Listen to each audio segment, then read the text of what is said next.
Just to keep these house rules tonight. Get the chat conversation going on this chat because mark conversations on the panels as well. All right. I also want to invite you now to the tables Tuesday. We also want to invite you on the show. On Monday we have Mr. Boomer, our Wednesday we have a sports show 7. And we also have what we know changes.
All right, now we're about to feed it in.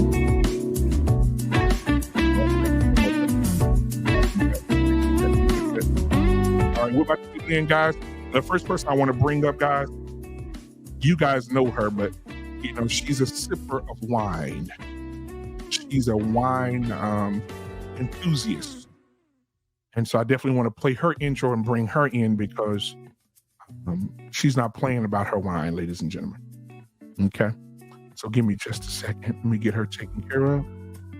We'll bring her on in here.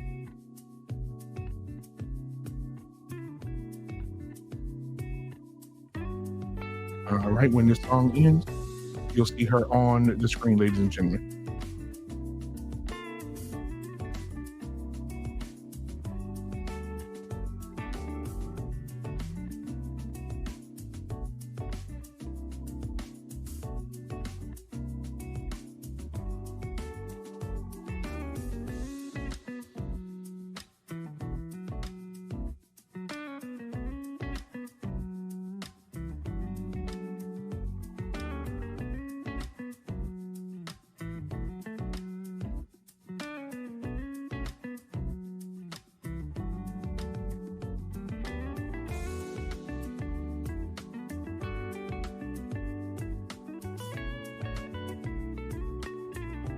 All right, as you guys, we got 16 people watching.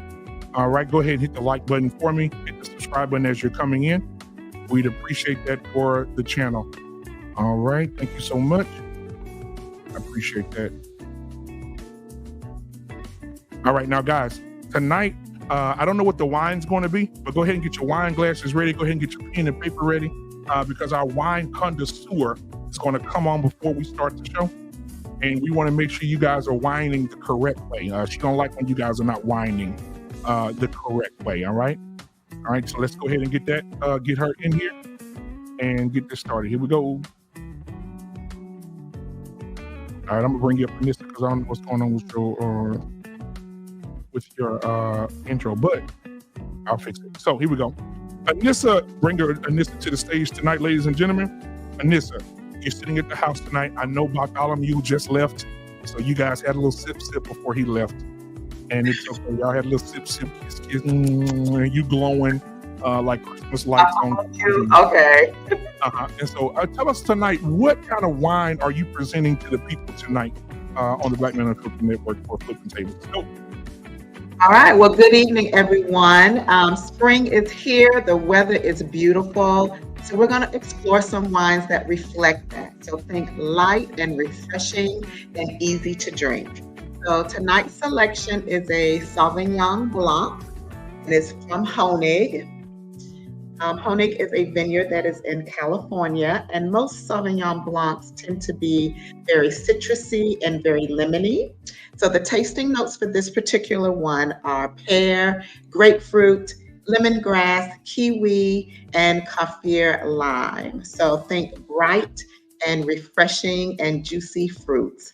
I would say that this is semi-dry, so it's not too dry, not too sweet.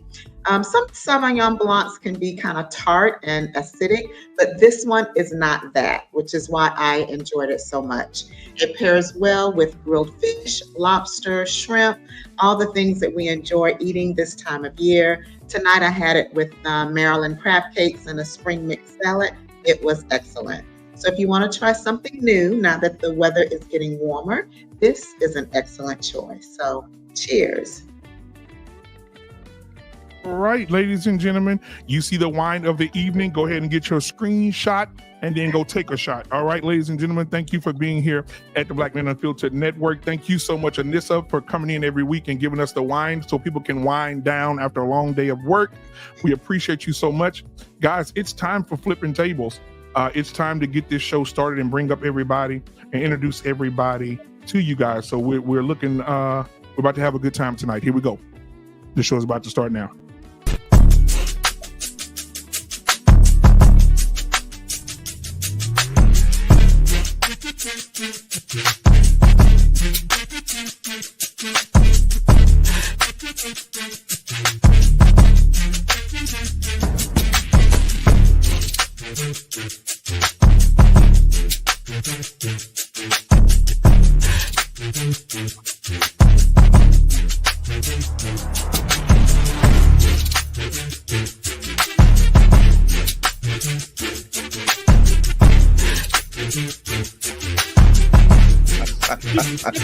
Hey, this burns me, man.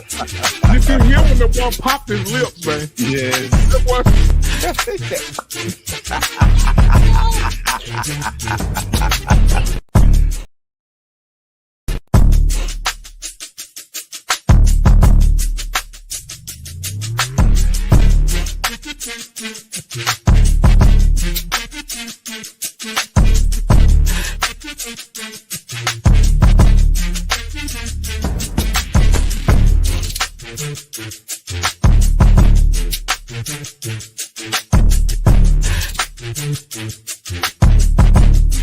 Hey,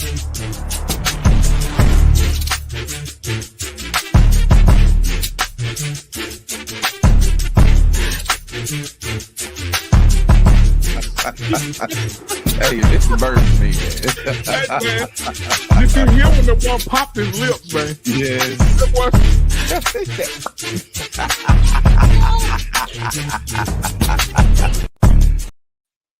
All right, ladies and gentlemen, you see it, you see it, you see the cast of tonight. I got my brother from another mother lost in translation in the building tonight with almond eyes. Anissa, Miss Jeannie, take heed to the message and embrace the grace. So far in the building tonight, we thank God for you guys tonight. Yes, indeed, lost in translation, man. Go ahead, let's check their temperature because they listen, they glowing tonight. I mean, Anissa got her shoulders out. Miss Jenny got her hair blown out. You know, almond eyes sitting in the dark with her shadow reflecting off the blinds. I mean, take heed to the mess. Look how she looking. Her king probably over in the corner right now. Look at her face. Look at. Ah! Embrace the grace again. Embrace the grace. Got a big old smile on her face tonight. We about to get this show started. What we got? Come on, Lost. Let's start with almond eyes. She looking like she don't want nobody to call her sitting in the back of the classroom. How you doing today, darling? How you doing? I am fabulous. How are you? I am well. Tell us how your week been so far. Well, today was awesome. Today was self-care, so that's why I'm in my dark zen. I've been chilling. Yesterday was wild. But yeah, today's been amazing. So this conversation is gonna be the cherry on top of my Sunday. Oh yes. We got the whipped cream and the nuts. Okay. Speaking of wine of the evening, Nissa, where did you find that wine? I'm back here tickled at the name Honig. I'm like, wait a minute now. Wait a minute. Yeah, I was introduced to it a few years ago. So yeah, and then it's on my list of one of my favorites, Sauvignon Blanc. So good. Is that Italian or what? What is that? Is that Spanish? Well, Sauvignon Blancs, the grapes typically come from France. Yeah. So, but this is cultivated in an area in California that grows grapes for that. Some imported parlez-vous français. Ain't nothing wrong with that. Yeah, we'll trade me on. Let's go. Miss Jenny from the block. How was your anniversary, darling? Welcome to the show. It was great. Yes. Good. So 3 years has officially concluded, and so we're marching into year 4. That's what's up. Congratulations, girl. Won't he do it? Right. How was your week so far? And I don't remember if I said this last time, but my channel surpassed 500 subs. So that's okay. awesome. Oh, congratulations. Yes, indeed. Get the work in, girl. Man. So that's also happened. And I think that's all as of right now. And then, Easter was just passed, and that was great. So I got to see my side of the family and my husband's mom's side of the family. So that was all good. That's what's up. That's what's up. Well, thank you for joining the show this evening. Thank you, ma'am. Now, the one and only Embrace the Grace. Welcome to the show, ma'am. How are you this evening? I'm good. I'm blessed and highly favored. That's right. How was your week so far? Long. I work a lot, but that's all good. As long as I have breath in me and motivation, I'm going to keep going. That's what's up. That's what's up. But last but definitely not least, the one and only, take heed to the message. Yes, indeed. The Queen B. Take heed. How are you, darling? I'm doing okay. The family is having a rough week. We have to lay to rest the queen of my husband's family this week. So it's been rough on my king. So the house has been in some turmoil, but I wanted to just say this to my husband, that I love you and that everything's going to be all right. And that God knows why. God knows why. And your mother told you that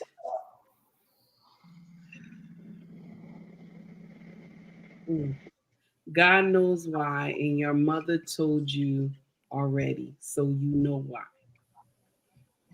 And you are an amazing son. And she has always told you that. And she has always said that you will be an amazing father before we even had children. So I just want to tell you that I love you, my king, and I will always be by your side.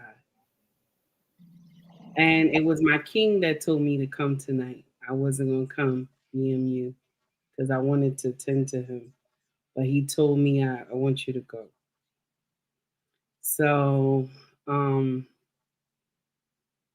that's it. That's it. And thank you for inviting me once again. Absolutely. And, I'm here. All right. I want to say this though. Let me pull everybody down. So in this moment, I feel obligated to do this because this is just what we do here. Take Heed has been on these shows. She comes in on Tuesday. She come in. She give 100%. Her husband is very supportive of her coming here, and we cannot continue on tonight. I believe continue on tonight without giving reverence to the man who allows us to enjoy the moments with his wife. So right now, what I would like to do from this show, from your family, Take Heed, and your husband's family, we would like to just take just 30 seconds of clear moment of silence and reflection to give reverence to your husband and to give reverence to his mother. Let's do that now.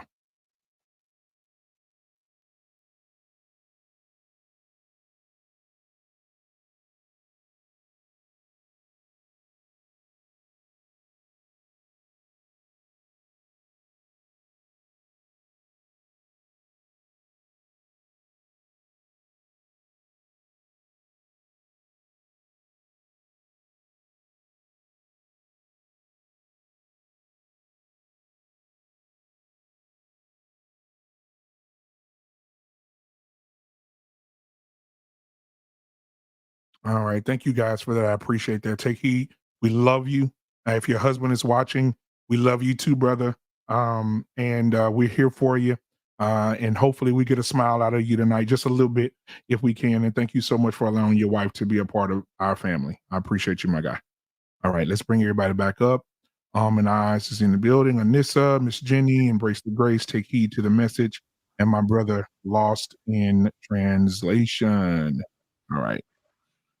All right. So, guys, you see the title of the show tonight.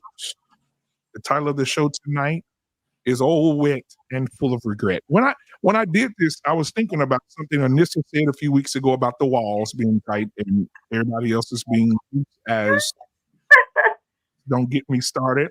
And I was also thinking about, as you can see in the thumbnail, Taraji P. Henson was one of the women who was on a talk show, and she told Steve Harvey, there ain't no ring on this finger. I ain't claiming no man, don't need no man. And then she just had a nervous breakdown saying that she's tired of being by herself. Poor baby. Because now time has shown itself. And Taraji doesn't look like baby boy Taraji anymore. Y'all remember baby boy Taraji? When she was, just bam. I mean, so she was bad. Now she's getting old. She's trying to hide those wrinkles a little bit more. The men are not showing as much interest in her unless they want to have sex. There's no commitment tied to it. And she probably curved a lot of men in her life in her young days. And now she's dealing with it. Not only her, the Tia and Tamira, which one is the bad one? Tia, yeah. She's posting pictures every day looking like an anorexic roach former. Every day at her house, walking up and down the corridor, just walking up and down the hallway, and she's so skinny now you can see the words coming out of her throat before she even speak. And she don't have no man. Bones be rattling. Yeah, she don't have no man. Her ribs are mad at herself. Her ribs are mad at her because they keep rubbing together. She don't have no man. Regina King, beautiful, bright. Ooh, I love me some Regina King. Don't have no man. Regina Hall, don't have a man. Diane Carroll died alone. Didn't even have a dog.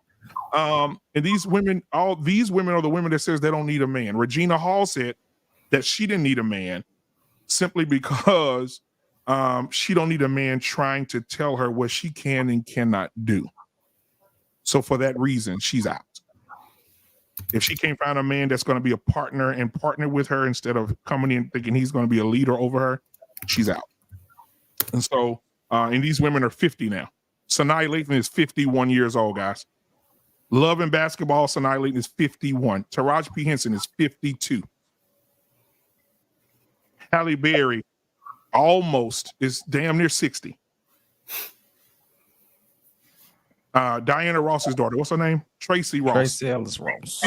Tracy Ellis Ross got an ass like a 3-year-old mule. Fine. Ain't got no man. I'm sick of you. Can we talk? I mean, all these beautiful women don't have a man. They don't. And these most in the 90s, in the early 90s, in the 2000s, everybody wanted Sanaa Lathan.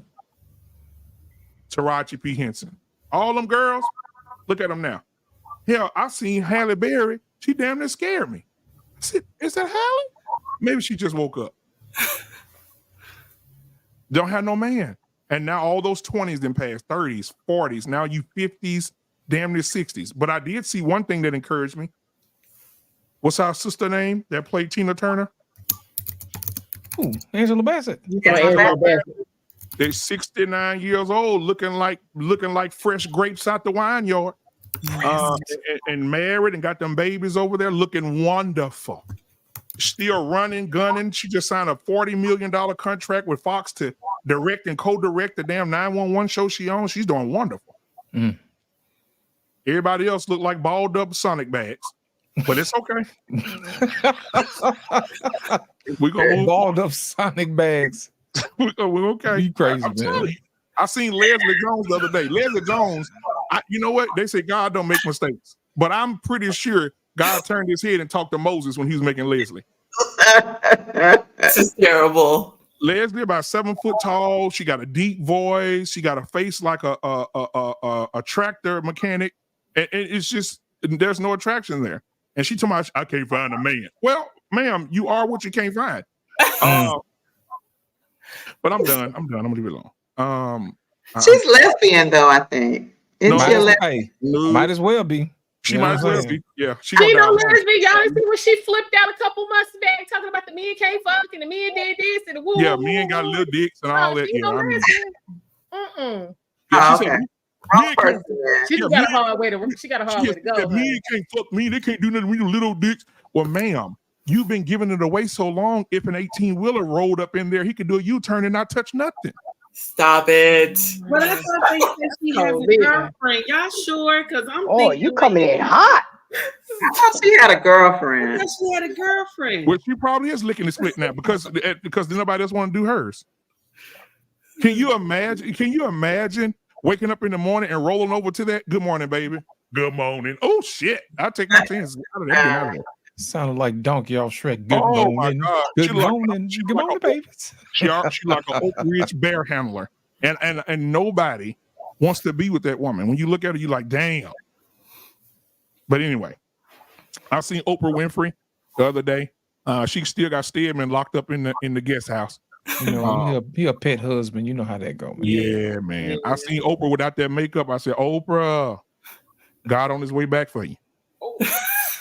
She on her way yet. Oprah, man. If you didn't know, if you would have thought Oprah worked for the Dickie factory, putting in zippers. If you saw her without makeup on, but we'll stop there. I got a video for you guys tonight that I want to play.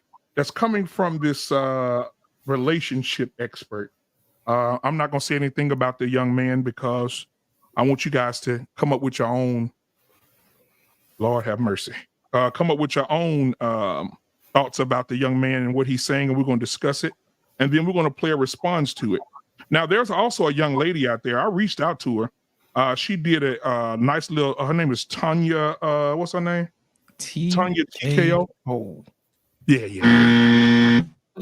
I sent Tanya. I want to say this publicly because she said she'll be watching from the clouds tonight. I want to say this publicly to Tanya. I'm coming to get you because Tanya going to do a whole show on me and just mischaracterize me. And I'm so glad that people love Black Men Unfiltered enough to send me the video of her. And she did a side-by-side with her on the other side. She mocked my little Southern twang, my voice, talked about me.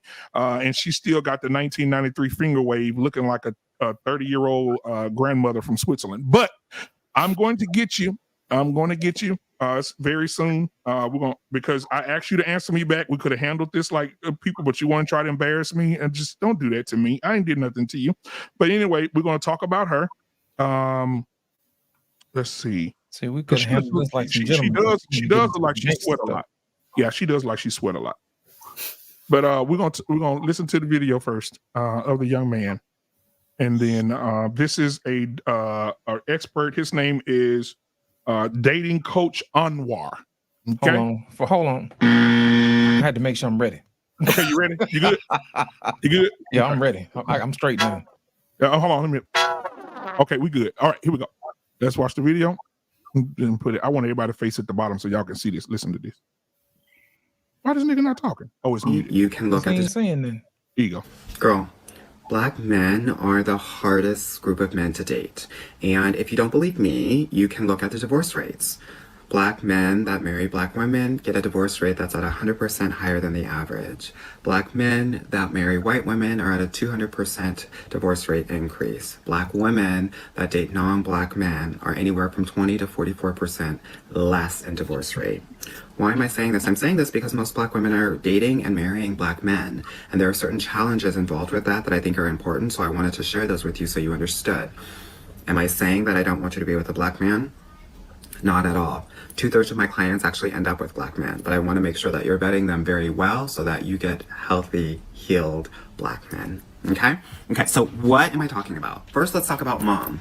Girl, in the 90s, 75% of the households, black households, were single mother households. So black men generally have two relationships with their mother. Either they were a mesh, so entitled, and they think that they're the prize and they are looking for women to be mothers, or their mother was very highly critical, judgmental.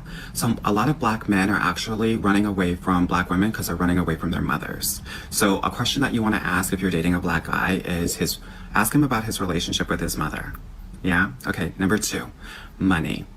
Unfortunately, because black men are less educated and some, systematic prejudices, racism, discrimination, black men are not making as much money as probably they need to be. But also, they're making less money than black women. So, and this is the only kind of racial group where this happens. And so it is very hard to find a black man that is making more than you.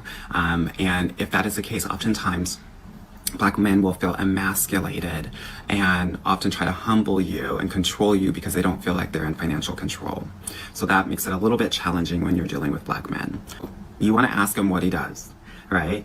You want to ask him, and then you want to glass door that mofo, girl. You also want to ask him how many people he manages, right? Because if he can't manage people professionally, he probably can't manage people personally.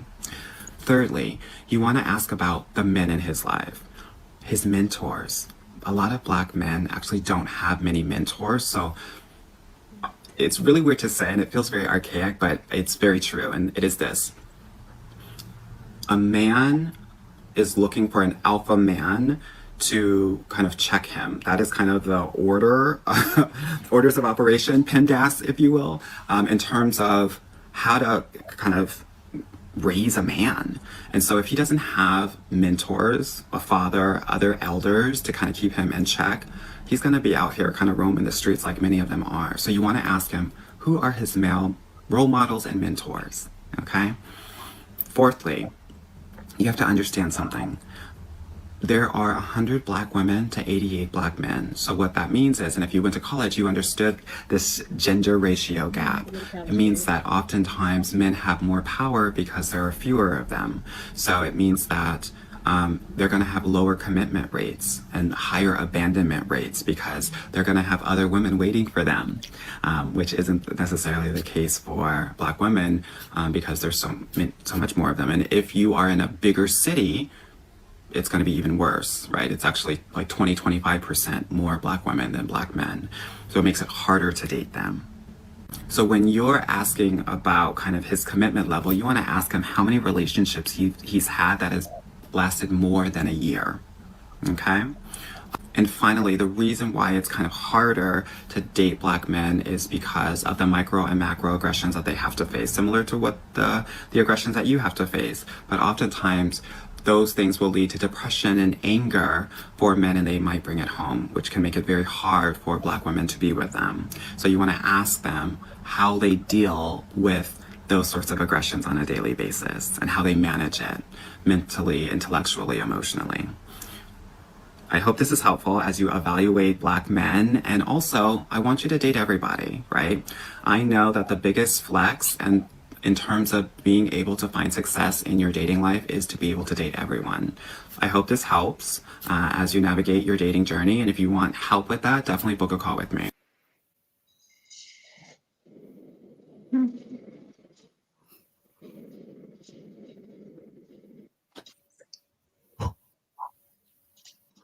I feel like we should have holy water and prayer before we talk about this.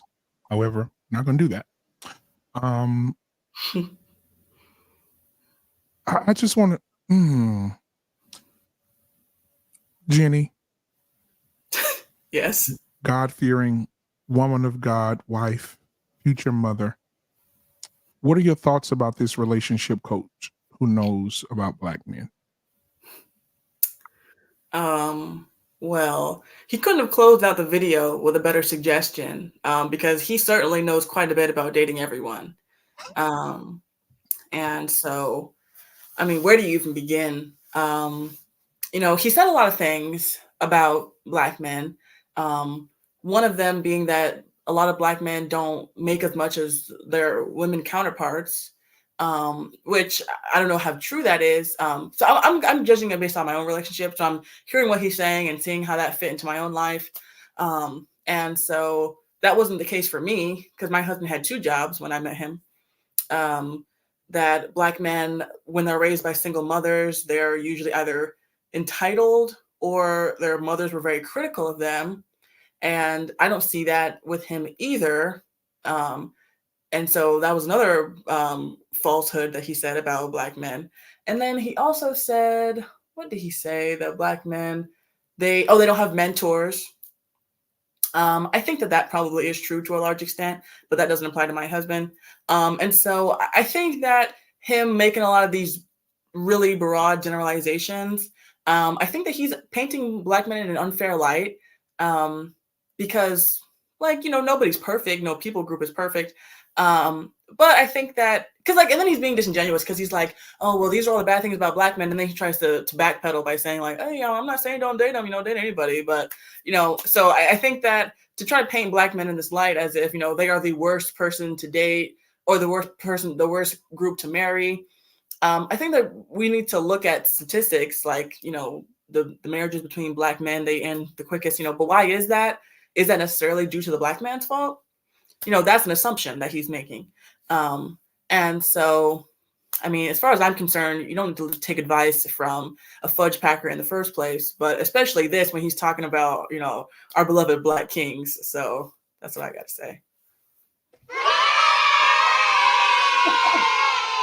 All right. Thank you so much, Ms. Jenny. I want to move on to someone who probably agrees with her. I mean, him. Anissa. What are your thoughts about the person?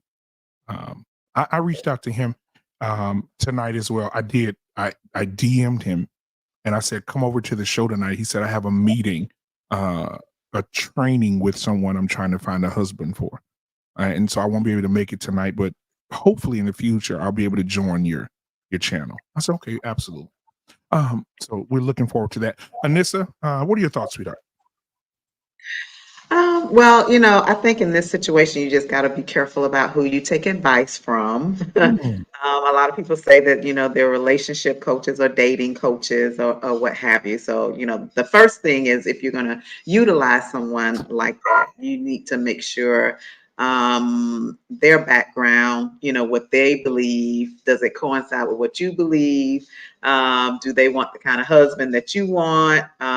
Do they have the same values and stuff? Because he probably would not be appropriate for a certain group of women anyway.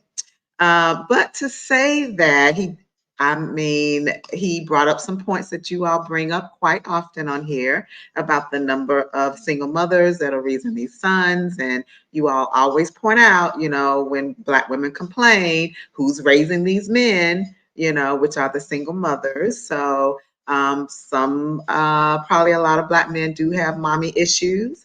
If there is no father there, where did they learn to be a man from?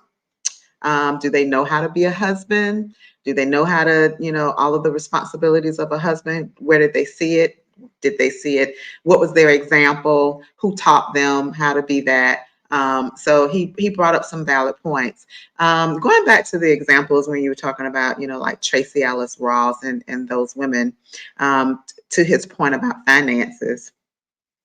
If you just took her, like, for example, Tracy Ellis Ross is the daughter of Diana Ross. Okay, I would imagine having that lady as your mom. Her life has been unlike any other Black woman. Okay, she is not your average Black woman. So her life is very big. Her life is very huge. How many Black men would be able to marry her and understand her background, her life, her lifestyle, and be able to come into that? So I think while I don't necessarily agree completely with his statement about Black men and their incomes, I do think that it can play into relationships with Black women. So I don't agree with everything that he said, but I think some of the points he brought up, we have covered on these platforms. Okay. All right. Thank you so much. Take heed. I'm going to go ahead and put you in there. Take heed to the message. I know that fire inside of you is burning so hot. Talk to me, Take heed. What are your thoughts about what the young person is saying? So first, I want to say thank you for choosing me because I wanted to go first, but you sent Jenny. So I understand. Okay, I understand. Now, the points that the LGBTQIA plus gentleman was stating, okay, some of the points are correct. Some of the points are correct, but for her to, wait a minute, I'm sorry. For him to say, okay, for him to say that divorce rate is high because of the Black man, this is a lie. This is a lie. That's not fair. And another thing too, what I want to say, like I have always told women on my show as well, make sure when you're dealing with a man, okay, that you have to submit to, that he has been governed by a king, that he has had either his father, uncle, grandfather, godfather around to teach him how to be a man. Because if he's with his mother, and his mother was the only one that taught him while he was growing up, he's going to be like her. So there's going to be two women in the household. Not saying he's a woman, but the way he act will be like his mother. So I'm going to share something with you, my sisters. A lot of y'all going to be sad about this, but we don't know how to stop. We don't know how to stop. You need a man with a logic that will tell you, boom, stop. This is enough. Go sit down, do something. This is enough. And we don't have that. We don't have that. Some marriages don't have that when they have been only taken care of by their mother. They will go back and forth with you. But a man who has been governed by a king, he will tell you, stop, that's enough. You got to go sit down. We're going to have to come back to this later. So some of the stuff that he was saying is correct. But one thing that breaks my heart so much, why is it that Black women, we listen to people from the LGBTQIA plus when it comes to men? When it comes to us dating our brothers, why are we listening to them? See, it's if you listen to the conversation that they have about our brothers, it's always our brothers ain't ish. Our brothers don't do this. Our brothers don't do that. But in the back of the house, they talking to our brothers. They want to be with them. but telling us that our brothers ain't shit. So my sisters, y'all got to put that 2 and 2 together. Something is not right. So how is it that, okay, he's not good enough for me? Okay. Oh, go out and explore. He's not good enough for me, but he's good enough to be with you. Something is not right there. And another thing that makes me mad about this mindset we have in our community, just because you might be a 6-figure man, that don't make you an alpha. Just because you a 6-figure man, that does not make you, okay, an alpha. I don't know where people get this nonsense from. It is the character of the man. I don't care how much money you have. It is the character of the man. If you see him and when he enters in his presence is kingdom, okay, it's kingdom. This is the man that you need to be with. If this is how you know, and he doesn't even have to be a loud man, because most men that be alphas, they so loud. That not him either. Don't even go for him. You go for the one that's the quiet king, that's mellowed out in the back. That's the one who make big moves. It's not the one who running his mouth and telling everything and this and that. He's not the king. The one that is laid back and chill. This is the one who handling his business. This is the problem in our community. We think because our men make a certain amount of money that he is a high value man. A high value man doesn't mean that they making a whole boatload of money. A high value man is what he is, how he acts, how he behaves, how he uses logic. And us women, we get that confused.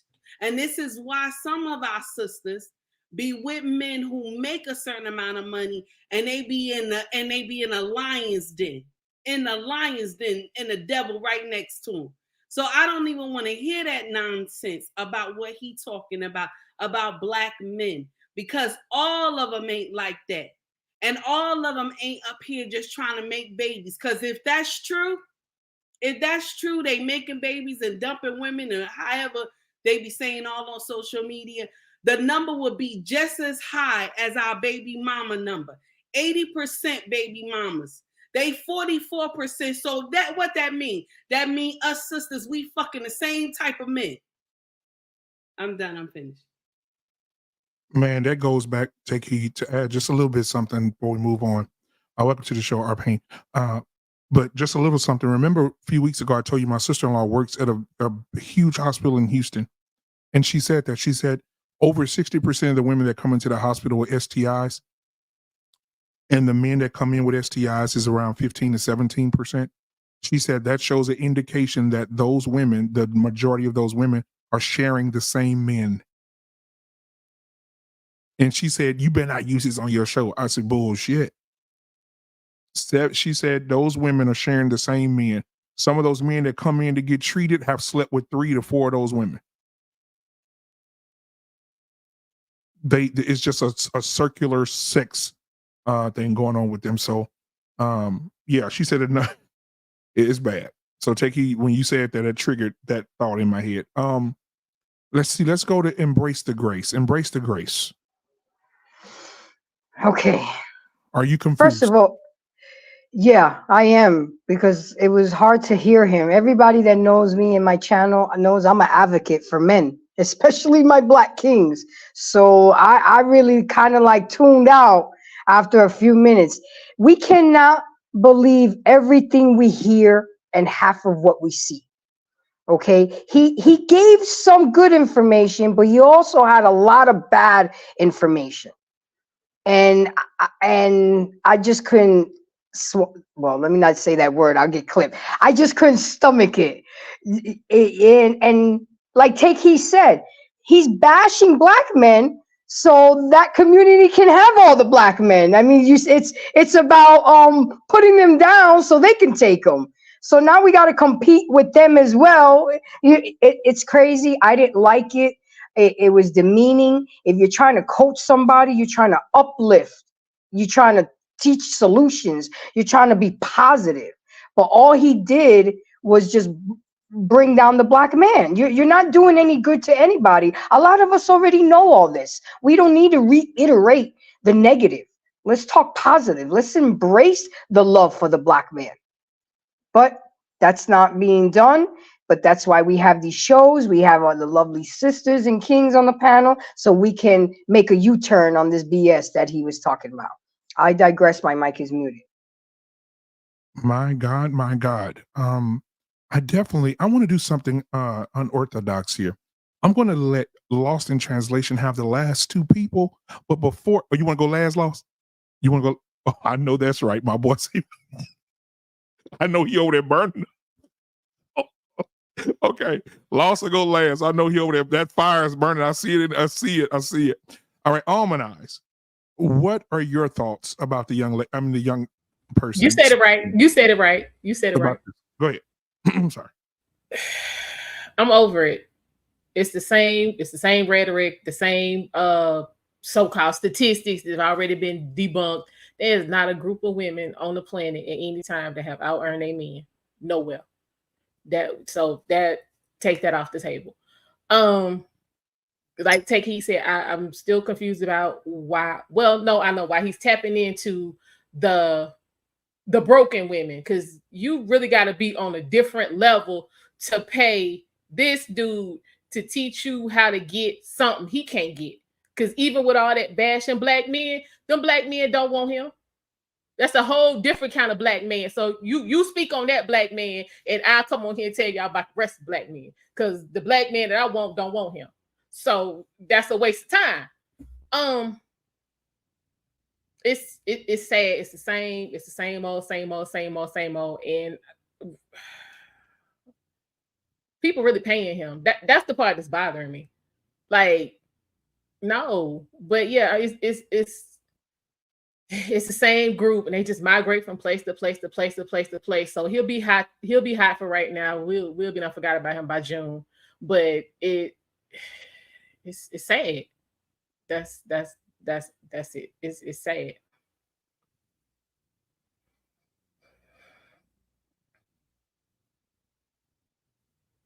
Well, Arpain, welcome to the show.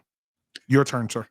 Yeah, hello everyone. I feel honored being up here with all these ladies. So when I got the link, I said, "Oh man, me? Do you really want to bring me up here with all these nice ladies, man, with my harsh self?"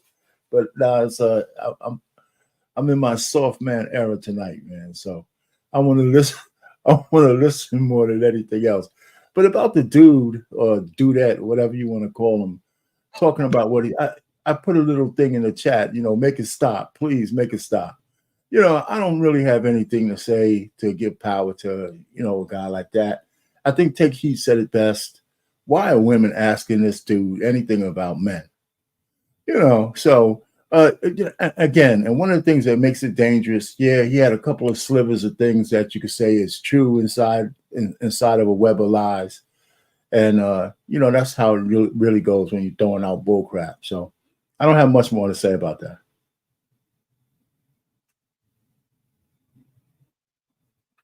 Last but not least at all, my brother from another mother, who's going to bring this thing in, because I want you to hear, after you hear the words of Bishop Litt, I want you to hear a black woman's response to what he said.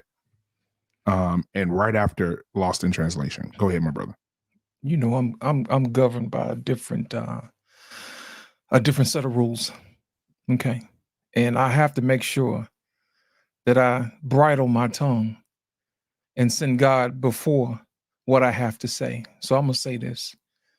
The steps of a good man are ordered by the Lord, and he delighteth in his ways. For we wrestle not against flesh and blood, but against principalities, against powers, against the rulers of the darkness in this world, against spiritual wickedness in high places. Now that I got that out the way, normally I would take the opportunity to rip apart somebody piece by piece, but I'm not going to do that today.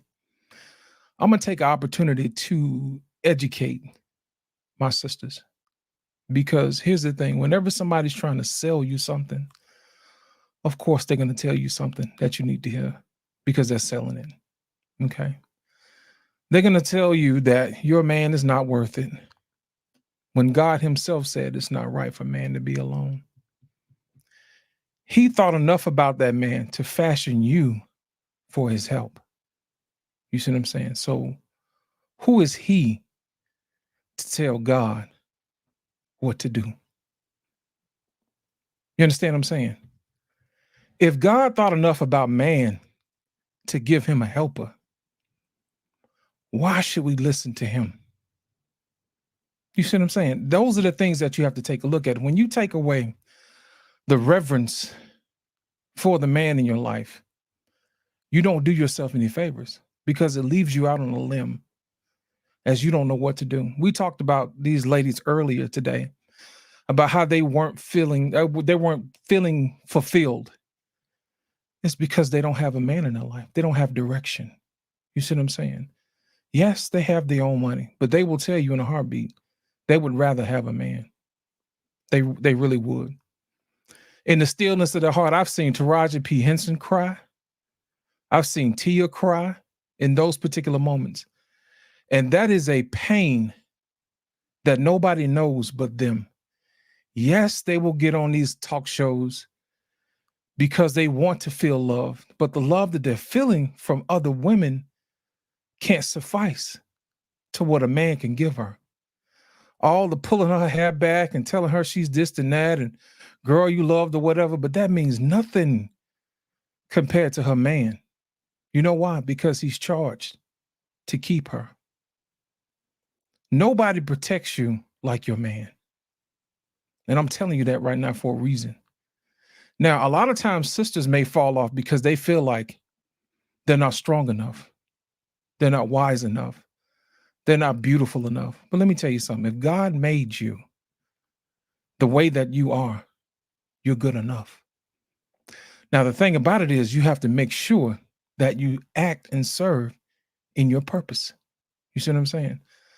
Find out exactly what it is that you're designed to do, and find that man who needs your assistance. Then and only then you'll find fulfillment. Now, I don't know where everybody got this, if you have enough money, you can do this, that, and other. But I assure you, when they put you in the ground, and when that last day comes, nobody's going to remember your money. They're going to look on the back of that obituary. They're going to say they survived by a loving wife, or he survived by a loving woman, and their beautiful children and their grandchildren. You see what I'm saying? They're going to tell you how you're a pillar in the community and how many people you served and how many people you helped. Nobody's going to remember what this gentleman is going to say once his 15 minutes of fame is gone. I don't even want to address him, because kings don't address fools. So I'm going to leave it at that, black man, before I get started, man. I appreciate you for giving me the opportunity to talk to the sisters. Absolutely. We got TJ in the building. Black Panther's father himself has come in the building tonight. So thank you so much for being here, TJ. I'm going to let you get it out and tell us what it's all about. And then I'm going to get a shout out to the people who have given tonight. Go ahead, TJ, and speak your piece, my brother. Lost in translation, you preaching tonight, guy. But go ahead, TJ. You guys can hear me okay? Absolutely. Okay, listen. Just there's so much to cover, but I want to hit on something that actually Jenny said. She said she did not know for sure if black women or whatever out earn black men. I'm going to tell you right now, unequivocally, that is not the case under no circumstances. And what we need from our women is we need more advocates out here to dispel the lie. So I'm begging our ladies who value us, who got the husbands or the long-term boyfriends, get knowledge up on the information about about black men. Let me tell you something about the money. Let me tell you how bad the disparity is between black men income and black women income. A black man who has a high school diploma makes the same amount of money as a woman with a bachelor's degree. Ain't that something? And that's according to the 2023 U.S. Census. If a black man with a high school diploma makes the same money with a woman with a high school with a bachelor's degree. And the only reason why black women's like their average money right now is at $38,000, and the only reason why it's even that high is because 7% of black women actually earn over 75,000. So your numbers only if you actually take out the 7% of women, the average black woman earns damn near less than 30. Black men earn only $5,000 less than the white man. The white man earns $55,000 a year, and the black man earns about $5,000 less. We are damn near on par with black men as far as earning and with quote unquote less formal education.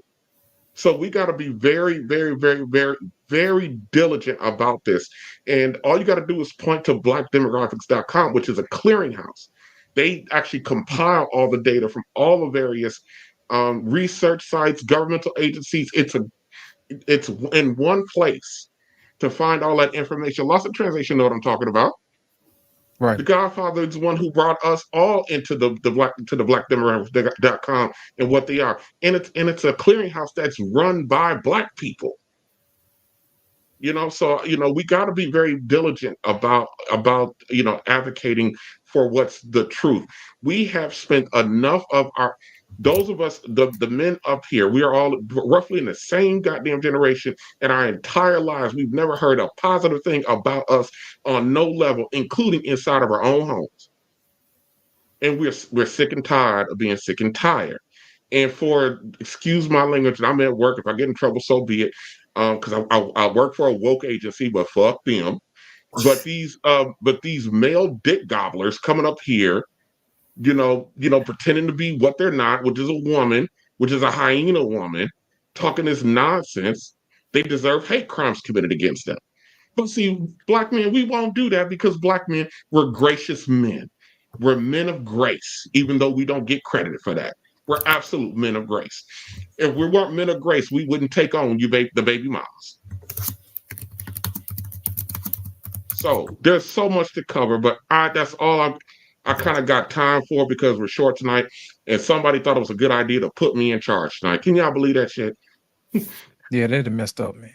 They fucked up, I just want to, after you said what you said about the pay gap, TJ, I have to do this for you tonight. King Sean gone Barrington living all up. Yo, Mr. Levy, tell him something.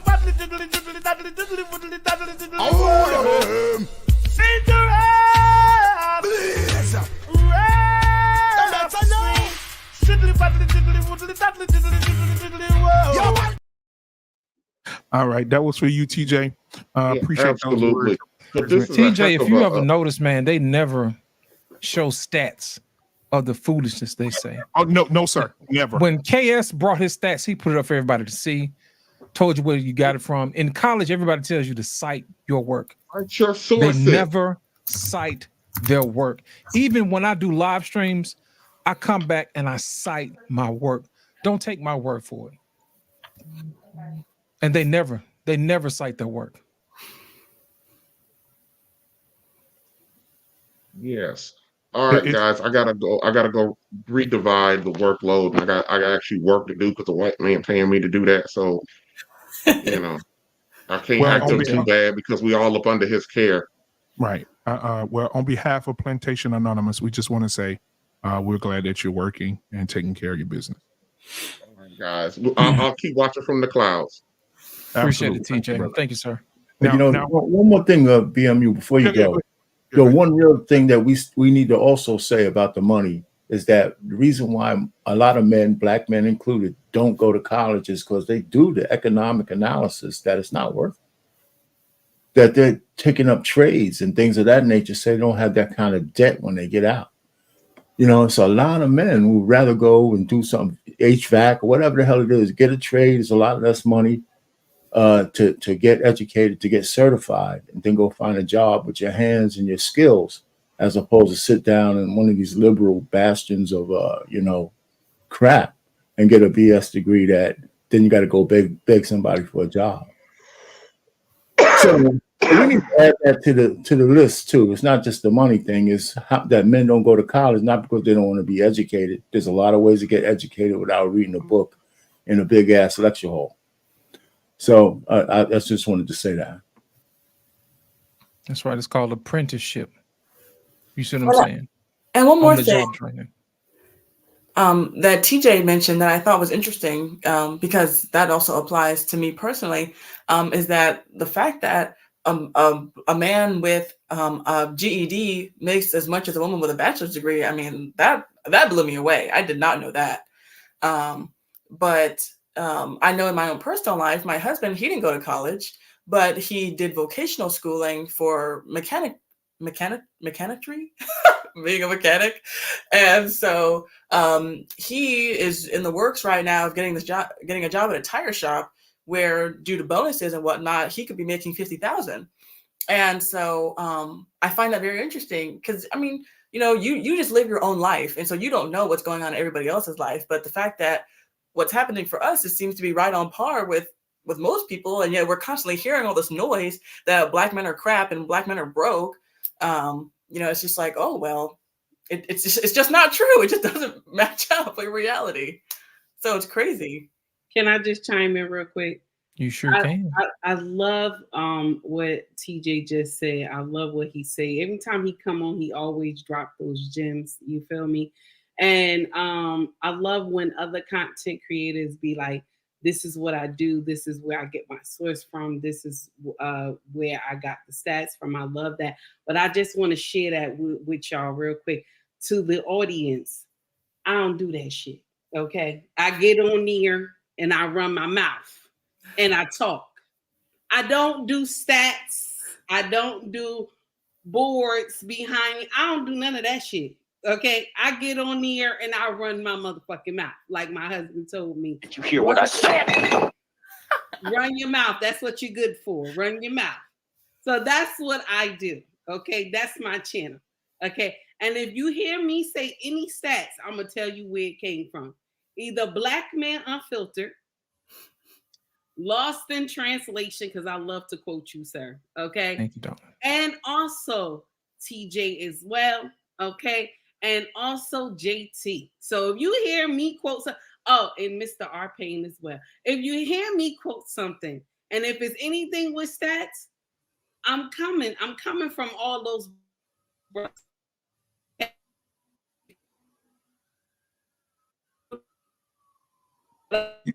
Ain't nothing but the devil. It's the devil busy. Facts. So take heed. Hold on just a second. Because if you're still listening, you froze up a little bit. Oh. But I do want to say this. I do want to say this, though. On behalf of... yes, we can hear you now. On behalf of Take Heed to the Message, I approve this message. Take a picture, write it down. I don't give a fuck. You hear me? Do what it do. Do what it do. All right. Thank you so much. You know I had to get you. So I do want to say thank you for being here tonight. I do want to play the response that the Black woman had to him. But before we do that, I want to go and look at these cash apps real quick and super chats. We got Lou Medic became a member. Appreciate you, my guy. All right, we got Scorched Earth with a $2 super chat. He said a male should have told him to get a deeper voice. Jesus Christ. I don't know if they sell those. We have the Real Bravado Network. I already know what he wants. A real Bravado Network. TJ, who just left, dropped those dimes and left. He said he's my 10%. The government took 45%. Shaking my head. Embrace just said as long as she has breast in me, even though she meant to say breath. Laughing my ass off. Thank you so much, Real Bravado. All right, I'm gonna give y'all something on that real quick. I already know what the Real Bravado wants. I'm gonna play yours last, okay? All right. Yeah, I gotta give him his. But we'll play this one first. Here we go.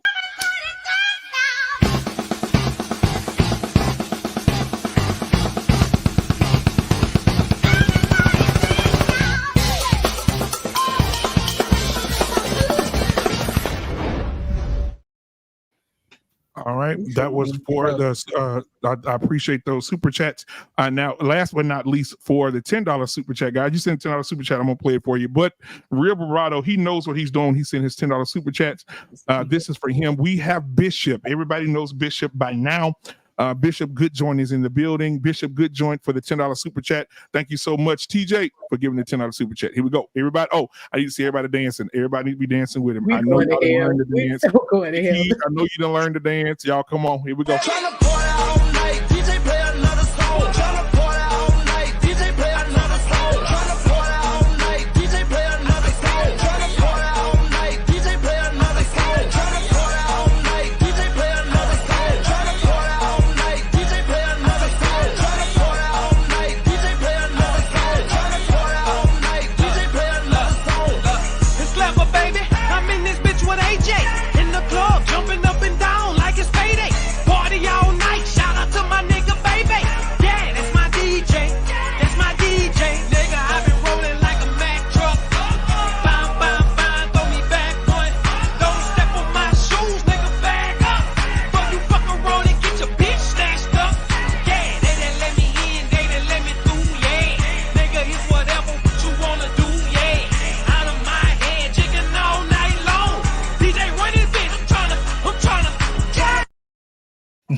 I'm a PhD. All right. Got him. All right. Yeah. Has to look like he was a pimp. I'm sorry. That part. He was that part. Down Broadway smacking bitches. Like, where's my money? Oh, sorry. That's what it looks Man, like. listen, if that pastor hit that move like that in church when I'm in there, I'm gonna be laughing so hard, man. But I want now. Thank you guys for the super chats. When you send in a super chat, we'll definitely after each time we finish something, we'll definitely pull that up and shout you guys out. I appreciate the support for the channel. Now I want to play the response to the young man who had these words to say. All right, the lady that I'm about to play right now. Shout out to her. What's her name? Lost in translation. I ain't saying it yet. Tony. What's her? The finger wave lady. Oh, Tanya TKO. Oh yeah, that's it. Right. Yeah. And her knockouts. Yeah. Yes. Okay. Yeah. Okay. We're gonna play her response. I'm subscribed to Tanya TKO, so I watch all her stuff. So she can't say we don't critique her critically. So yeah, absolutely. I'll let you know when she got a pocket. That's how she can get it. There ain't no problem. Here we go.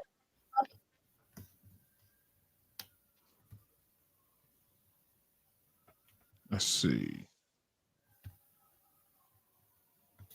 Give me just a second.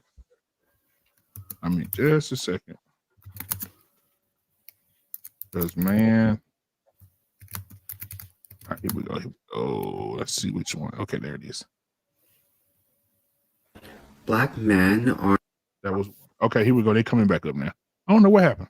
All right, here we go.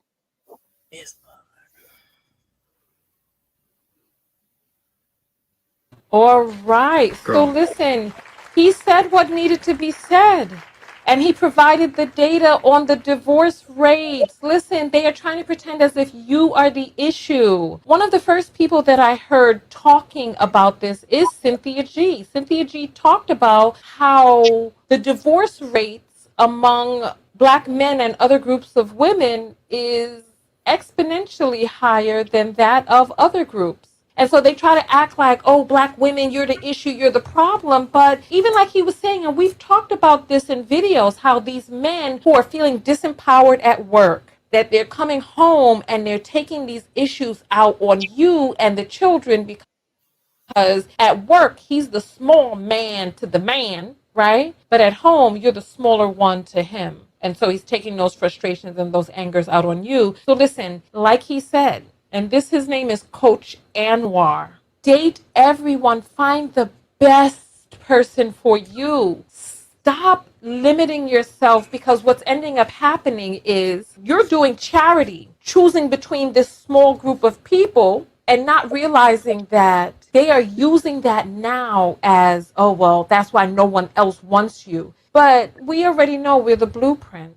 Find the right person for you. Stop trying to find the best Black man for you. Just find the best man for you. Animals with no natural predator don't do well. They don't. They get overpopulated, they get lazy, they get fat, they lose their ability to walk, crawl, run, jump, or get away.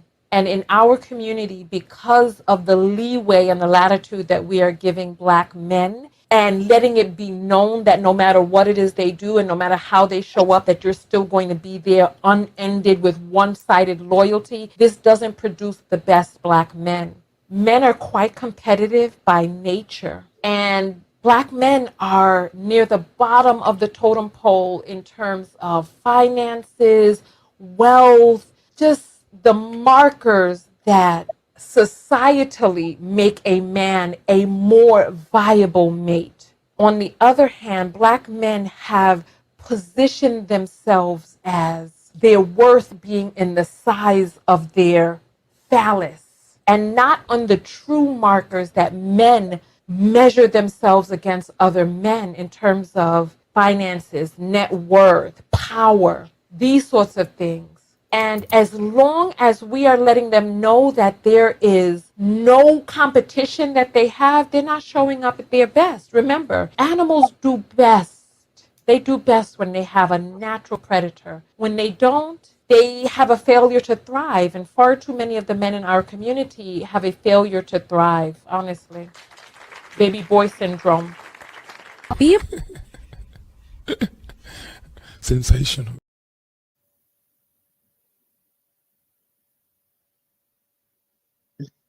Lord have mercy. Take heed, you first.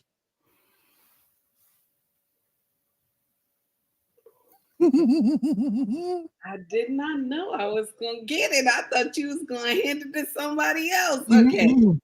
So the thing that always shocked me about women like this is that they're the same ones that's home alone. Macaulay Culkin. They're the same ones that's home alone. Mm-hmm. You always have these same women who don't have nobody that's on social media and they're preaching to the masses. And all these women are listening to this nonsense. Now, I'm going to share something with you. I'm not going to sit up here and say Black men are perfect. They are not. Black women are not perfect either. But for her to say that they don't have a natural predator, that this is why they don't move and all this nonsense, I hate when they go into the animal kingdom. I hate when they go into the animal kingdom because I'm going to share something with you. Black men are the originals.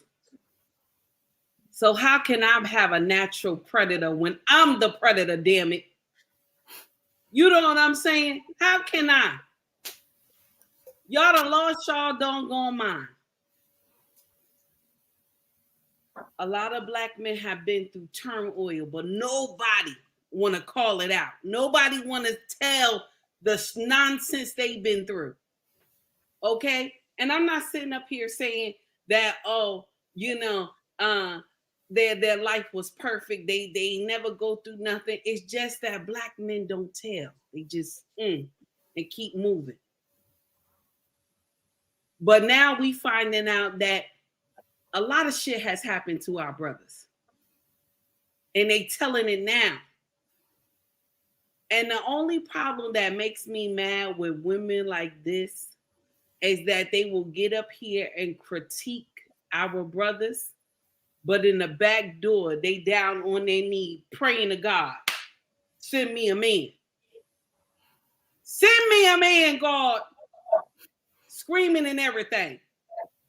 You the same one. But you'll sit up here and tell women that Black men have so many problems and this and that. Like, first of all, let me share something with you. Black women have the problem of following. They don't know how to follow the leader. That's the problem. And I'm not sitting up here saying Black women should follow any Black man. I'm not saying that. I'm not trying to lead you to darkness. But because we don't know how to follow the leader, a lot of us get old like her and ain't got nobody. and get up here and preach to the younger generation, you don't need no men. And when the younger generation, when they become 50, 60 years old, they talking about, I don't have no eyes that look back at me. And when I say eyes that look back at me, that means you don't have a dynasty when you leave here.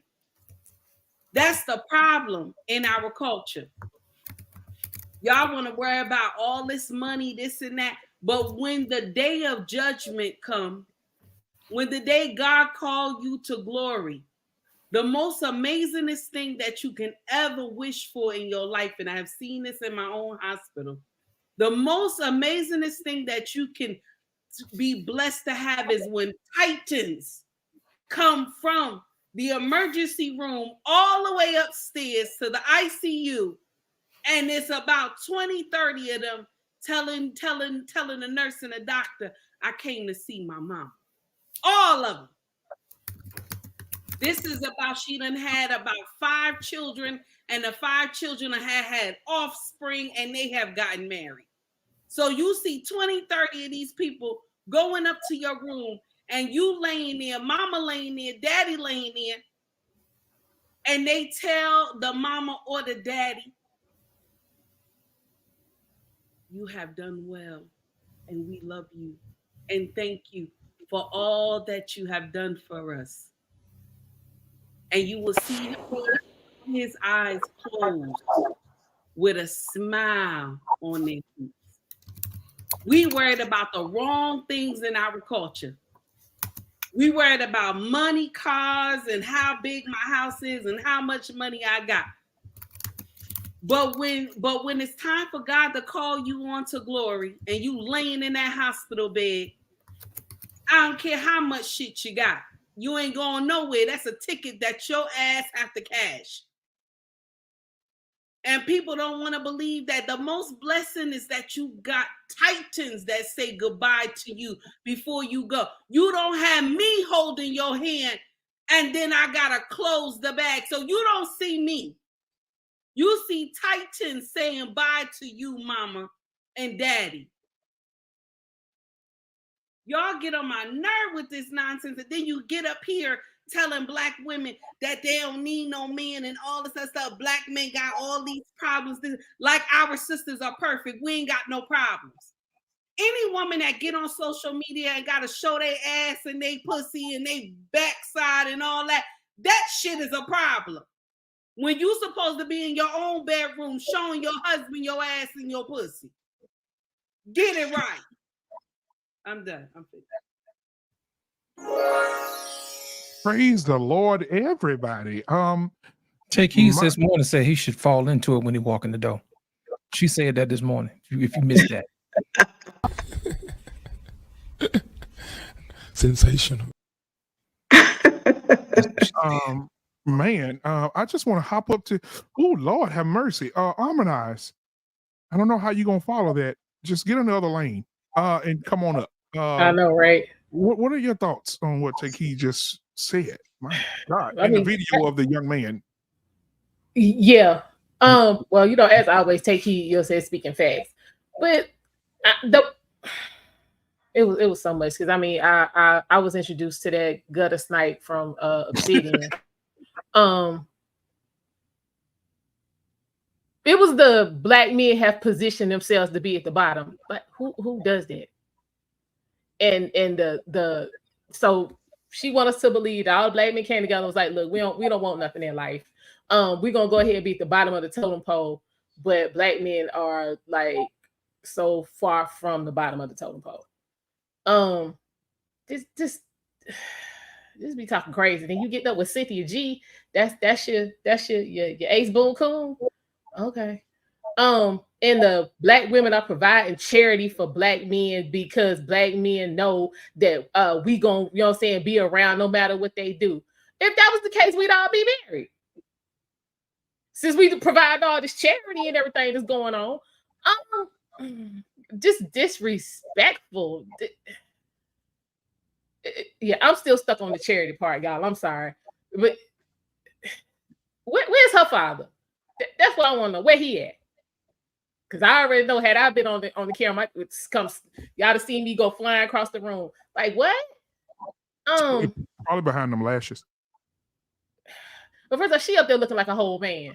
She looking like a straight transvestite. Dennis Rodman, brother. When she looking like old boy from Holiday Heart, we ain't got time for all of that.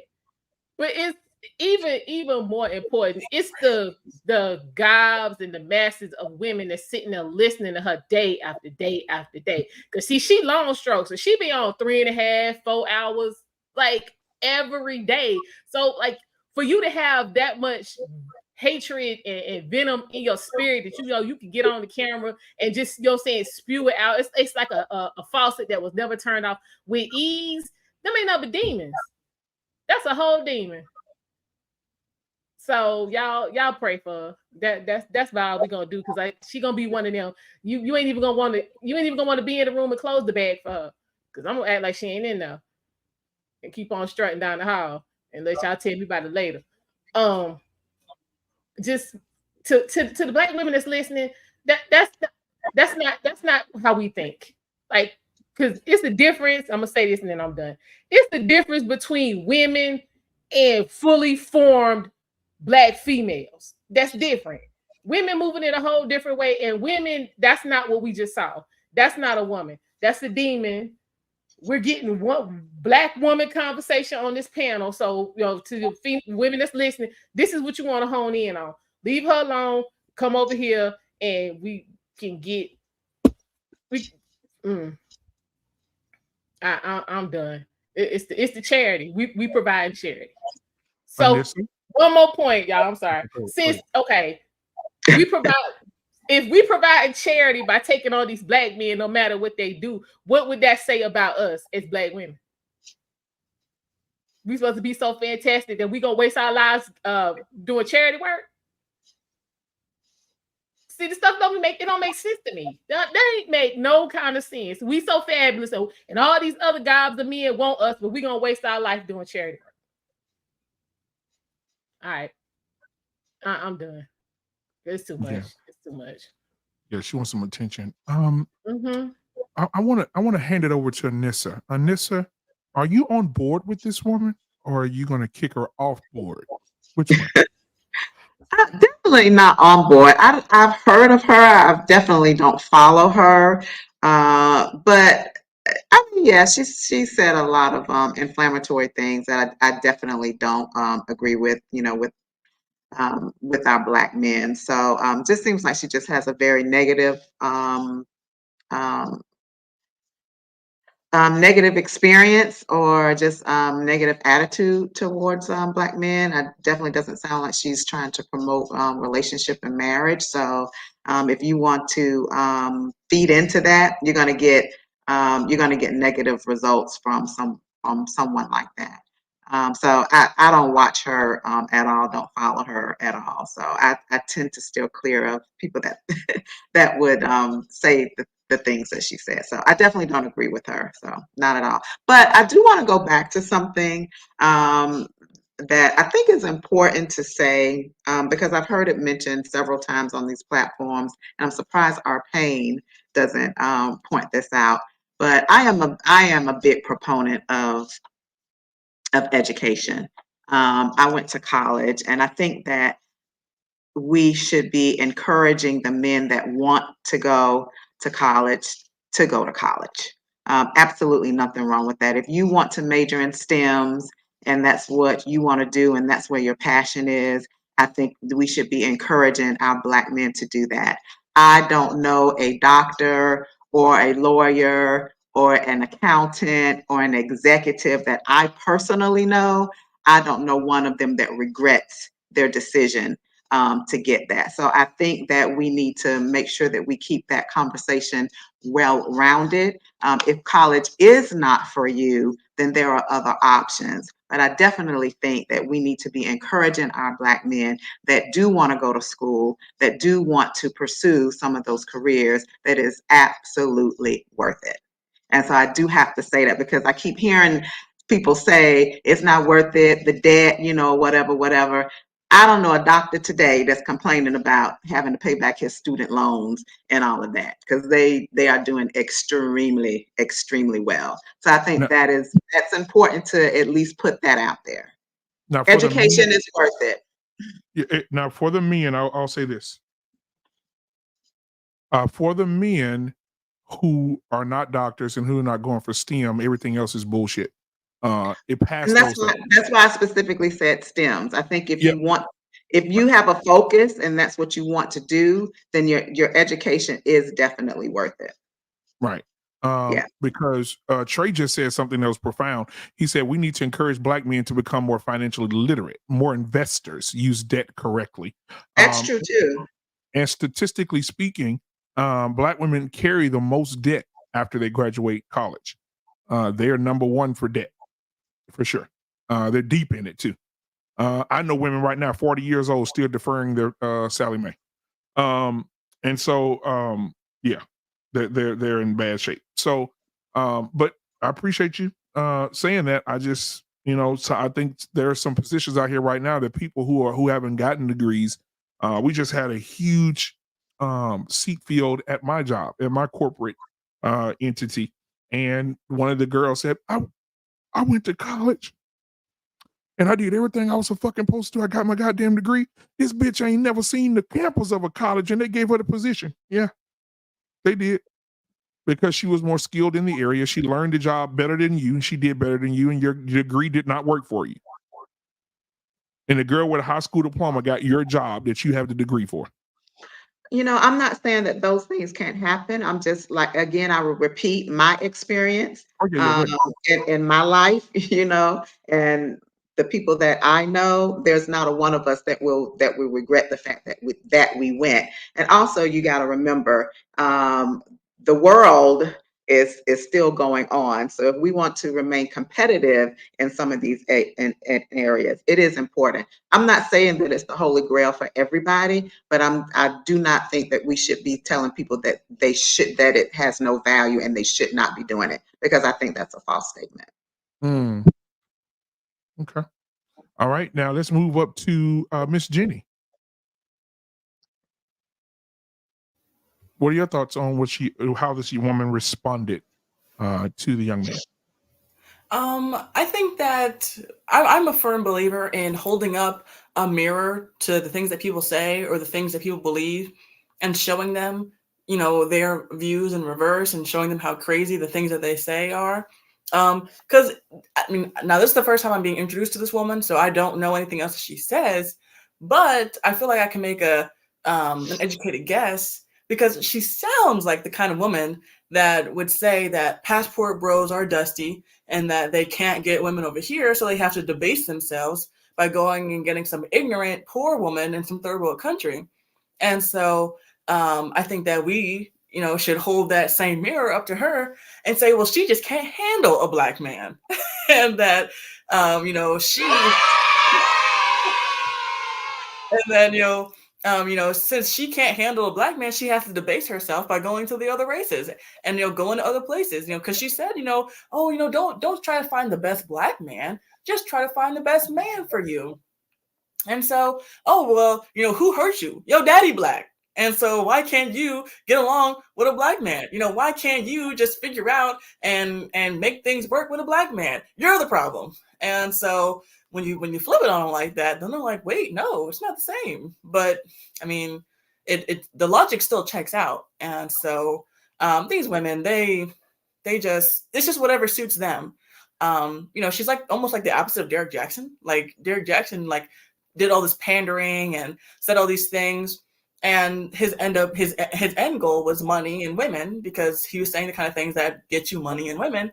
And so she's pandering to women because she wants money. I doubt that she's and women. I don't know about that one,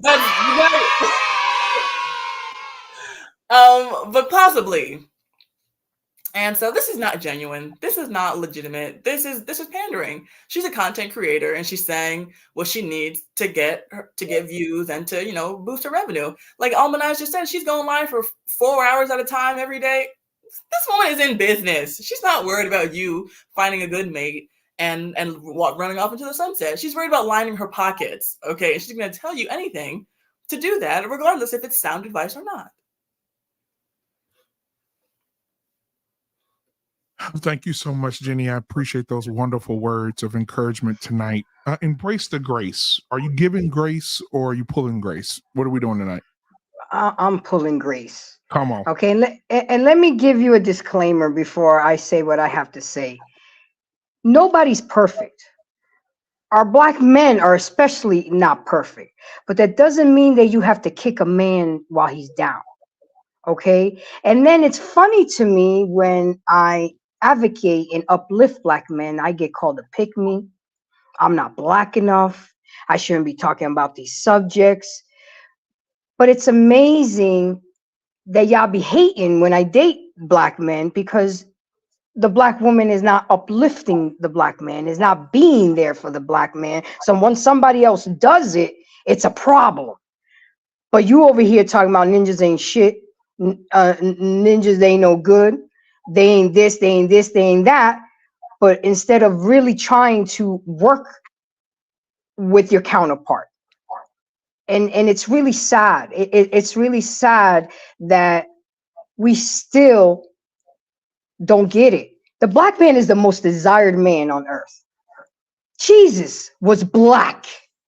Did y'all see when Putin opened that box and saw that Jesus was black? It's in the Bible. God made man in the image of himself. So the black man, the first black man, Jesus is black. He's made in the image of God. So he is the next best thing to God. How dare we? How fucking dare we? I can't even talk. I'm so emotionally upset because it's really sad because at the end of the day, we need our men. At the end of the day, we cannot survive without them. A man can survive without a woman, but a woman can't survive without a man. And I don't care how many PhDs, how many mansions you got, how many houses you got, because there's no Brinks trucks at your funeral. You can't take it with you. So all that shit don't matter. And I must tell you something. It's funny growing up that I was always, the chubby girl and then whatever. But I always had a man. But the pretty ones and the skinny ones and the ones that was all that couldn't keep a man. Why? Because it's about personality and how you take care of your man. It's not all about looks because even at a young age, the young men were getting sick of that shit. So please, let's take care of our men. Black, white, polka dot, they don't matter because we need them. At the end of the day, when the shit hits the fan and martial law goes down and we leave this world behind, it's going to be a man that you're going to want to pick your ass up under a boulder versus a woman. And that hyena, that's the same bitter, angry, lonely, buy a dog, die alone women that are always bitter. And I feel sorry for them, but that opens up more options for me. So they can keep dogging them out because I got you. I got you, black man. I got you. I digress. My mic is muted.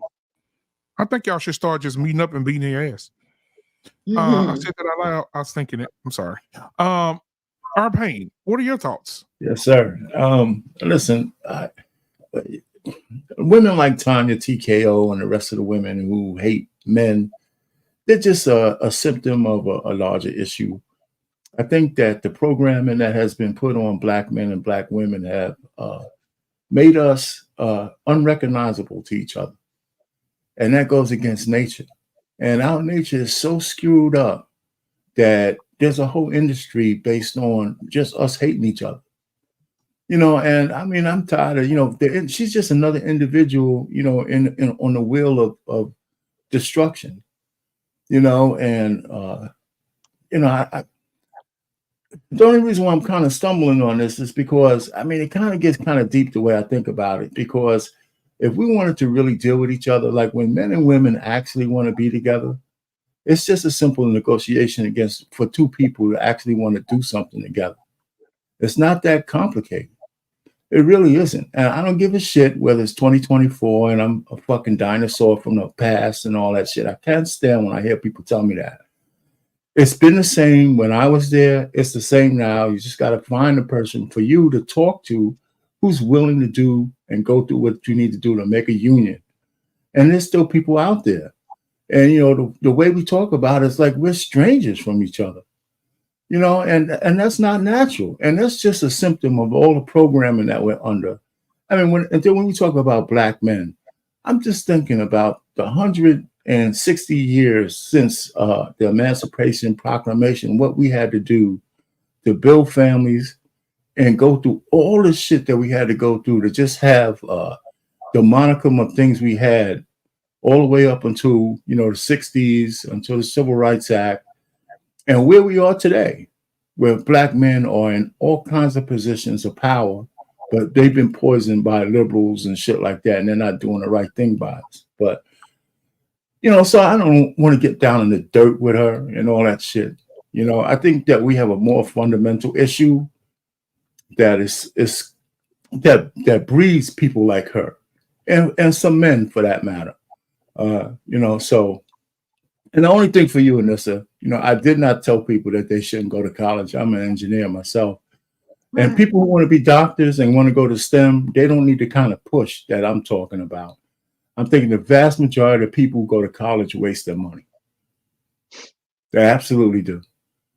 That was true in my day, and it's true today. More true today than ever before.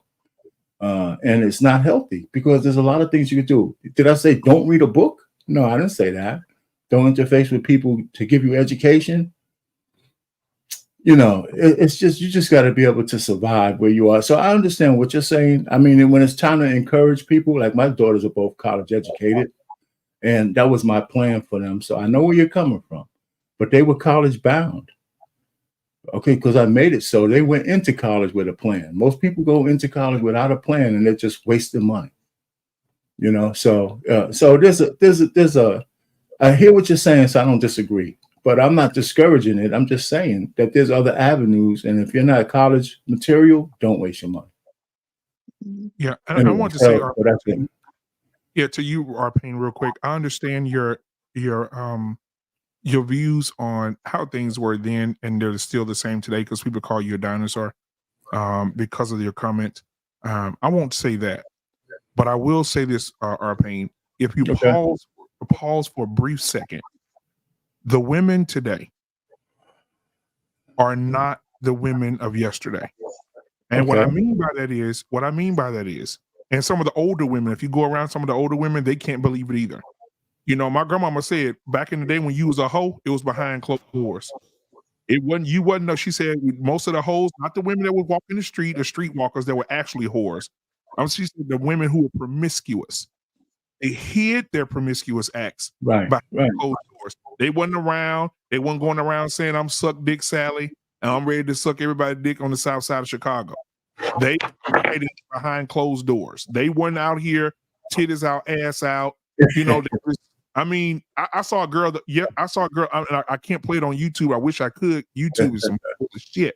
But there's a girl riding around with a sticker on the side of her car right now says that I need money to pay my bills, and call me 97283 some suck.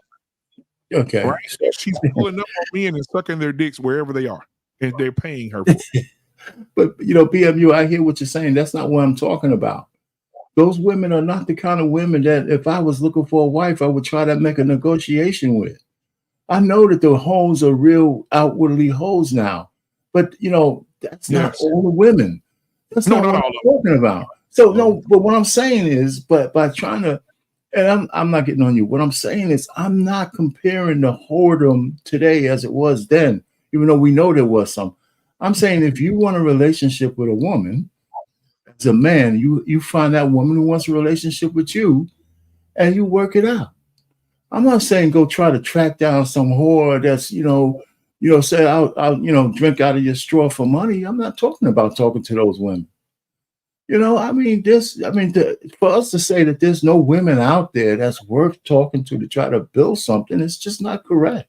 Well, but that's the thing, Arpane. When you found your beautiful wife, it was okay. It was okay for her to get that lumber and those 2x4s to help you build. Today, women want a ready to move in home. They don't want to build shit.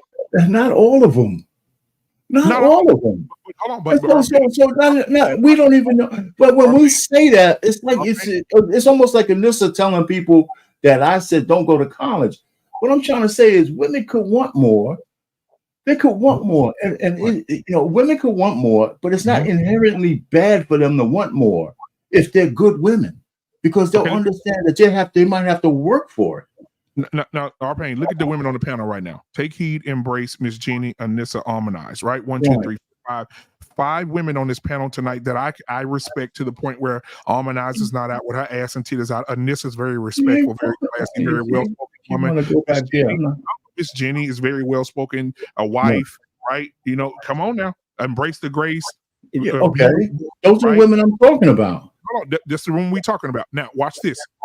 Now, other than the women that's on this panel right now, I need you, Arpain, right now in your circle of women, name 5 women that are like the women on this panel right now.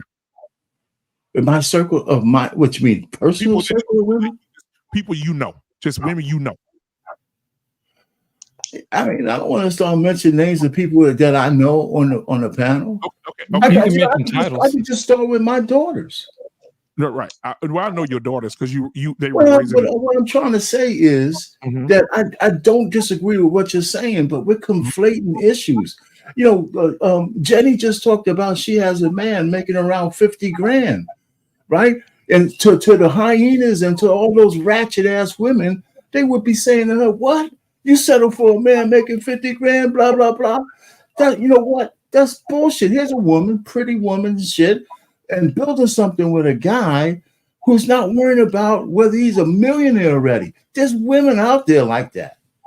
There just are. And we just sit down concentrating on the whores and the titties and all that shit. And even though it's true that there's too many of them, I swear. Who's the loudest? When you go down, they are the loudest. They are the loudest. When you get on your social media, what do you see? Ass titties, ass titties, ass titties, ass titties. You ain't gonna see Jenny embrace, take heed. You can see ass titties, ass titties, titties, ass. Even right now on Twitter, I was on Twitter with my son today. And we were looking at a football play. A football play that went viral at a flag football game, and my son scrolled down and it was a dick in a girl's mouth. You know what? I agree with you. So, but what I'm trying to say, how do we bridge the gap? You're doing that with this panel right here, right? And what I'm saying is that in every walk of life, the worst people are the loudest. So just on these YouTube streets, the ratchet women are the loudest. Some of the guys are the loudest that say dumb, crazy shit, that hate women and stuff like that. I'm just saying, how do we cut through all of that shit? If we only talking, if we're trying to say that there's no hope because it's 2024, and when men and women have been doing the dance since the beginning of time, but it's over because we got social media. Come on, man! I have the solution. I just can't buy that shit. I have the solution. The women who are like Miss Jenny, take heed in the other women on the panel. Right. They must find other women who are like them, which is going to be very few and far between. But when they find them, they must amplify themselves to be louder than the women who are being whores. And if they can't be louder than those women, the only women that are going to get attention is the whores. You can't have 5 women trying to make a difference, and you have 100 women with their titties and ass out. And let me give you another example. Let me tell you what divorce rate is going up right now. Just tinkling up every day, getting higher every day. I saw it today. I said, "Oh my God!" Marriages over 20 years plus are seeing the highest divorce rates this year so far. Yeah. Women who have been married for 25 years, 30 years, 35 years are filing for divorce. And guess what? When they file for divorce, guess what they got their short skirt on trying to compete with these 24-year-olds. They want something new. They don't want that great pubic hair above their dick no more. They want to find these young boys. They're you act like I'm arguing with you over the fact that what you're saying is true. I agree with you, but how do we cut through that shit though? I'm not arguing with you, buddy. I love you. Come here, virtual hug. What I'm saying is that the divorces are getting higher amongst women who have been married 30 plus years, 30, 40 years. They're filing for divorce. How the fuck you be with somebody for 45 years and just say I'm done? No, I'm with you. Like I said, they're drinking the Kool-Aid. They think it's FOMO, right? They're fear of missing out whatever they got left. I'm with you. I know we're in dire straits. I'm just trying to say that any conversation that acts like there's a possibility for, and we can land it here, where there's a possibility for a union between a man and a woman who actually want to be together, to try to say that shit is almost impossible, is I don't agree with that. I just don't. Yeah. I mean, it's like, it was hard to become an engineer, wasn't it? You had to study your ass off, right? Yes, it was. In order to get, that's how it is with these women today. It's like taking engineering classes. Yeah, but I did it. Yeah, I did it. Hell yeah. How long it took? How long it took you? It took me at least 5 years. More. I think it took me 6 to get my diploma because I owed some money. Goddamn right. Yeah. And it's the same thing with these women. You got to take some years for you to vet through them, because there's some women out here that's, I'm telling you, you by her facial expression right now. Watch this. There are women out here right now that were so good at deceiving that they'll love you, nurture you, care for you, fuck you, throw you to the friends, let you meet the family, cuddle up with you, go out with you on trips, and you fuck around and not make that money no more. She gonna show your ass. That's why I just told you 30 plus year marriages are out the door. She gonna show your ass. All right. I mean, I'll tell you the truth. I think that, any man who gets married to a woman, no matter how she is, in the back of his mind, why he keeps hustling is because he never wants to put her in that position where she has to choose. I think that's one of the things that we wrestle with. You're young in your marriage, or how many years you've been in there. One of the things that keeps you going is you never want to have your woman to be at the point where she has to make a choice like that. That's one of the things that kept me going. But I'm not saying my wife wouldn't stay with some of the shit she's done for me is unbelievable already. But one of the things I made sure is that, us being secure is one of those things she never had to worry about. And we still got some life left, so I can mess that shit up now. So I don't want to jinx myself. But she ain't going nowhere. And R-Pain, you in your 80s, your wife in her 50s, right? So if my we're closer together than that. But no, what I'm saying is that, man, it is just amazing to see couples like yourself still married after so many years. How long y'all been married, R-Pain? It'll be 37 years in August. So 37 years in August. Congratulations on that. Now imagine you go out on the town and you come back with that beard like it is right now. Right. And you come back home, you say, baby, and you're an empty nester, and you say, baby, and you walk in the kitchen, and you see a letter on the table that says, you've given me 39 beautiful years, R-Pain. You helped me we raised our daughters. You done an amazing job as a husband and as a father. But I can no longer be your wife because there's something else I feel I need to do. Yeah. And you would fucking run outside the road in front of a truck. You would. No. I go up to the gym and lose this next 50 pounds and just get back on the street and get me some ass as soon as I possibly can. That's what I would do. Oh, well, okay. That's what I would do. That's the R-Pain I know. Okay. That's what I would do. So last but not least at all, he's been patiently waiting, my co-host, my brother from another mother. Lost in translation, you heard finger wave. What are your thoughts? First of all, let me set the table straight, because there's a lot of people out here who have only seen Tanya for her brief 15 minutes of fame. Just to give y'all some background, there's a law in the 48 Laws of Power called Know Who You're Dealing With. It's number 19. Okay. Mm-hmm. Come on. So I'm here to tell you, I've been watching Tanya since the 90s. So Wow. I'm familiar with her. Yo. Yeah, I'm familiar with her. I remember when she was in not YouTube, but Yahoo chat rooms and ICQ and all this other stuff. So I know her intimately. Oh. Not like that. Oh. Not what? Like I thought you gave her the lit dick. Come on. Not biblically, but I'm familiar with her. Okay. Let me tell you something. God will put people in your eyesight for you to watch them a long time. I've been watching Tanya a long time. I remember when Tanya used to have long flowing hair. I remember when Tanya used to have afro. And I remember the day when Tanya shaved her head and slapped ball. And that's when I knew something had happened. I remember when she slept in her car. I put it to like this. She has come a long way. Okay. She's doing her thing. But I will tell you this. I'm going to agree with Harmonize. That is a demon that is old as time. That is a demon that's old as time. I'm going to give you an example.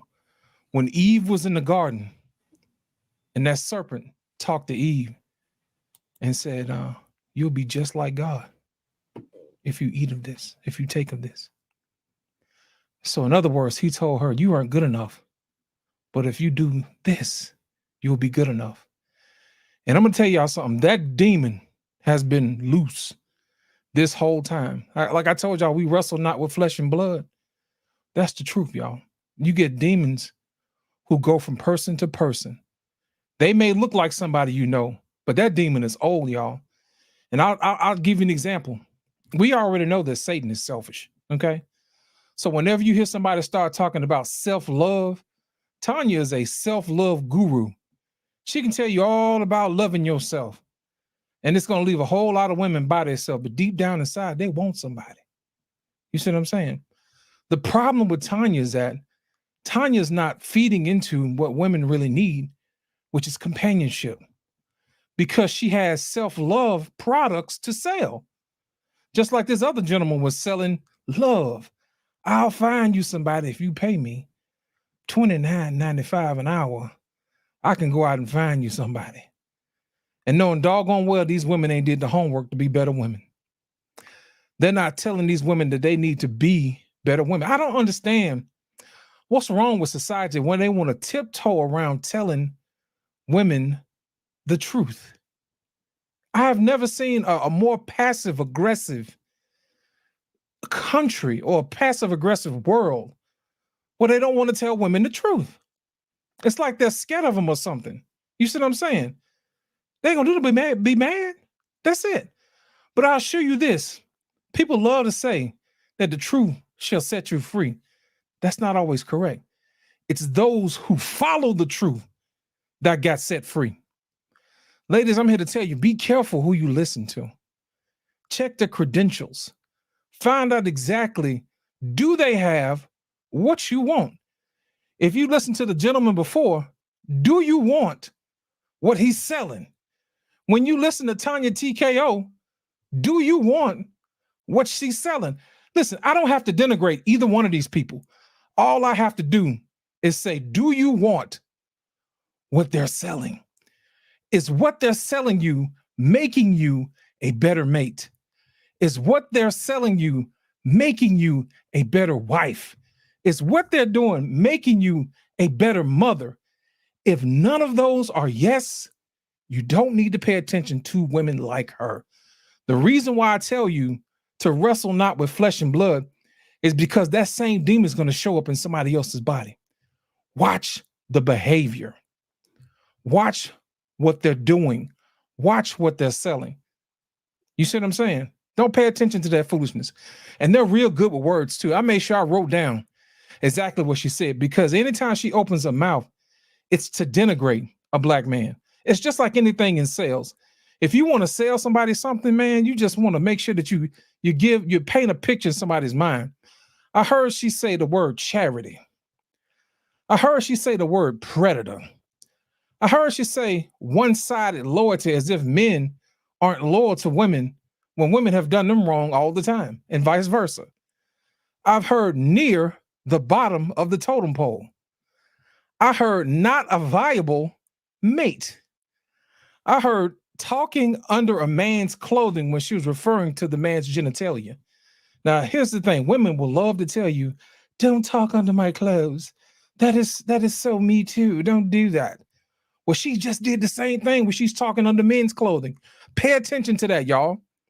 Then she wants to compare other black men to other men, and then she want to denigrate the man by calling him a baby boy syndrome, as if black men have a disease that needs to be corrected.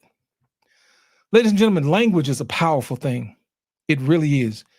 So what you listen to or what you ingest, you become. Even the Bible tells you that, you know? So a man thinketh, so is he. So whenever you hear people that say wild stuff like that, be careful, guard your ear. The Bible even tells you guard your heart above all else. And the only reason I'm telling you that is because that's where it came from. I'm giving you the blueprint with the cliff notes. It's up to you to do the rest. I'm not going to tell you nothing that ain't there. I'm not gonna tell you nothing that's gonna hurt you. I'm gonna give you what you need. If you want to have a spouse you can be proud of, you should be the spouse that your spouse should be proud of. And that's all I'm gonna say. Get better at being you. So that way you can share the love that you already have with somebody else, and you don't have to seek or find it externally because you already have it.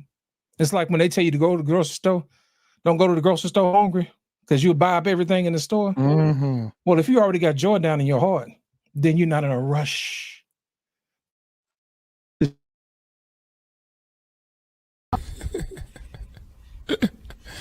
Sensational. Man, that was wonderful. I appreciate that. We got some super chats. While Lost in Translation, you froze up a little bit, brother. But you got it out though, but you froze up a little bit. We got some super chats, and we could do those real quick. We're gonna welcome Trey to the show tonight, for sure. All right, let me get these super chats out in here. Let's see what we got. All right, let's see. I think we did this one already, maybe. Oh no, interesting. Okay, he said when you get a chance, check out my comments. $2 super chat. Thank you so much, man. Appreciate you. We got Marcus Evans, $2. He said, hello, everyone. Talk that shit to him. Take heed. All right. We got Marcus with another $2 super chat. He said, take heed on Easter time. Lord, have mercy. All right. We got Big Ant in the building saying respect to the panel and thanks to Take Heed. I'm staying away from baby mama Lane. Thank you.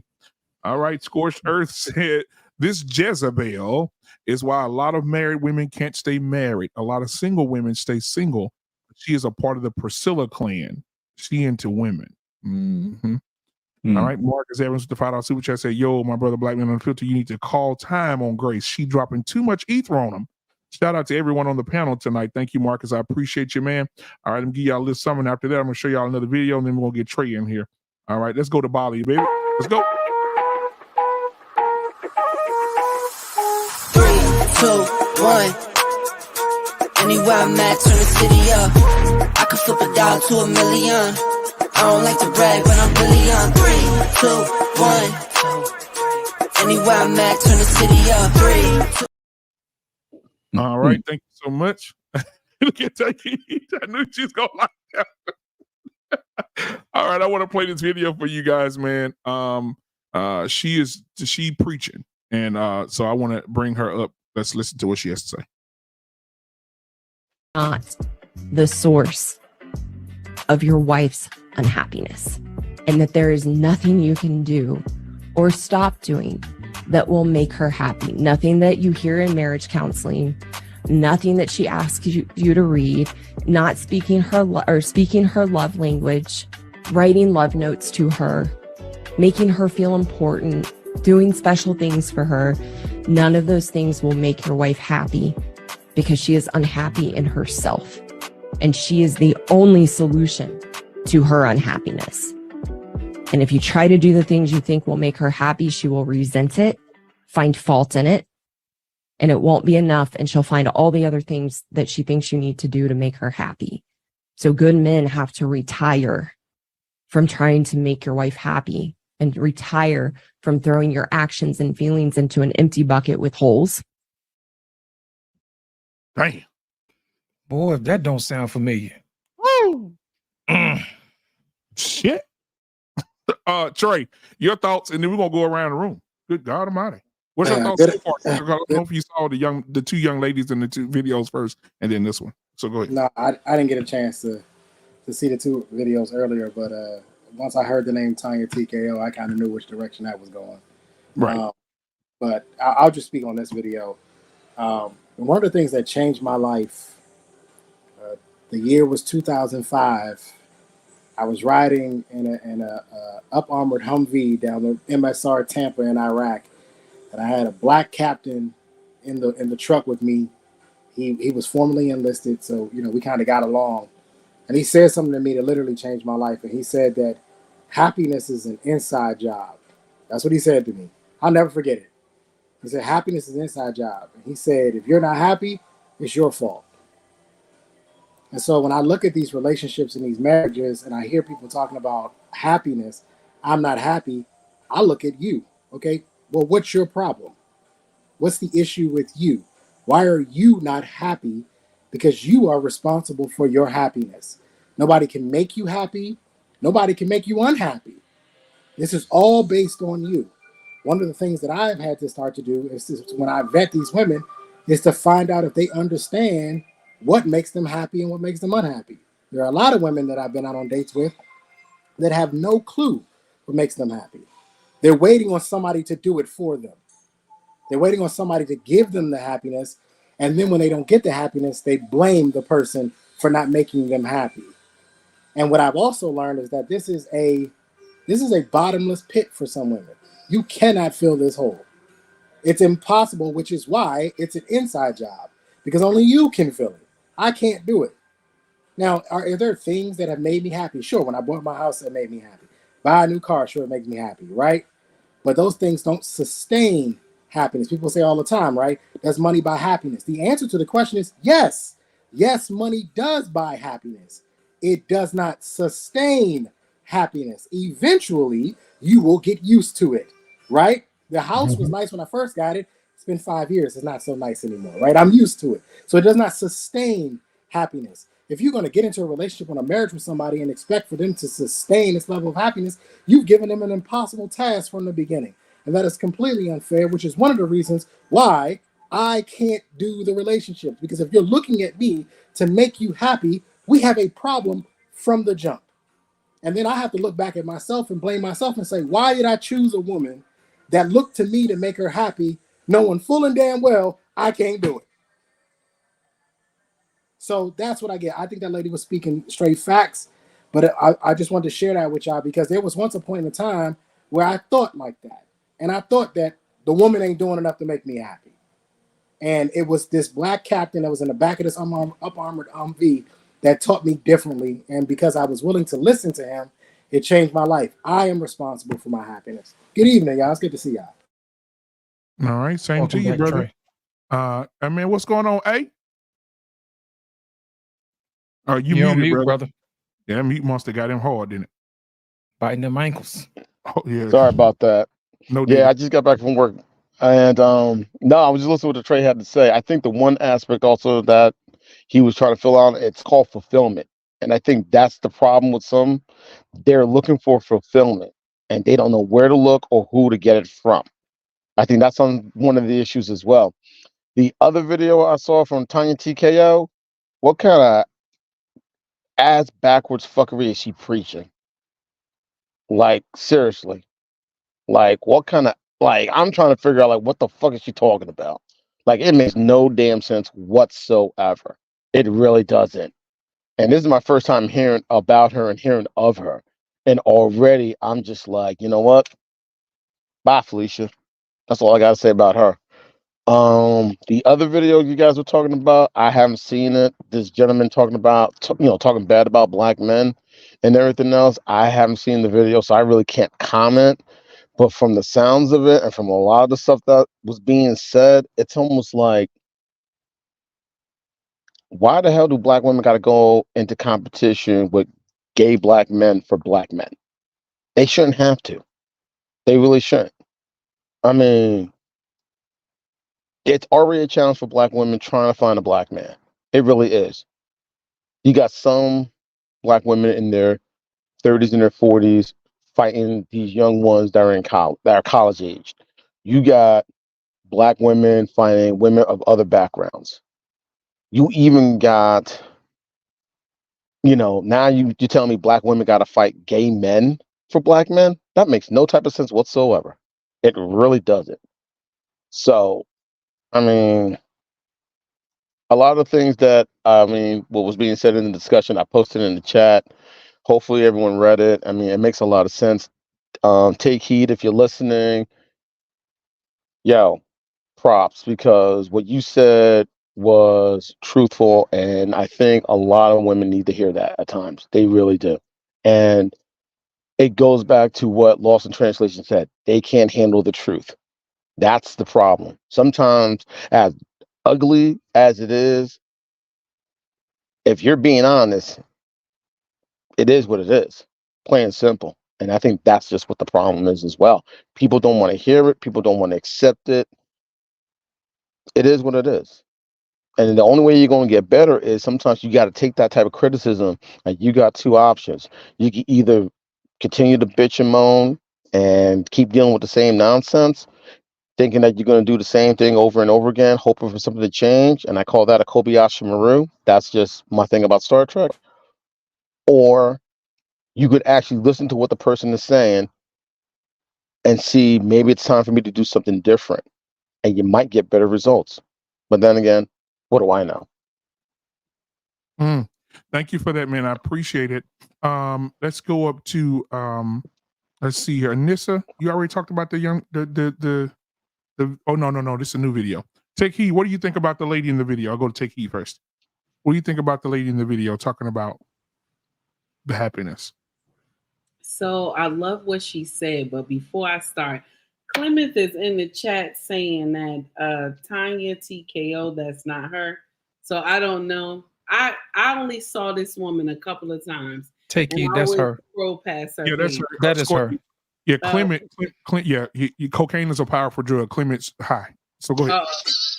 Okay. It says so at the bottom of the screen. That scroll her name. It says Tiny TK at the bottom of the screen. At the bottom of the screen, yeah. Why would we lie? Cocaine is a powerful drug. So go ahead. Get off that pale white horse. So Yep. what I want to say is that in a marriage, right? In my married sisters, y'all understand this, and I say this on my show as well, is that at times in your marriage, you're not going to always be happy. In your marriage, you have seasons. It changes. But why I always say to my sisters is that always serve. Continue to serve. Keep that in your heart. That's how you still keep that lust and that love for one another. You know, but what do I know? I've been married 16 years. What do I know? But I'm saying, I tell my sisters all the time that you will not be happy all the time. It will not be rosy all the time. You're going to go through some shit. Yes, okay? indeed. You're going to go through some turmoil. But that doesn't mean you run, baby. That means you hold on. Hold on. Financial difficulty will come. Okay? You will go through all other nonsense as well. It will come. You have to learn how to hold on. And that happiness bullshit that they taught y'all, that is not real. I don't know where they got that from. But I also tell the younger women as well, when you feel like your body is drained, because you have given everything to your husband, you have given everything to those children, and I'm going to share something with you. You know how you recharge? And I tell my ladies this all the time. You know how you recharge? After that man has ate, you brought his plate to the kitchen, go lay on him. Go lay on him. I do it all the time.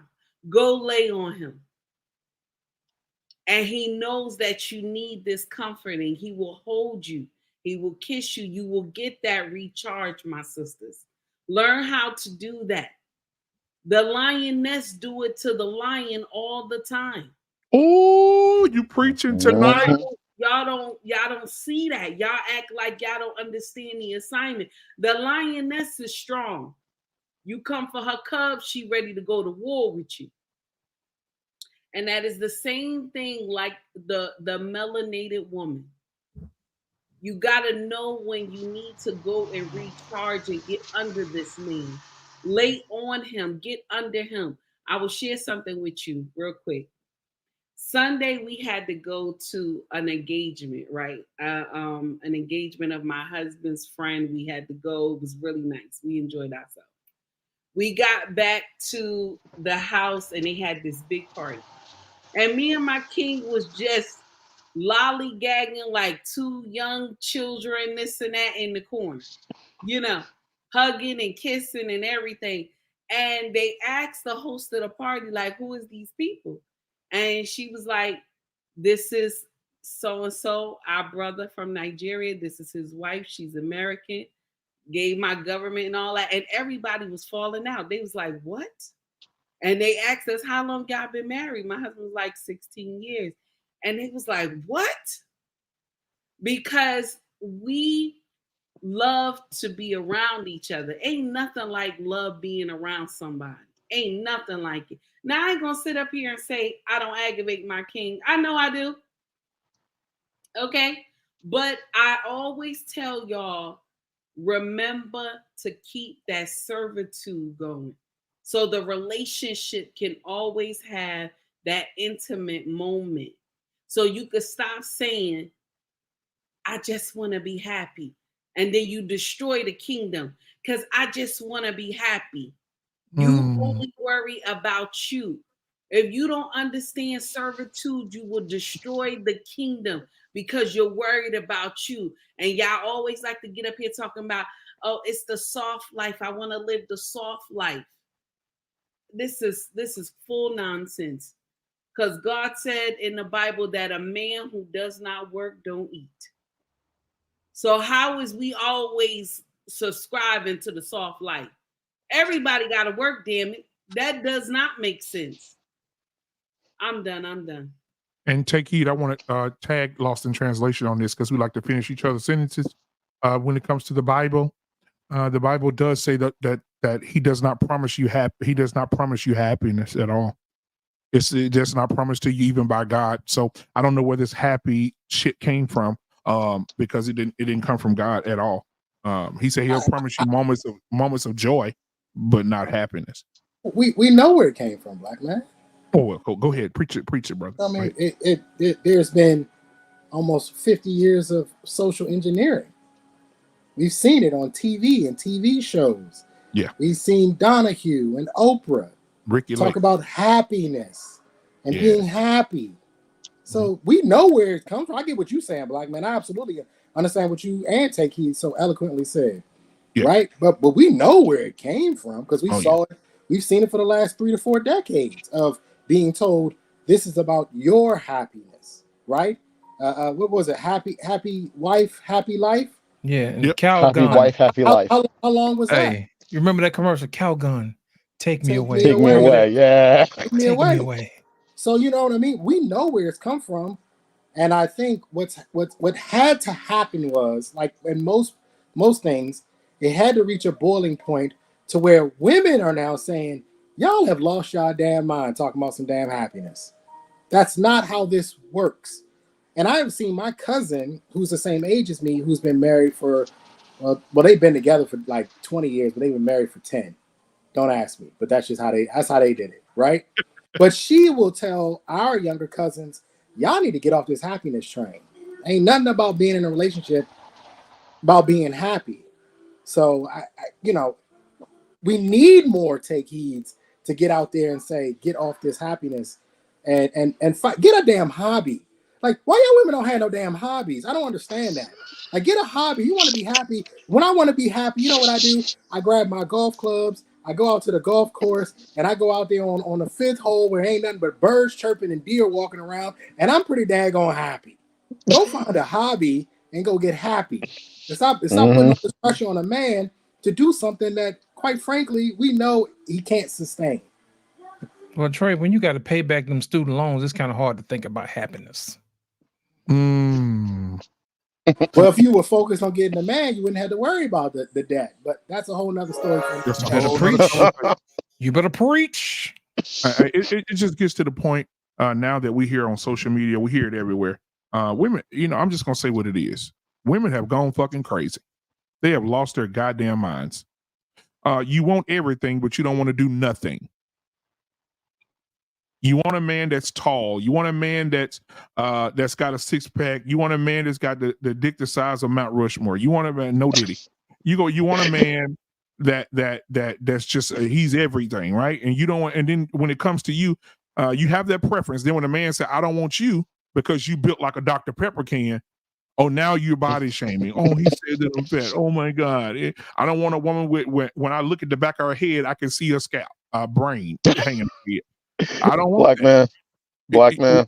Yeah, I mean, when you tell them what you don't like or what you don't want, you body shame, and I've seen so many girls, even now, just walking around the mall. Who told you? And I think some of these men out here, like this guy that turned, so many men out here are elevating these women when they're human beings. You should treat them like they're human beings and stop elevating and put them on.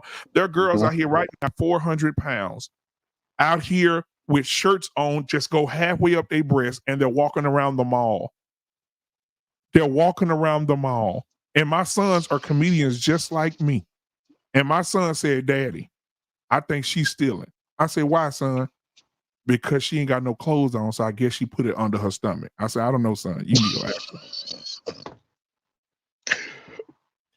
Black man, the best way I can put it, the best way to put it is these two. The best way are these two words: unrealistic expectations. That's what it is. And I've told some women this: you have these unrealistic expectations, and the only person I can see meeting them is the Son of God, and I don't see him walking through that door anytime soon. Then you got someone else still have an issue with that, thinking he's still not good enough. But you know what? A man, when you take those vows, they said the Bible says that a woman her main focus should be her husband. Lost in translation, stop me when I'm wrong. The Bible says that my wife's main objective is for her husband, and it's for her husband to rule over her. You say that in 2024, she's walking out the door. She don't want you to rule over her. She wants you to be under her. She wants she like the guy we showed last week, the cockeyed lizard face dude. They was sitting there saying, all I wanted when I got my wife, I wanted the family dynamic. I wanted to be the leader. I wanted to be a father. I wanted to be a husband. Then you fucking just no. We want to follow what she wants to do. So I think that women are getting married because they want people to see them in their pretty dress, sitting at the altar with their ugly mama on the front bench, smiling and giggling. But they don't want to do the work. I think they want the aesthetics, but they don't want to do the work. You know what it is, Black man. Let me explain something to you. You know what the problem is, man? Go ahead, my brother. I think the reason why they have unrealistic expectations is so they don't have to prove what they can do. Mm-hmm. You know what I'm saying? I'll give you an example. If who's here has been in the military? Trey, you've been in the military, right? Trey. Okay. Yeah. Right here. What would it be like if you went to war without a weapon? If you went to war without a gun or a training, how would that go for you if you went to war without any training or any weapon? How would that go for you? Like straight off the bus, dropped off in Iraq and said, get to it. I wouldn't be sitting here. Correct. Two words. You're fucked. Basically. So what I'm seeing is I'm seeing a whole lot of women who are being dropped off on the battlefield of marriage, ill prepared. You see what I'm saying? They're not getting the wisdom from their grandmothers, from their mothers, from people who know better, people who've actually been through some things. It's like they're winging it. And so when they get into these relationships, they're unarmed. They don't have anything. Think about it. Anybody who's been married for a long time, our pain, stop me if I'm lying. Okay. Did your wife worry about being a wife when she got married to you? Or was she already prepared to be a wife? Oh, she was prepared. Exactly. That's my point. And the reason why we have a lot of women out here who are giving these unrealistic expectations is to throw you off the scent of the ability that they have to be a wife. And it's going to be up to men to decipher the sugar from the shinola, as they say, you know what I'm saying, in the business. You can't, gentlemen, I'm going to say this. Gentlemen, you cannot be ruled by your flesh, by what you see. Mm-hmm. You're going to have to learn how to close your eyes and listen to what these women say. Yes, sir. Because these are the people who are going to be the matriarchs of your family going forward. Your kids will be listening to them. This is the woman that you're going to be giving honor to. So it's up to you to decipher from the sugar and the shinola. Yes, you see sir. what I'm saying? When the rubber meets the road, it's on you, player. So I suggest that you be the best version of yourself. Learn as much as you can. Do as much as you can. And teach as much as you can. So that way other brothers don't fall for the okie doke. Like I told you earlier, man, we wrestle not with flesh and blood. Come on. So get better at what you're looking at. Understand what you're looking at. Those who are going to talk trash, ignore them.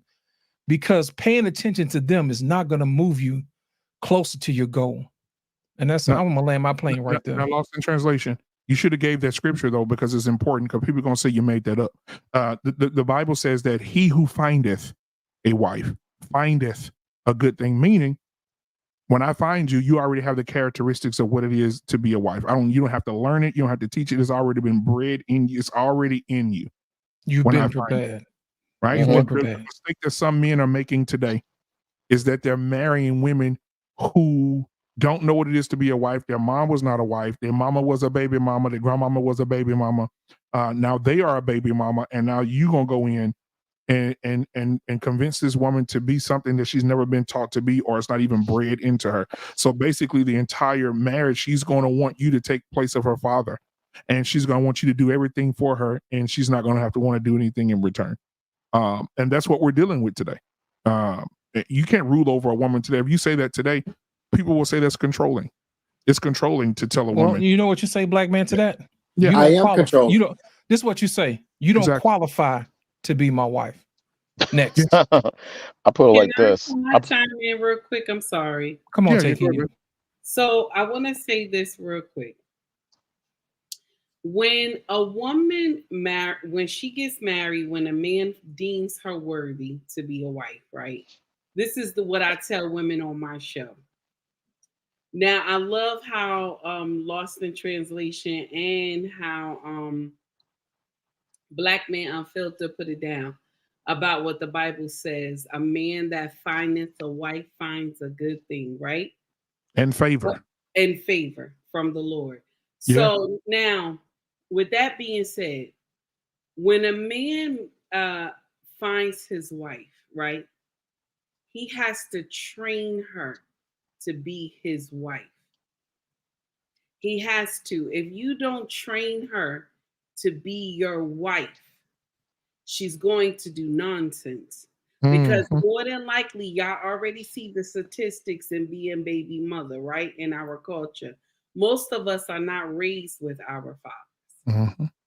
So with that being said, this is why I tell women on my channel, make sure you are governed under a king. Make sure that your king was governed under a king as well. Because if he was not governed under the king, then that means he got his mama logic. So now you have married a woman. I mean, even though it's a man, but you have married a woman, because nobody will know when to stop the argument. Nobody will know when, go sit your ass down. Let's calm this shit down. Let's come back again. Nobody will know that. They will just keep going at it, because women, when they have a problem, it's hard for them to stop because they're upset. Even me.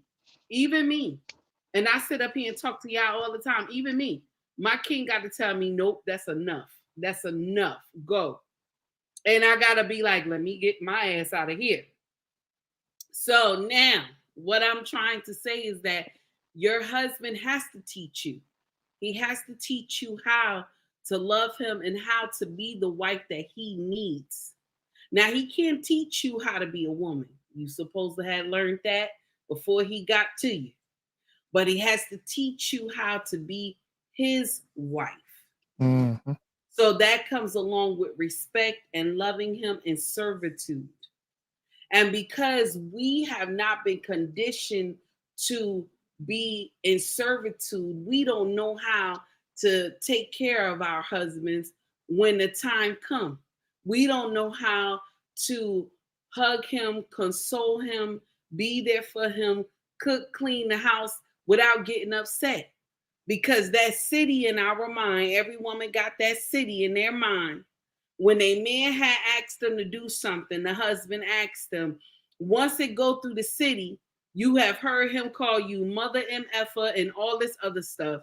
And then when it came out, you got a whole attitude with this man for no reason. And all he said was, honey, can you make my plate? But you heard all this other stuff in your city, and now you're ready to start a full-on argument. So I just say this to y'all, my brothers, if you take heed to it or if you don't, remember when you get married that you have to train this woman to be your wife. You have to train her. Because if you don't, the first time that you did not train her, you didn't take time to tell her respect come first in our marriage, she will disrespect you in front of her mother, father, auntie, uncle, god sister, godmother, grandma, grandfather. She will disrespect you in front of everybody and people outside. So if you don't train her to have respect for you, and respect comes with everything else. Now, if you only trained her to love you, respect don't follow. But if you trained her to respect you, everything else will follow. And I've been married 16 years, so I know what I'm saying to you. The first thing I loved about my husband when we first met was that he said, you are to respect me in private and in public. And I was surprised he said that.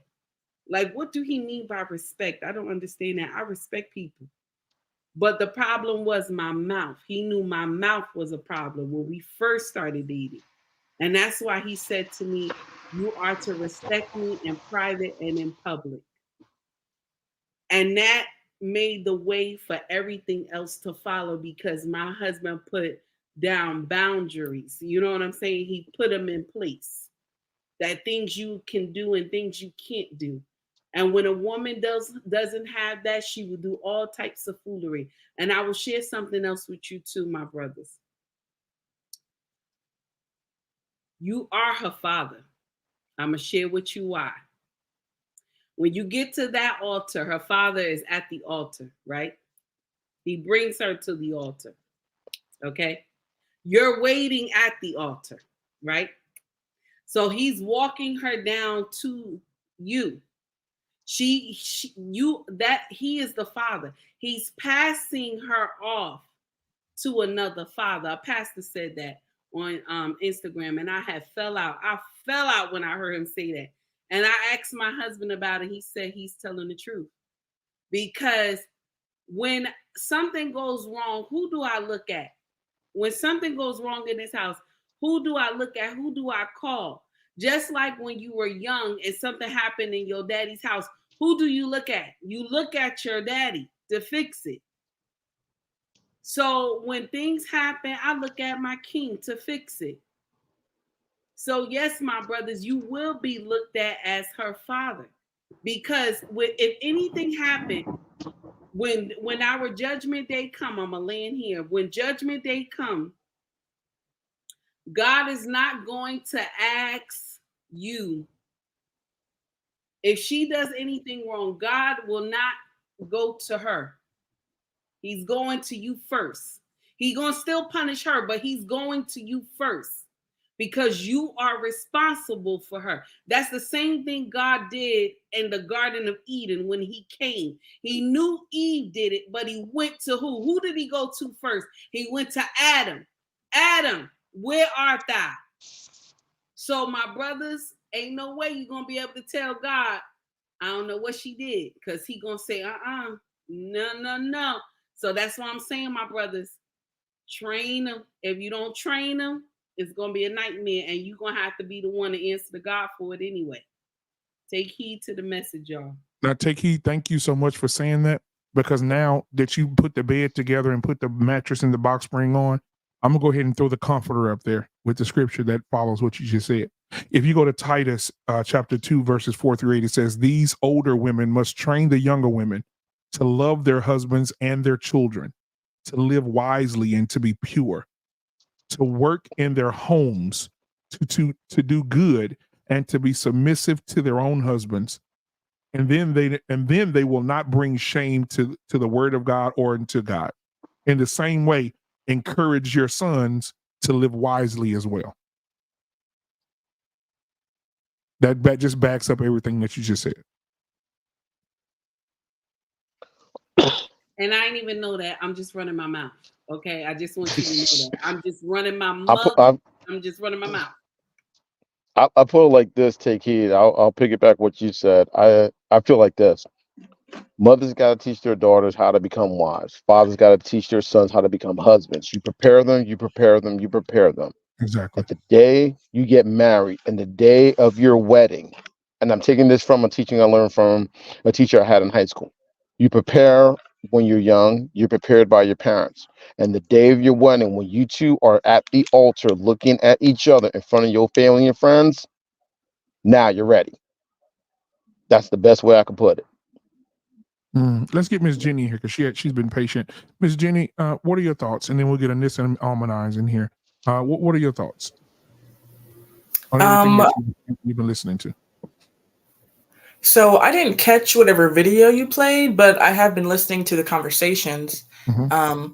And so, yeah, I mean, I absolutely think that it's important that a woman, learns how to be molded and formed, into the image that her husband wants her to be. And now, from what I've been hearing, I think that it is good. You have a better chance of getting a good wife if she is someone who was trained to be a wife. But I personally wasn't trained to be a wife. I was raised by a single dad.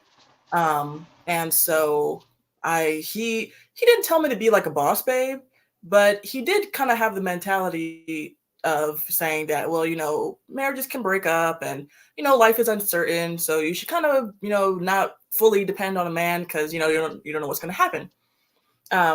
And so, yeah, I mean, I saw people who had marriages, very few, but I witnessed it, but I was not actually trained on how to be a wife. And so my only saving grace was the fact that I was reading the Bible. And so because if I'm active in my faith walk, if I'm trying to be a good Christian, then I will be a good wife in tandem. And then of course I wanted to be married. And so I was actively reading out marriage passages. And so, yeah, now I understand that we can't live our lives on exceptions. And so that's why I do agree that more often than not, you do want to marry a woman who is trained to be a wife because you will have, generally speaking, better results. But if there is a woman out there who wasn't trained to be a wife and is like, oh man, what am I going to do? I just have to settle for some, bum. But that's not necessarily true. Because if you prepare yourself and you present yourself in a wifely fashion, then, a man would never know. And it all matters about, where you're going and how you're progressing yourself, because no one can change their past. And what your parents did is outside of your control. But if you show him that you are actively trying to be better and lead by good example, and you have a track record of these positive traits, then, you can be as good a wife as any, I feel like. Anissa, what are your thoughts, sweetheart? Well, I really don't have much to add. I think everybody made such great points on this. The only thing that I'll say is choose wisely. Men, you got to choose wisely, and women have to choose wisely because we're called to submit to men. So you need to be very clear on who you're submitting to, who's leading you, who's going to cover you, so that you can grow and blossom in the best environment for you. And men are as well need to choose wisely. So I just think both sides need to make sure that they're choosing wisely in marriage. But I think everybody said everything very, very well here. You know what I think, Anissa, and I know people may not agree with this, and I know this may seem harsh. I think men, when submission is rejected or women don't want to do anything to add to anything, or they don't want to listen to their husbands, I think their husbands should allow them to fall. And let me tell you what I mean by that. I mean that if I say, hey, listen, you shouldn't go on this girl trip. That's just not what we do here. Well, I already paid. I'm going anyway. Okay. Hello. We on this girl trip. We lost the boat. Something happened. I'm sorry. I can't hear you. Oh, I gotta go. Who's ever covering you over there, they'll take care of it. No, I'm serious. I do believe that men should start shutting that shit down. If she don't listen and something happens, baby, you should not go to the store. I work the graveyard shift. You should not go to the store at midnight. You should not be at the store at 11. You should not be out the house and you decide to get in that car and somebody hit you in the back of the fucking head with a Nike or with a Nike shoe or some shit. That's your problem. because I told you not to go outside the door.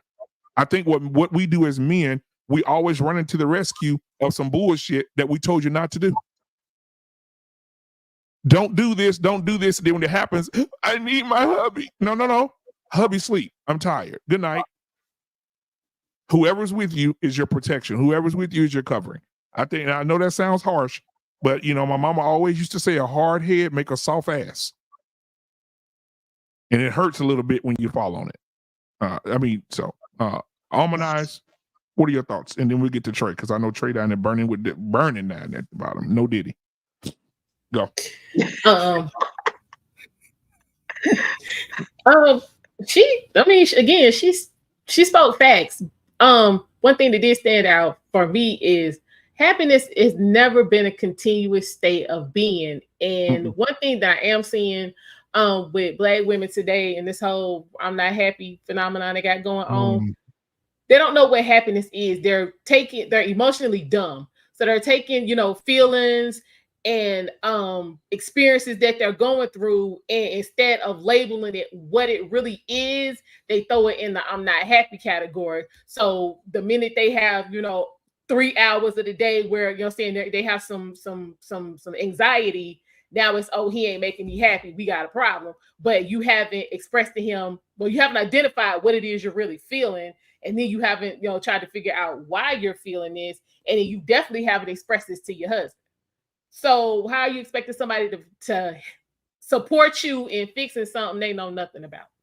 Because again, happiness is not a 24/7 every day of your life state of being. That's crazy. You will definitely have moments of days where you're happy. You're gonna have moments where you're not. You're gonna have moments where you are anxious about something going on. You're gonna be confused. But from what I'm just seeing, again, these women take anything that's not excitement or joy or glee, and they throw it in the I'm not happy category. Can I ask a question of the Christian men on the panel? You sure can. Yes. So, because this is reality, so I'm going to ask this question. Because there are, in relationships, there are, things happen. And what if a woman goes to the man and she does express there is a need or something that's not being met, and she has expressed it numerous of times, and it is not being addressed? Because we all know that no man is perfect, no woman is perfect. So sometimes there are needs that are not met. There are wants that are not met in a marriage.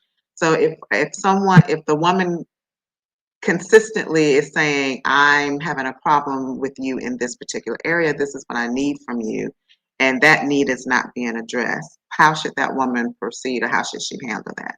Oh, that's a great question. Okay, go ahead, Lost. Yeah, coming from a management position, basically what happens is whenever you have somebody you want to address whatever need they have, first of all, we need to identify is what you're asking for realistic. Okay. If it is realistic, then at that point, we should figure out exactly how we're going to solve this problem together.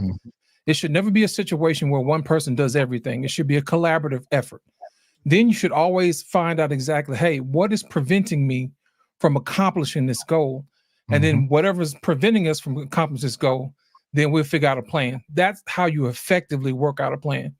But 9 times out of 10, generally when we see stuff that when women bring stuff to men, it's always something that the man should do alone by himself, without the cooperation or help from his woman.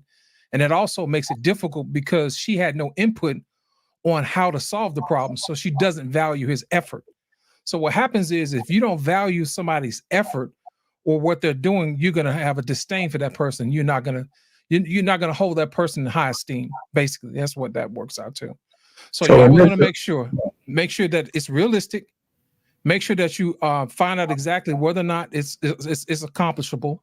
You write down those goals and tasks, and you also have a method of where you both can solve the problem together. What that's going to do is it's going to stop you from having illogical or irrational requests, because you're actually involving yourself in the need or the request of what you're asking for. You see what I'm saying? It'd be like if you walked up to your husband and say, hey, you're not making enough money. Well, how much money do you think we need? $1 million? Well, how you gonna help me make $1 million, baby? How much of this you gonna put in on this effort? I know that's right, boy. You preaching, goddammit. You see what I'm saying? So what happens is now the ball is in your court because I can't.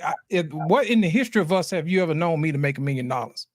Now, if there's a way that you can show me how I can get there, then it's on and popping. I'll listen to whatever it is you got to say because it's gonna make us live better.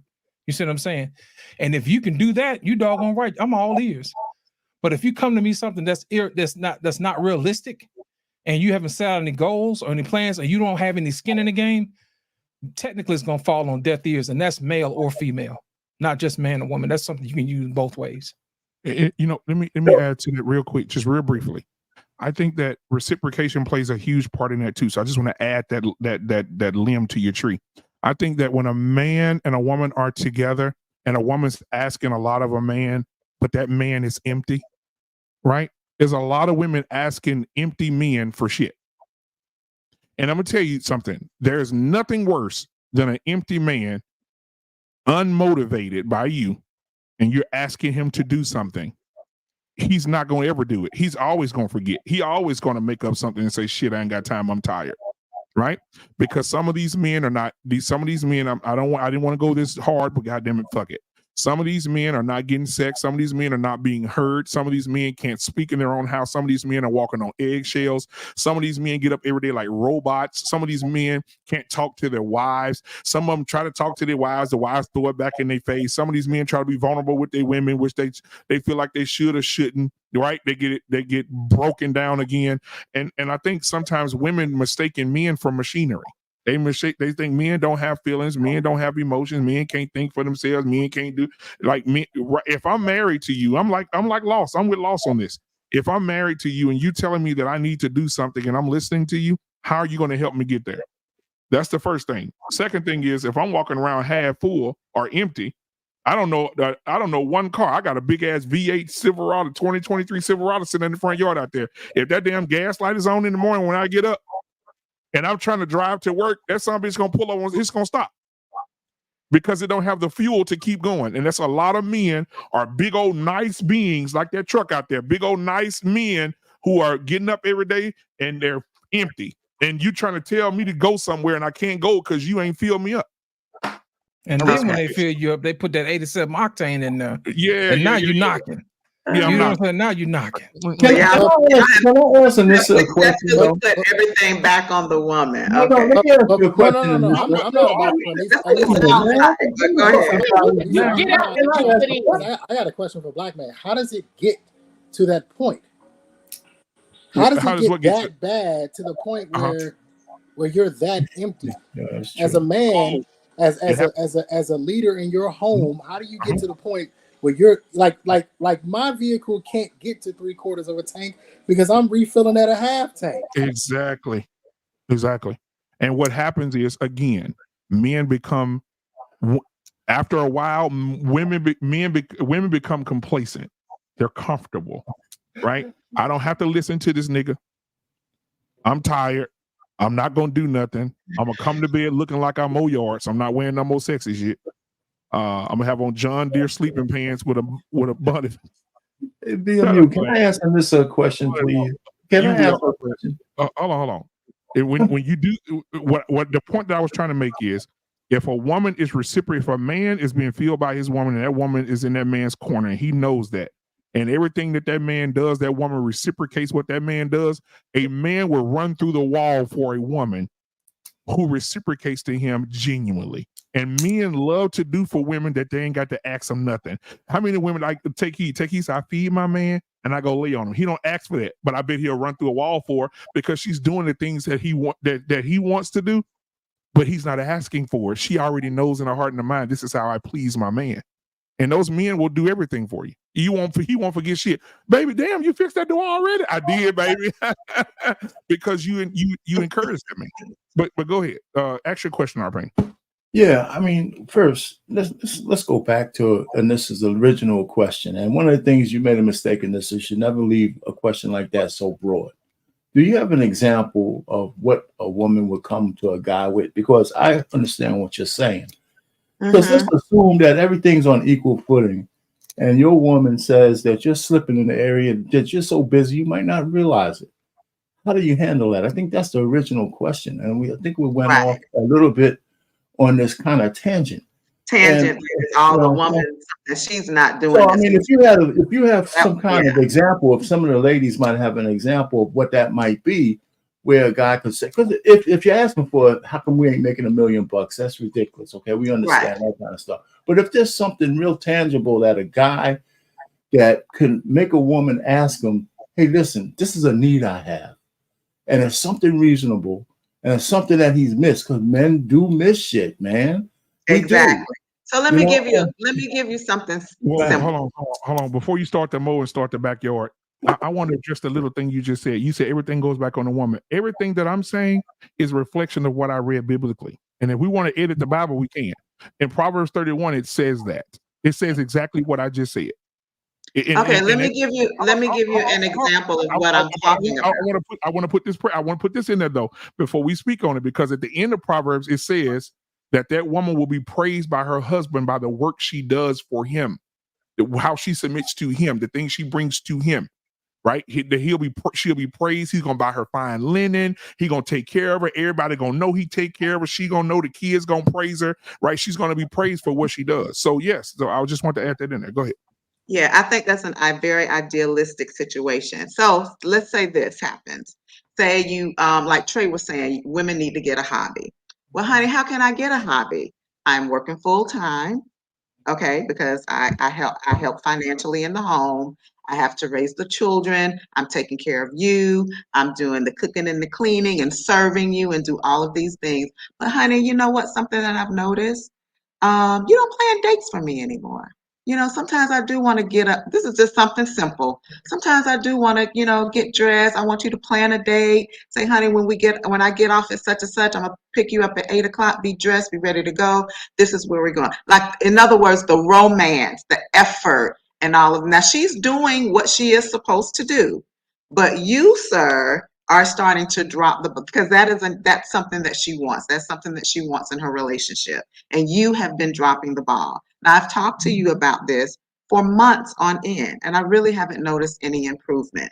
So my question was, if I've asked you and I've asked you and I've asked you, because let's be honest, most women are just not waking up and being fulfilled in their marriages and just say, you know what, I got an amazing husband and an amazing wife.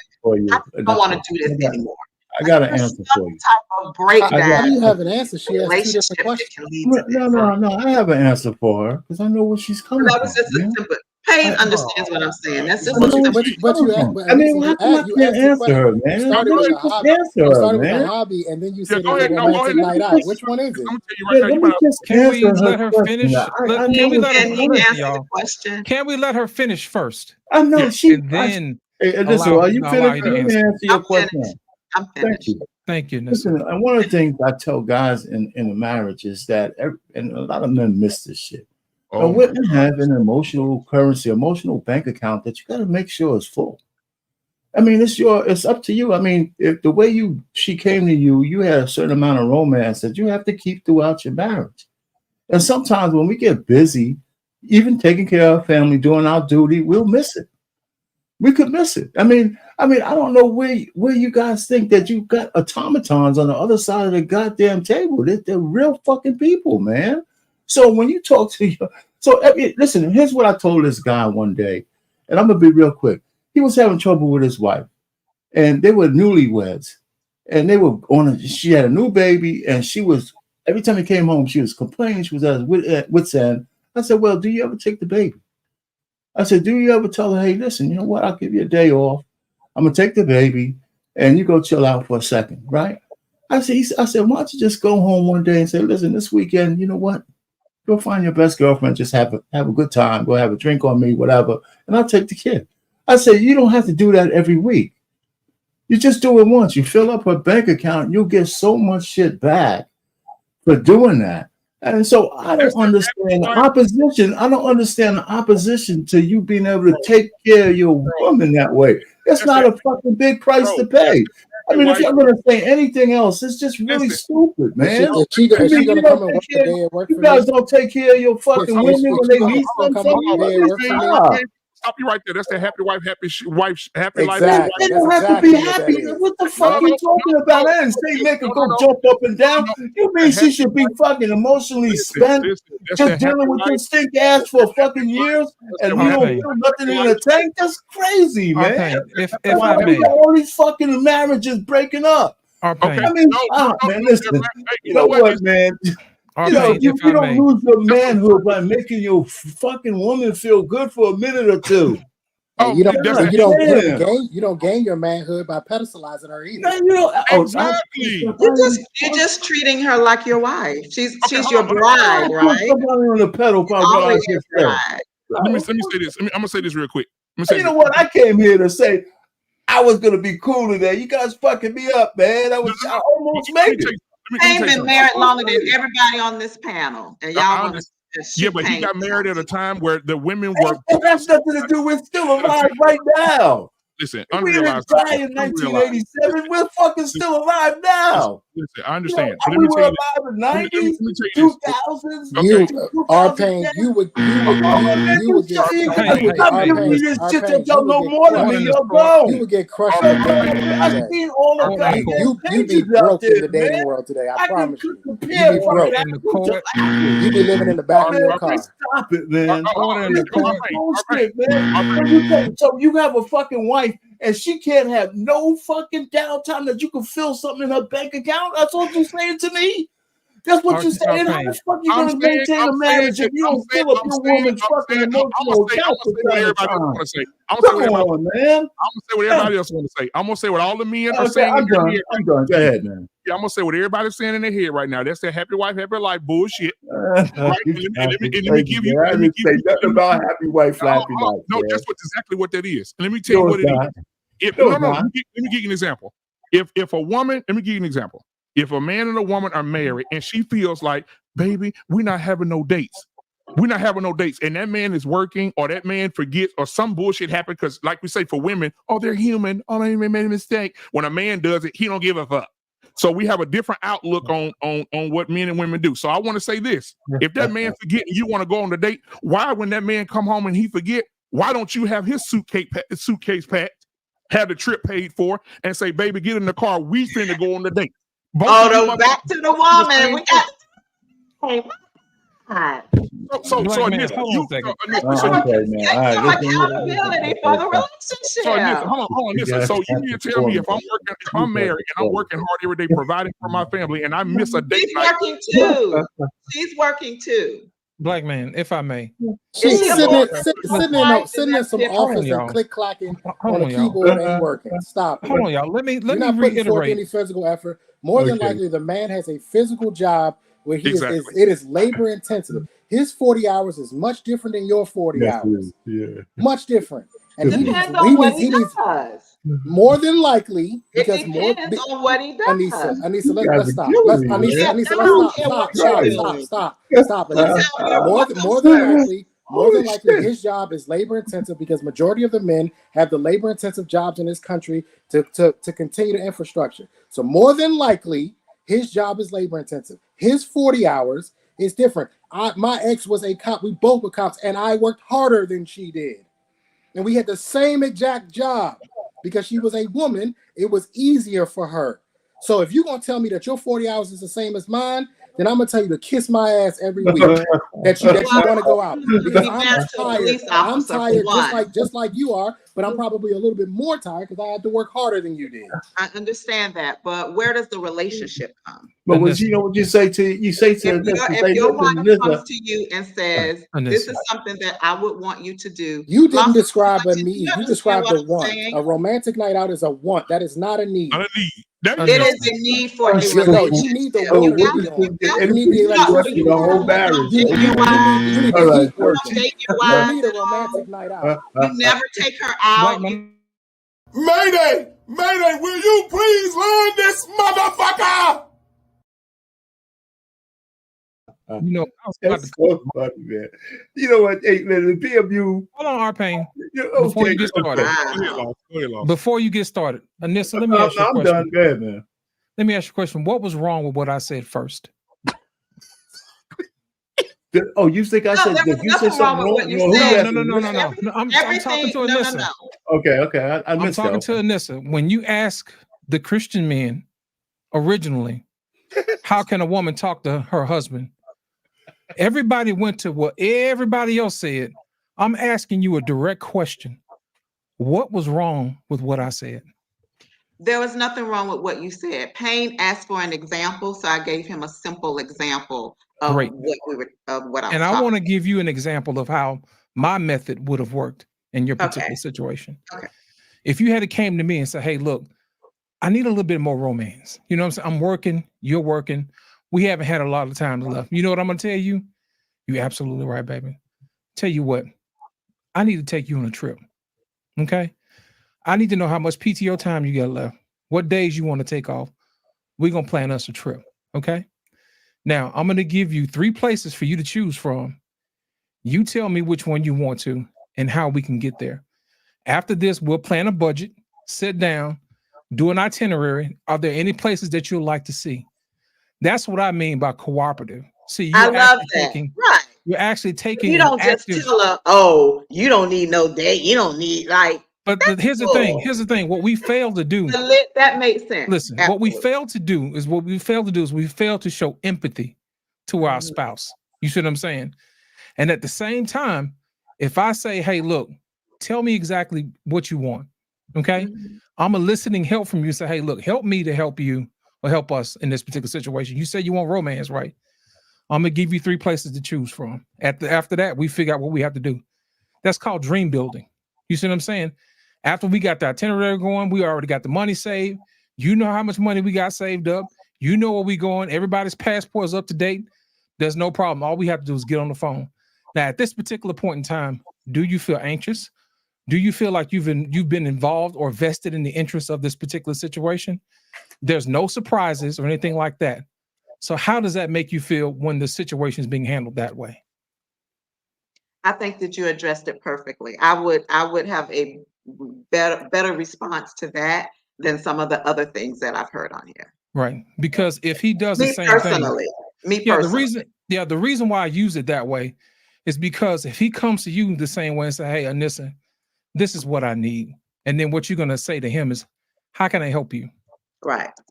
And that's all I'm just saying, that what we should get good at doing with each other.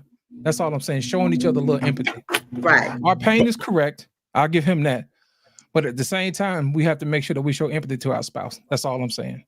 Now, that makes sense. Our pain is not correct.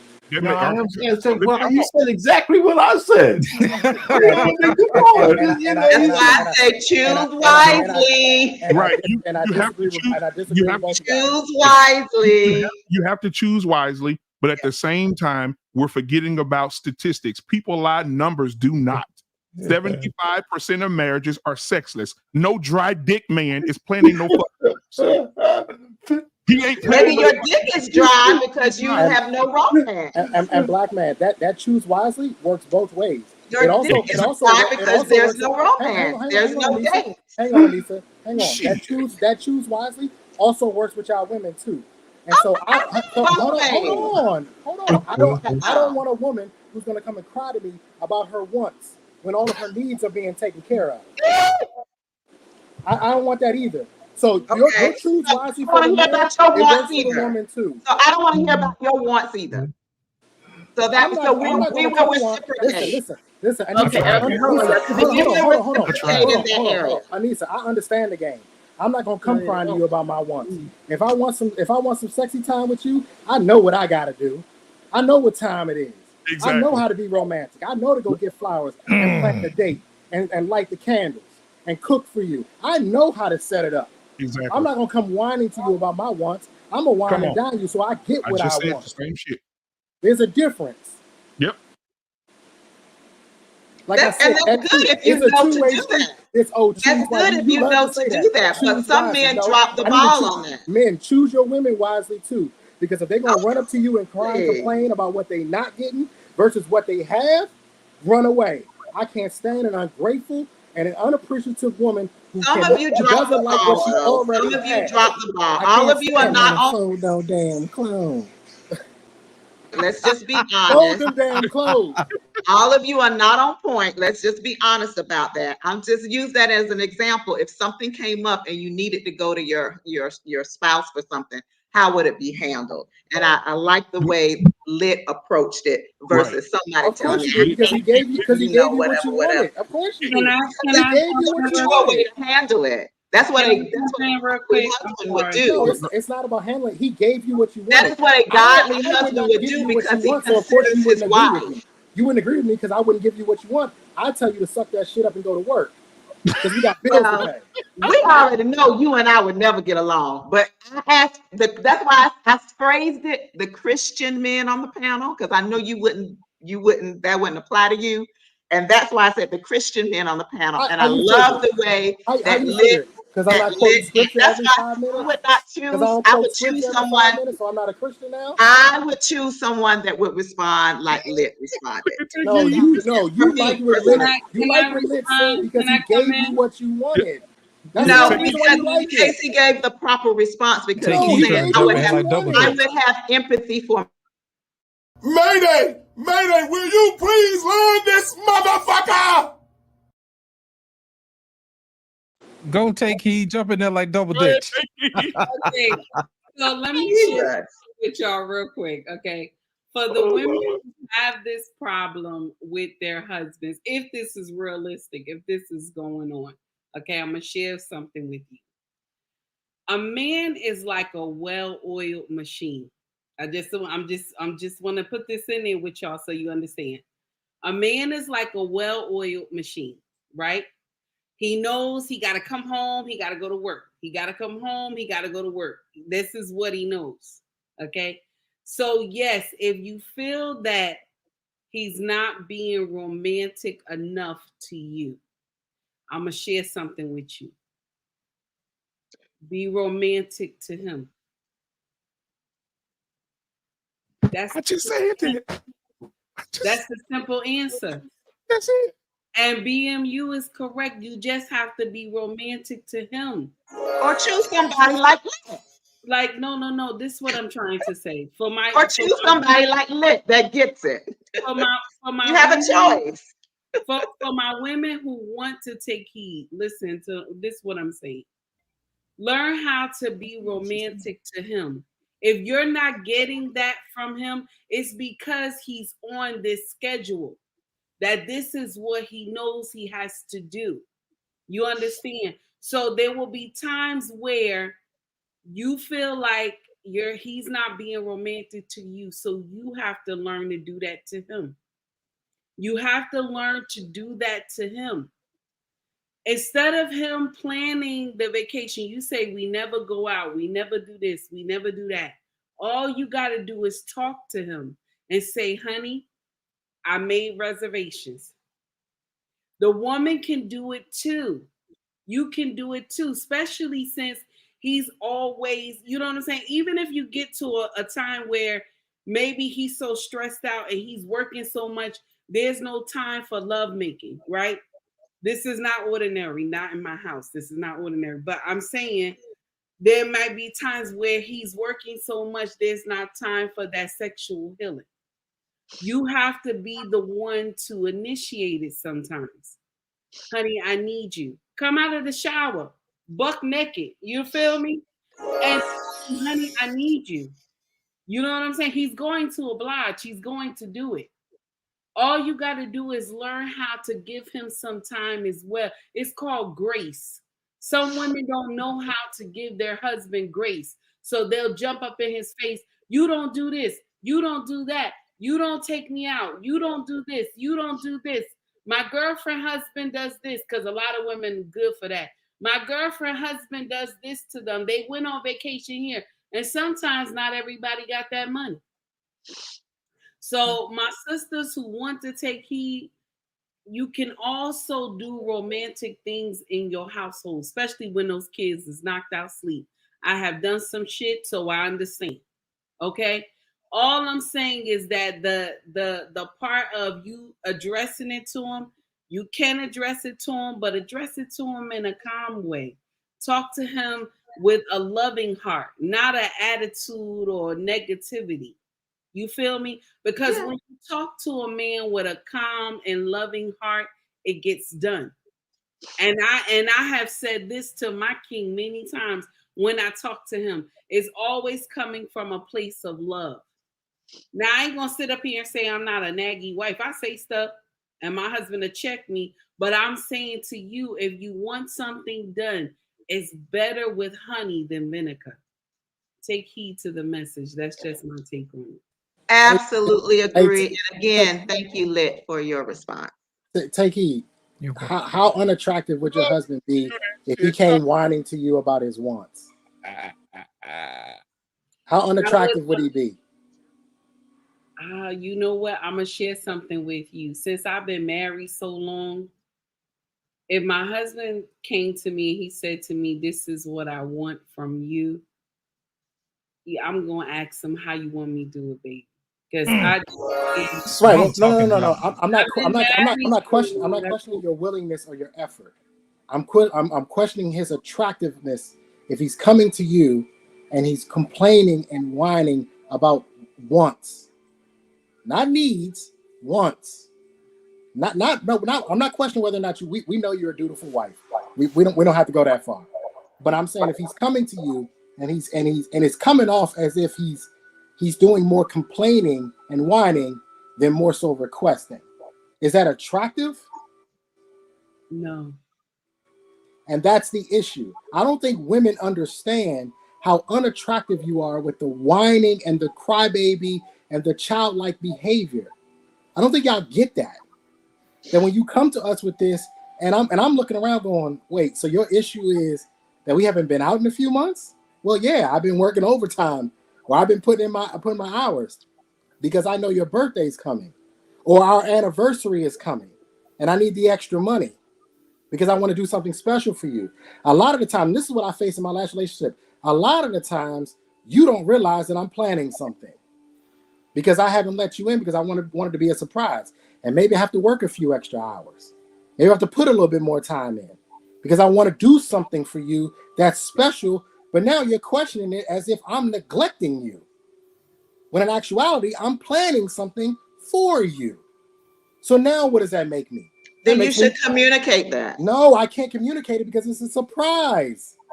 I'm treating you to something. You should communicate that. No, what you should do is be quiet, trust your man, and follow his leadership. That's what you should do. If there is a problem in the relationship, you should not make her feel like she's whining or nagging if she brings it to you. I absolutely am going to make her feel like she's whining or nagging because she's an adult. She's an adult. She might have some legitimate reason. It might not be the date thing. It could be something else. So you're saying your wife can't come to you if there's an issue that she's having with you?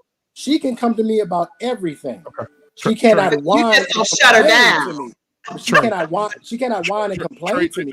No. Let me say this, Trey, because now we got to do after hours conversation.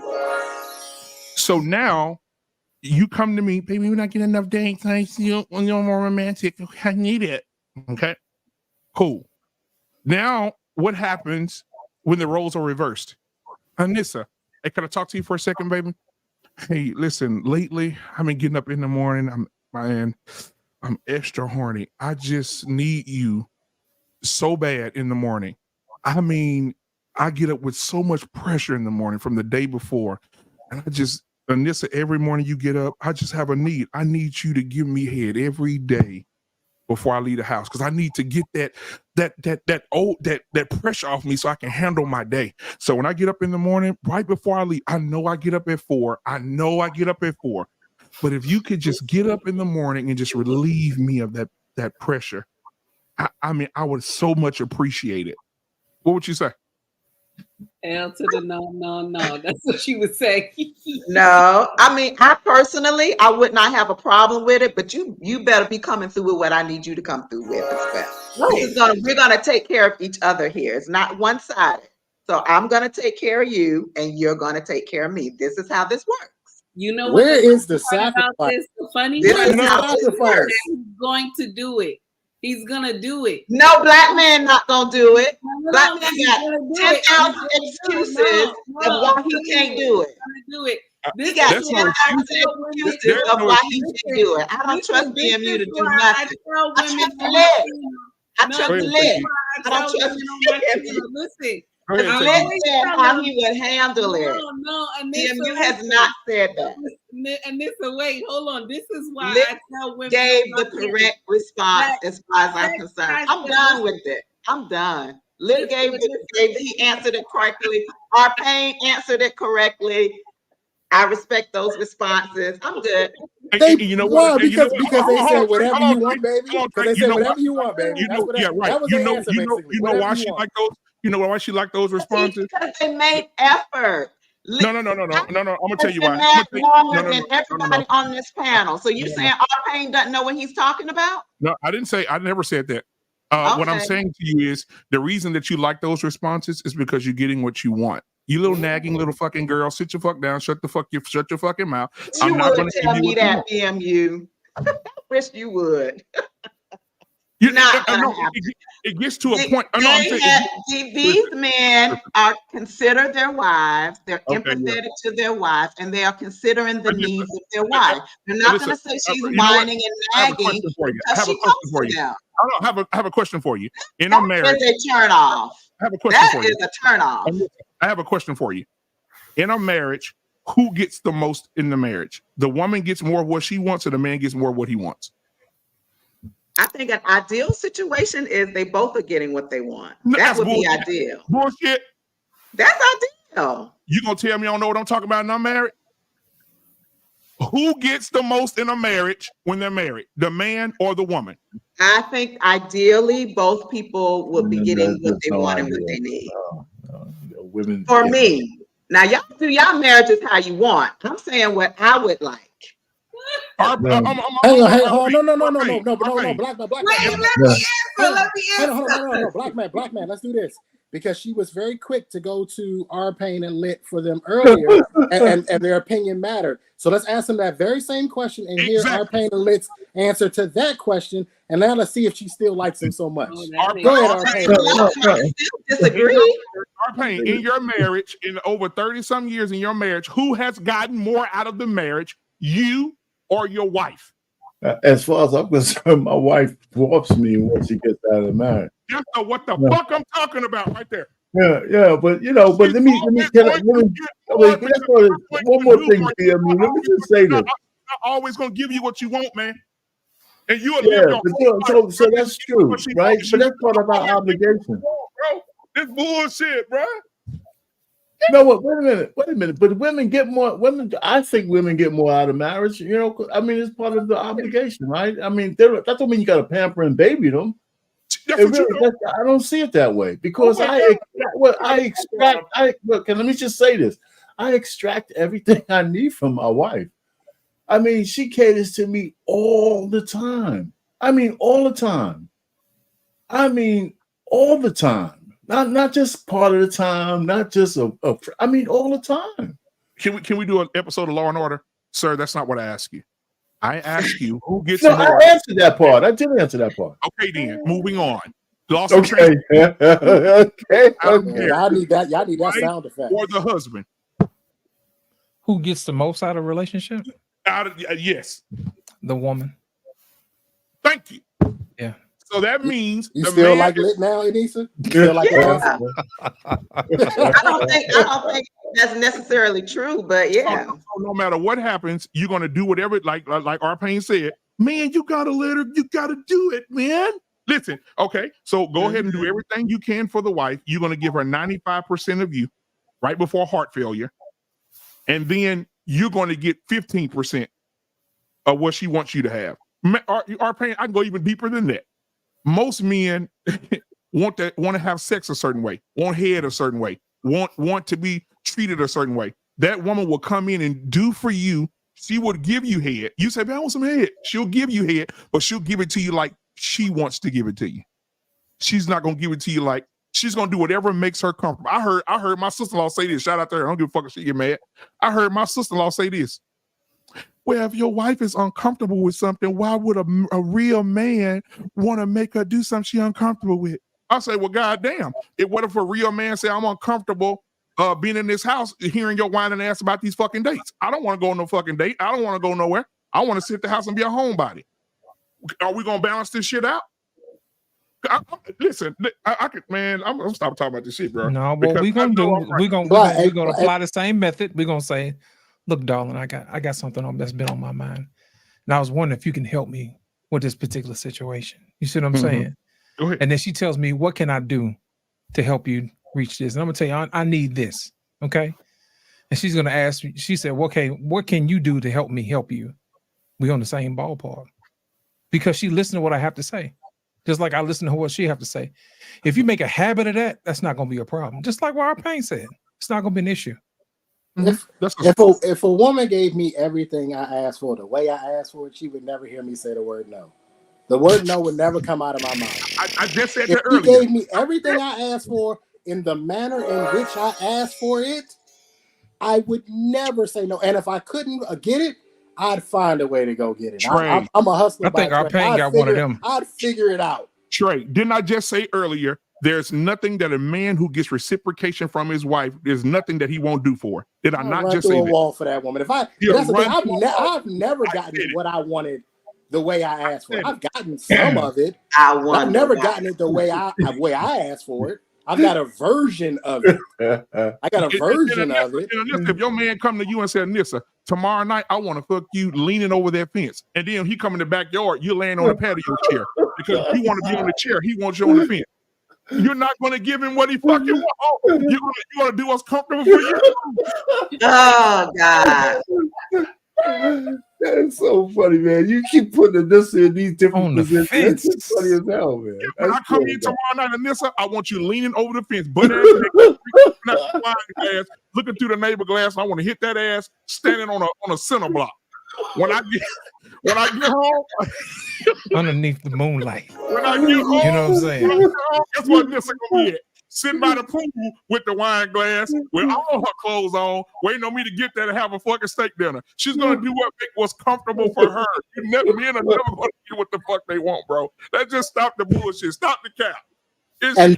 And black man, this is what I mean. This is the modern woman mentality. I'm gonna do me. Yes, and you're gonna like it. I'm gonna do me, and you gonna like it. Yeah, that's their mentality. It's not just Anissa. It's women from ages 18 to 40 now. This is the thought process. All you gotta do is go have one steak dinner with these women and just ask them questions, and you will constantly hear every question that you ask them. They're solipsistic. Every question you ask them, they bring it back to them. Well, I want this, and if he can't do it for me like this, then I, me, I. That's all they talk about. And then when you ask them, what would you do for me? Embrace the grace, less nagging and more gagging. Wants to say something? Embrace, go ahead. Okay, I'm gonna kind of like talk about everything. The video about the happiness starts within. Nobody, nothing, or anything can make you happy unless it starts with you. That's period. Second, the happy life, happy wife shit, I lose so much respect for men when I hear them say that. It's happy king, happy kingdom. Okay? Happy king, happy kingdom. Anissa, have you ever been married? I have been, yes. Okay, so you should. No. Listen, I agree with what you're saying, but I can tell you from personal experience. I don't know if everybody that you know that married has had a fantastic marriage, but I know personally that there are women that are married and they have given their all to a relationship, and it is not reciprocated. So let's not act like this does not happen in the real world. Like, and I'm not saying that, but nothing in life is guaranteed. Wife may want or need. So sometimes things may not happen in the relationship for the man or the woman. And I'm just saying, if that person goes to their spouse and says, whatever it may be, I mean, it may be something deeper than, I want to go out on dates or something. What would be the response if your spouse came to you and said, I have a need or a want, and this is what I want out of the relationship. I am committed to you. I am joined with you. This is forever, and this is something that I want in a relationship. And okay, so before you ask, be just shut down. Like, who cares what you want? That's ridiculous.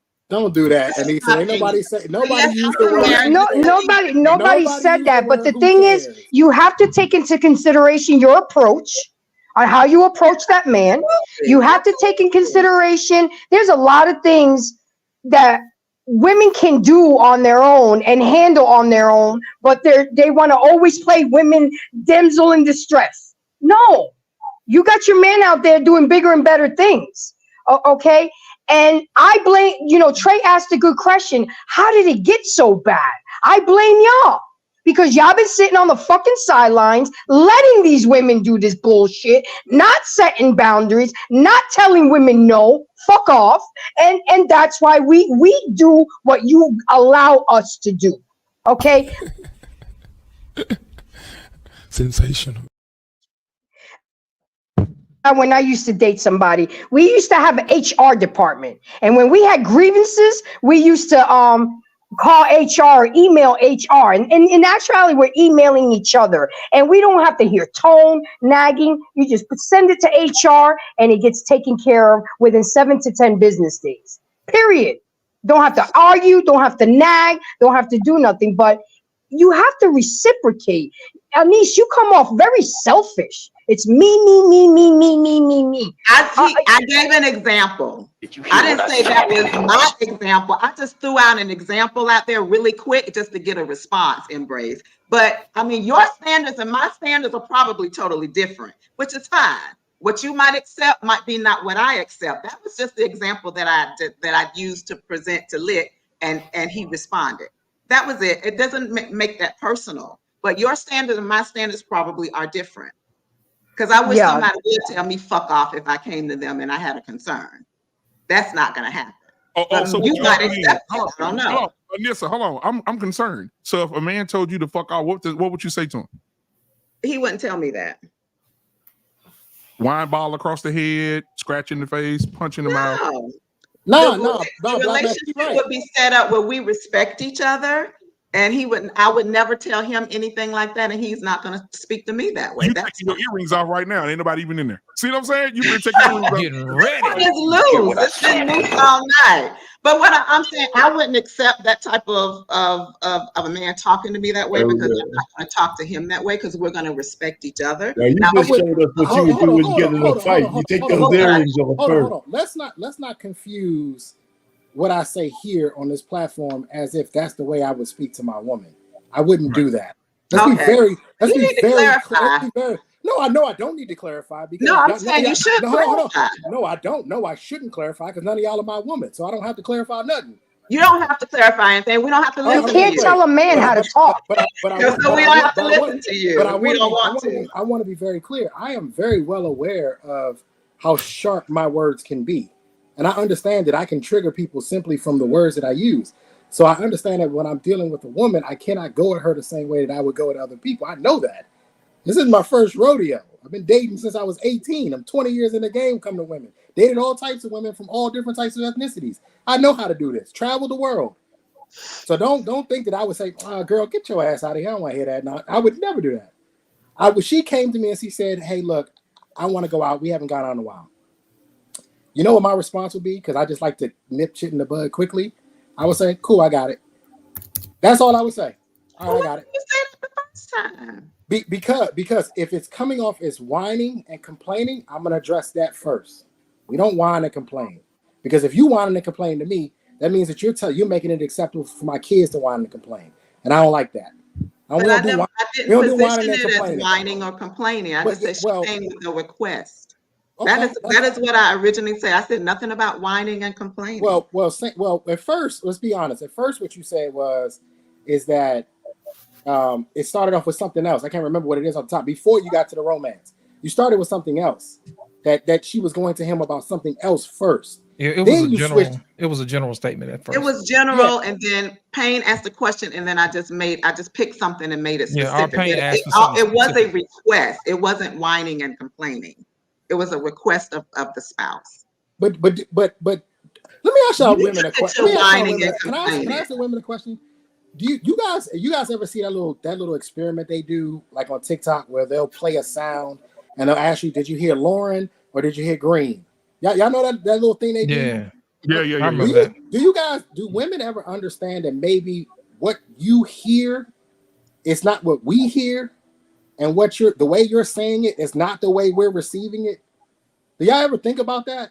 Yeah, and that's vice why I versa. clarified. Yeah. Yes, that's why I always recap our conversation to make sure that I interpreted exactly what the person is trying to say to me. So I would be like, okay, Trey, so in other words, you say that I whine too fucking much and that I need to do this more and do this. Am I correct? And when you say yes, you've confirmed now that I understood, I interpreted correctly. Now go ahead and deal with it and solve the issues.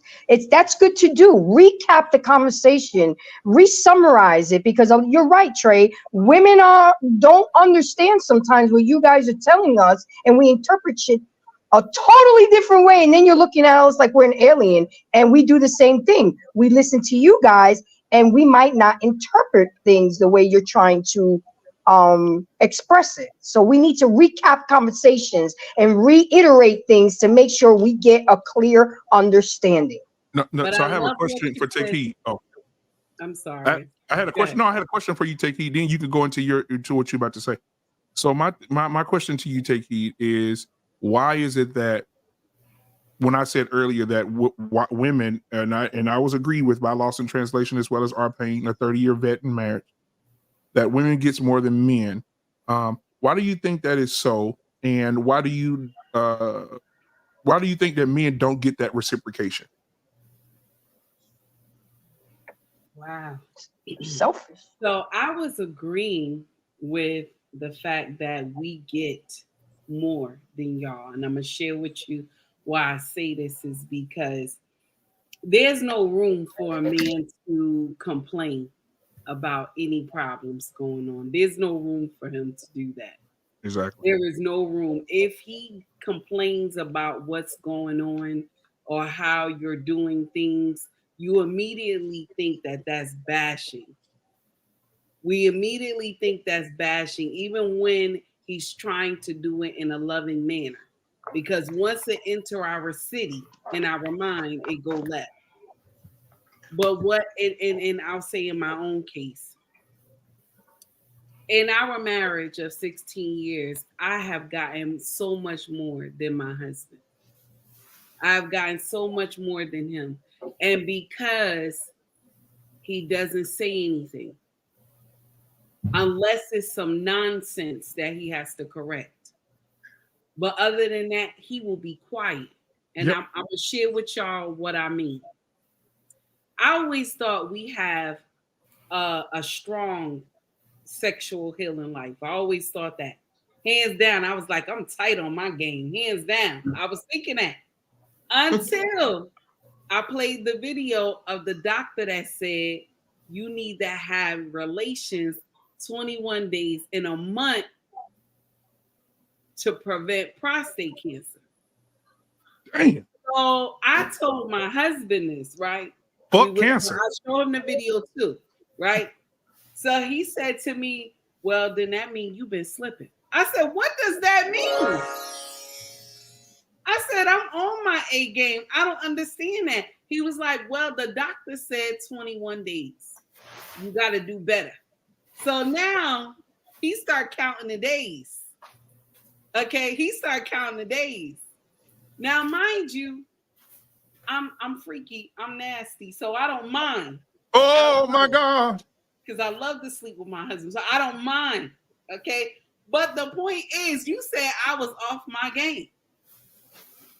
So now, you know what I'm saying? This is something that he had desired to always say to me until the situation with the doctor has said it.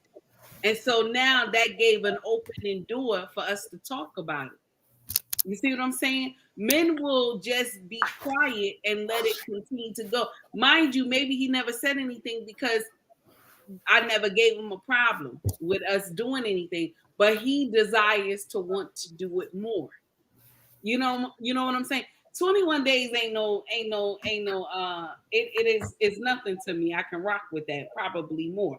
But this is what he said that I'm not doing. So what do I do? Now I got to get on my A game and do more. So it's not a problem to me. But this is in our community, in our marriages as well, that our men don't say much. They just continue like a well-oiled machine. And we just keep getting the benefits of this well-oiled machine until God call him to glory. So we don't actually look at things that he's going through either. We just sit up here and say, well, you're not doing this, you're not doing that. But we're not looking at the bigger picture. Most women in marriages, they don't really look at the bigger picture. And I'm going to share something with you. A lot of women who just want to be selfish and not look at the bigger picture, a lot of their marriages get destroyed. Take heed to the message. That's what I wanted to say. Take heed. I just want to say thank you. Because you said that so eloquently to the point where I like that doctor. We need to get his information and post it in the description. But I think that it's just amazing that you understand your husband to the point where you see him. I could tell by the way you talk, you see him. And what I mean, yeah, right. And when I say that, I mean like he's not saying anything, and most men do not, just based on the fact of what Trey said earlier. Men don't want to whine like bitches. They don't want. I don't want to go to my wife and be like, baby, listen, I need to talk to you for a minute. I need some pussy. I need more. Like men just don't do that. Men and women are different, and I think women get it messed up when they think men and women are the same. We're not. We don't communicate the same. We don't deliver things the same. A man will just put up with, like she said, they just well-oiled machines until they just die out. They're not going to sit up and whine about not getting sex. Okay, she giving it to me 4 times a week. Okay, I just take it 4 times a week. I'm not going to open my mouth and say nothing. I'm a man. I'm just going to keep my shit together. Men just don't talk. Men don't communicate like that. Men don't sit around at the house like a Nissa want a motherfucker to come in and lay on the bed on the pillow and be like, okay, what you want to talk about, honey? Oh my God. No, like, that is not the case. Oh my God. You know, like men do not do pillow talk. Laying on the stomach. Laying on his stomach with his feet behind him and shit. Hey, Lost, kicking his feet and shit. Kicking his feet and shit. Oh my God. Clicking them ankles together. And she'll get a glass of this wine, baby. I need to tell you what you're not doing for me. What am I not doing? Oh my God. Hey, Black man, can I take heed a question? This is serious. Miss Jenny, you married too, right? Both of y'all can answer this question. How long do you honestly think it took for you guys to actually like, I got him now? Like, I got it. I know exactly what this man wants, and I could give it to him before he even asks. How long do you think it took y'all? Because obviously you have to study your man, right? You have to study that. You just don't learn. You have to study him, right? How long do you think? How long was your studying process to where you felt confident enough you can get that man everything he needed without him even asking you? Good question. I gotta say, okay, let me see. Now, first 2 years, right? We were at war. Like I couldn't, the hyena kingdom had their whole grip on me from my mother's side. So it was hard. So the 2 years was a problem. So I'm going to tell you hands down with no lies. My husband told me I locked it down in the 3rd year. In the 3rd year, he said I locked it down. So kudos to me in the 3rd year, but it took that long. I ain't gonna lie. Miss Jenny. Well, I think that's probably a little universal because I feel like I have a good understanding of my husband, but still sometimes he'll come off the wall with something and ask something of me or say something, and I'm like, where did that come from? What are you talking about? So I feel like I'm still learning him. And so like, I guess the first thing that comes to mind when you say that is that I know that he likes to have his food ready when he comes home. one of our main areas of contention is like dinner time, because he wants me to cook certain things that I don't want to cook. And so we've come to this agreement that he'll eat whatever I put in front of him as long as it's hot as soon as he walks through the door. And so I know that he likes that. And so I know I've learned that about him. And so, yeah, but I'm still definitely still getting to know him, even though we just passed 3 years. Yeah, I asked that question because, and I think, man, we don't have a choice but to study women. Otherwise, we don't get a woman if we don't study. We don't get a woman. But I often wonder how often women are putting in the same effort to study us. And I think in some cases, I think there are some women who put forth a lot of effort to study, right? And they know what their man needs. But I also think on the flip side of that, there are some women who are like, I ain't studying shit. I didn't study in high school and I didn't study in college, and I'm damn sure I'm not gonna study you. So I was just curious, because I don't think I could ever be with a woman who doesn't understand what I need before I have to say it. But Trey, you know what, Trey? I love what you just said, because when we were dating, my husband was vetting me while we were dating. And I didn't even understand. Like, from the door, he was vetting me. And I'm like, what is going on? Like, every type of scenario, trying to show me, teach me while we were dating. And when we got married, this was the war of a lifetime, Trey. Because this man was like, I'm ready with samurai swords and armor, because he knew I came from the hyena kingdom. There was a problem here. Like, whoa. You say you came from where? The hyena kingdom. I ain't gonna lie. My whole family, all the women in my family, because we had a head queen bee and everything. So when I say this man picked me up and was like, this is not how it's gonna be, you cannot be my wife acting like this. This man took time to vet me, train me. And then I think what even made it easy for him is that I wanted to listen, but I just had people in my ear. I wanted to listen. So with that being said, men vet first. Men vet first. They do it better first. But women just sit there and think that what they're doing is right. They think that they know that it's right until somebody tell them, nah, that shit don't make no sense. So it took somebody to say to me, that shit don't make no sense. Exactly. And I took heed to it. But the 2 years of war, I bet. Now, one thing I do regret, and I always tell my king, I'm so sorry. The 2 years of war that I gave this man that loved me, and all he wanted to do was love me, I regret the 2 years of war. That's probably why in the third year, I started acting like I got some sense and started doing the right thing as a wife. Not saying I was a bad wife in the 2 years, but I warred with him. I was very nasty and didn't want to listen, and told him, I don't need no man.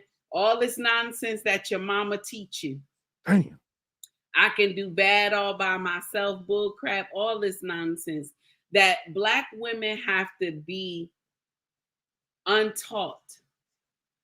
Our mothers don't know, our mothers and grandmothers don't know how much they have burdened us with that nonsense. And some of us get as old as 65, 75 years old, and you still talking about men ain't shit. And that's the sad part about that in our culture, because you've been taught it so long, you think it makes sense until you get some revelation that the road you're going is wrong. And only how I even caught myself before I met my husband is that I couldn't keep a man. Even the ones who had better jobs than me, worked in better departments, who had just amazing property, land, all that stuff. And I couldn't even keep them, because why? It was the way I talked to them.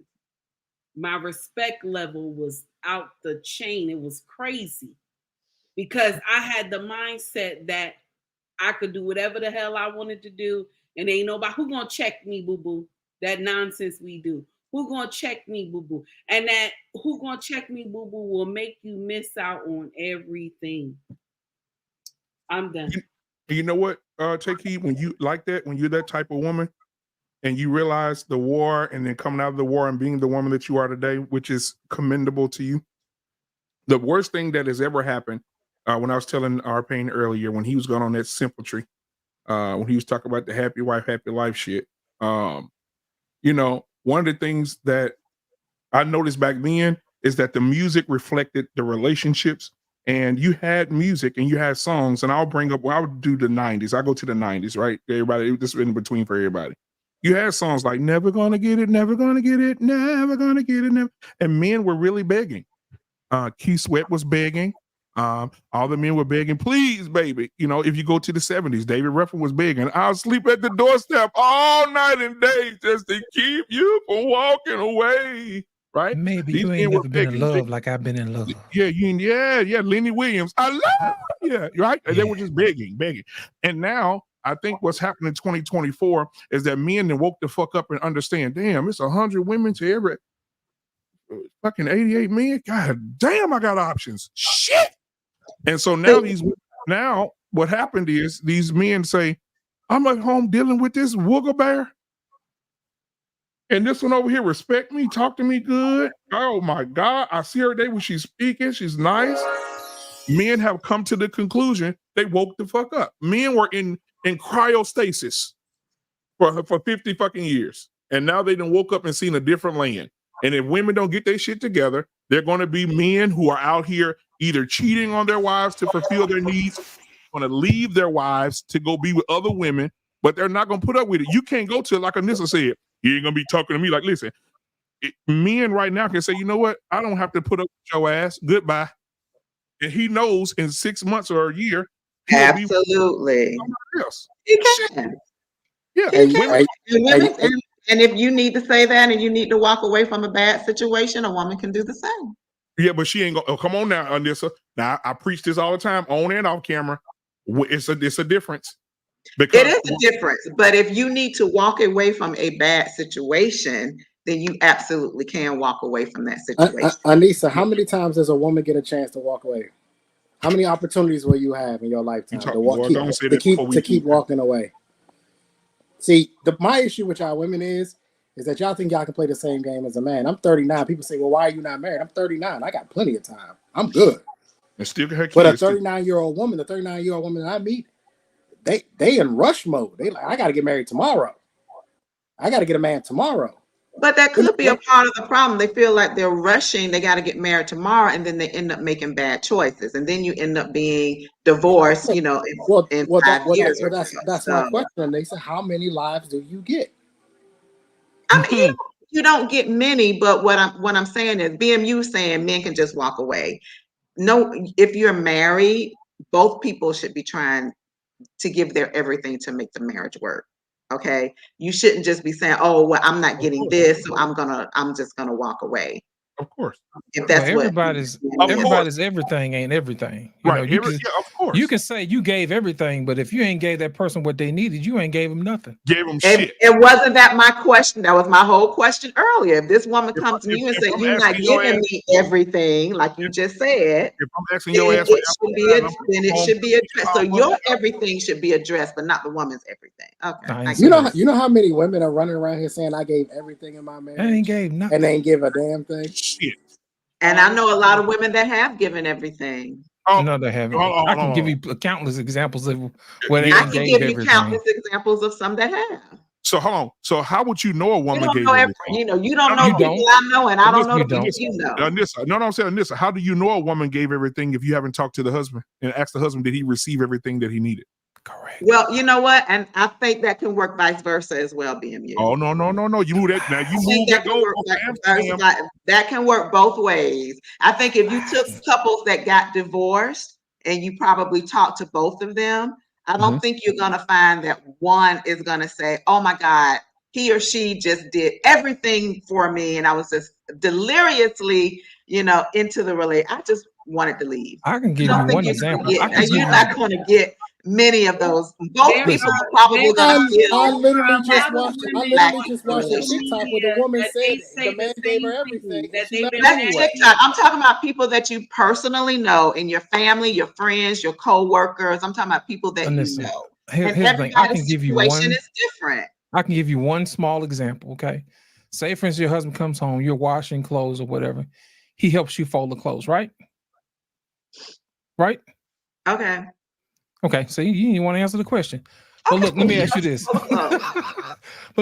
When was the last time you went out there and pulled a lawnmower out of the garage and cut the grass for him? Now, I already told you I don't do yard work. So see, that's all I'm saying. But did you give everything? Did you give everything? Lord, she gave everything. No, you did not. She running around town.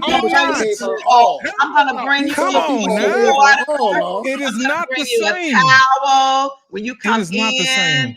The food's gonna be Y'all ready. don't even want to bring the man lemonade, ice cold water outside or nothing. Earlier, Payne said he would never, ever have his wife out there pushing no lawnmower. I'm telling you right now. That's why I like Payne. I'm not. You only like the people who give you what you want, and he said that's it. I'll try to put outside like never have his beautiful wife out there in the hot sun pushing a lawnmower. Come on, take her out of her femininity. He would never do that. Earlier you said. What's wrong with a little sweat? Anissa, earlier you said. Come on, Grace. Come on, Grace. I'm not sweating pushing the lawnmower. I used to catch my tan doing the lawnmower and cutting the grass. Have at it. I'm not doing it. Earlier you said something. Hey, black man. Can I say this real quick? Earlier you said for a guy like me, my bond with a woman is built in the trenches. It's never going to be built through sex. Exactly. I'm never going to be able to. So if it means I gotta get up there and push the lawnmower, you're in trouble. Hang on, Anissa. It doesn't necessarily have to be pushing the lawnmower. It has to be the willingness to get down and dirty with me to help me do some of these tasks. And she doesn't have to do it, of course. But if she has a willingness that she's going to come out there and grab a rake and help me rake these leaves because she wants to show, hey, I'm in this with you. We're a team. I'm working with you. That's far more attractive to me than anything sexually she can do. That would never make me fall in love with you. But you being out there in those trenches with me and working with me, knowing that you got my back, that'll make me fall for you. There's just to set the totally get that. Me and my wife always did the leaves together. We always did the leaves together. Oh, wait a minute, RP. You said your wife was out there with the leaves? Hold on. We always did the leaves together. Hold on. Wait up. I just want to make sure I just want to make sure the record's straight. We were out there together doing. You just didn't have her around the heavy machinery. Yeah, well, she didn't need to do that. I needed to exercise. Anissa said earlier. I'll take care of the inside. No, that's not what you said, woman. Anissa, you know how many women have tried to get out of housework? I just don't think you vacuum enough. Earlier, you know what I'm saying? I don't think you have wash fold clothes enough. Earlier, Anissa said that a man and a woman need to sit down. And I don't know of any. Me personally, I think both people get what they want. But if that man asks you to mow that fucking yard, you say no. He's not getting what he wants, and that goes to what I say about these fucking women. You're gonna know that going in that I'm not gonna cut the yard. You're gonna know that before you marry me. It ain't hard to tell me I'm right. I'm not doing it. It ain't right. It ain't. It's look. Hey, black man. Black man. That's what you do. You just mow her a little. I live in Florida. It is steaming hot. I am not kidding. That's an excuse. I lived in Florida. Hey, you know what? I'm still here. That's it, girl. Go South Florida. If you want to do it, knock yourself out. The toughest things any man has ever done is turn down a nice piece of willing, steaming ass piece of pussy. Yeah, it's steaming hot down there in Florida too. It's steaming. Oh, they got the bikinis on out there. Crazy. Hey, look, this is what I would do, black man. If Anissa says she's not gonna help me, I go out there and I'd mow a nice little clean patch of grass and put all her shit right there on that clean trash and tell her to go stand out there by her shit until her ride comes. You got to go. You got to go. Shit out of my house. It ain't your house. It's never your house. You're not a man. It's my house. My house. Is my name not on it? Your name would never be on it. It's my house. Oh, you're it's my house. Do you know when you get the house? Oh, no. Anissa, do you know when you get the house? Oh, hell when no. I die, sweetheart. When I die, it's your house. Until then, it's mine. No. I would never move in with a woman. I would never move in with a woman. Good luck, Trey. Something real quick. And Good luck, Trey. Come on, take it. I just want to say this real quick. First of all, BMU, okay. I am brokenhearted, but you are a scholar, a gentleman. I love your content, but I'm brokenhearted because, first of all, why am I on this panel? I'm gonna share with you why. Okay, I say why I'm on this panel because it's a old, wet, and full of regret. Okay. Okay. Oh, come on. I get dick all the time. I don't understand this part. Okay. Look, hold on. I get dick all the time, and I 21 days, 21 I don't days a have month, to ask right? for it. Before the 21 days, I ain't even have to ask for it. You know, mine just come naturally. I don't know what is going on. Why am I here? Sir, last week.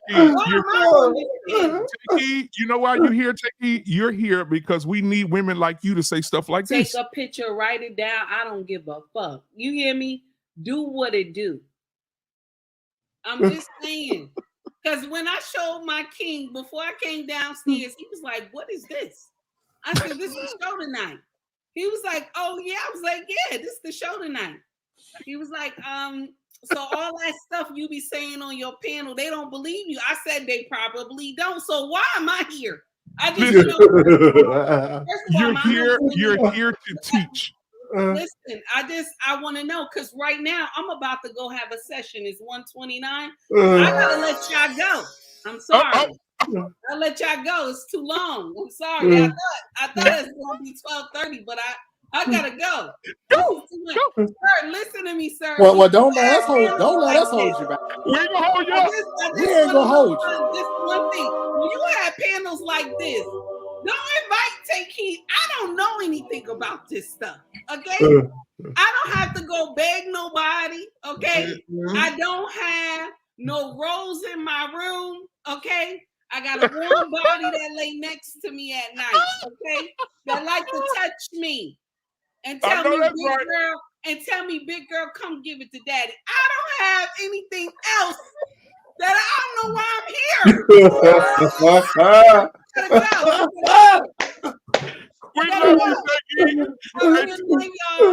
There's a walk-off home run for y'all that keeping score at home. Thank you so much. All right, man. Listen, thank y'all, man, for being here tonight, man. This was fun. I enjoyed it. Anissa just came in with that bullshit again. I am not gonna fit y'all's narrative. That's what you want. You're not gonna get it. Not all the time. You signed our pain to Simptations reference. He had him talking that simp shit. Hey, I've been married a long time. I respect where he's coming from. When our pain got married, Back to the Future 1 was in theaters, and we're talking 2012. That's when men were men. That's where men were men in our pain's era. That's why he thinks the way he thinks that he's been married as long as he's been married. I don't care what you say. I am offended. Oh my God. Our pain was like, what it is. Our pain was like, Biff, you get your damn hands off her. And listen, I had a buddy named Biff, man. Stop it. Our pain married, running around the city with a goddamn cape on. You leave her alone. You open that door first. You understand me? Listen, man, you guys are killing me. I said one thing. And all of a sudden, man, I'm on the other side. No, but man, I just want to say thank y'all, man. Even though we had a simp and we had a woman coming here tonight with that bullshit, I just want to say thank you, Miss Jenny. Thank you for being here Saturday, Miss Jenny. Y'all, wait a minute. If y'all think for 1 minute that Miss Jenny ain't finna bring it to y'all ass this weekend on Black Men Unfiltered Network, I'm gonna tell you what the title of her show is gonna be on Saturday. Miss Jenny is not playing with you, mother. She is not playing. The name of her show on Saturday is 100 Years of Hoes. How did we get here? Ooh. Well, damn. Wait a minute. 100 Years of Hoes. How did we get here? All right, so y'all tune into that because she's gonna kill it. But thank you, Trey, for being here tonight. Embrace the Grace. Thank you. Our Pain Simp Ass. Thank you. Miss Jenny, thank you. Anissa, you just being an asshole tonight. Thank you. Almond thank you for being here and holding it down for the team. I really appreciate it. Can I say something real quick? You sure can, Sugarfoot. Anissa, I need you to come to Thursday show because Thursday show is about who's the prize, the man and or the woman. Some men are the prize. All men are the prize. All men are the prize. Oh my God. Come Thursday night. Let's talk about it. Who the prize? Anissa, Ray are the prize. Anissa, a That homeless wouldn't be man. the prize to Hold on. me. You know why he the prize? A homeless man can mow your yard. That means he doing something you ain't gonna do. That ain't no prize because I can get anybody to do that. I can get anybody to do that. The doors of the church is open. Y'all act like that's like you couldn't get any woman to do that. You can get any man to do that. Any man can do that. That's why we're the prize. Yeah, go get a woman to do it. Prize. I said some men are. Go ask one of the women. But there's criteria to that. There's criteria to that. To me, what hey, Grace, I'm gonna let you know right now. I'm putting a lot of responsibility on you. You need to get her together. You gotta get her together. By the time she's done on Thursday, I'm expecting for her to be singing a different tune, Grace. And this is all on you. I'm putting it all on you, Grace. Oh, yep, I'm putting it all on you. If she's not singing a new tune by next Tuesday, I'm going to know that you have failed your mission. Wow, that's a lot. It's a prize. Real quick, because we have an interaction. We have to interact. You're pushing me off the plane with no parachute. So I want to interact with the chat real quick before we leave. 30 seconds, guys. Ladies, in the chat tonight, if you think that men are the prize, put a 1 in the chat. Put a 1 in the chat. Come Thursday night. Come Thursday night. And on Thursday night, make sure you go to Embrace the Grace because she's going to be on Thursday night. But put a 1 in the chat if you think men are the prize. There's 1. We already know Embrace the Grace. Oh, there's Monique. Come on. It's coming. Just hold on to it just a little bit longer. There go another one. Come on. Can I get one? Get one. You see what I'm saying? Get one. They coming. Come on, get one. Shit. I'm listening. We can put. I ain't saying no man. Oh, I thought a dude did it. But I'm just saying, men are the prize because men are able to do way more than women do. And without man, the man is like the honeybee. Without us, there's no existence. God damn. Some men absolutely are the prize. Anissa, if the world was coming to an end and it was a poor man on the side of the road that smelled like piss that can help you get from under your car when they crush your legs, are you going to say he's not a good man? He's not a prize. He's not a good man. BMU, you just have to go. So okay. That would mean that I can. So that means I can marry any man. Is by absolutely. Technically, you could. Every man is a.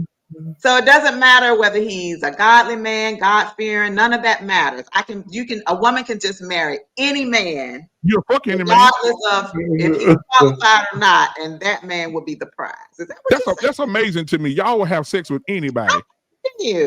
But won't marry nobody.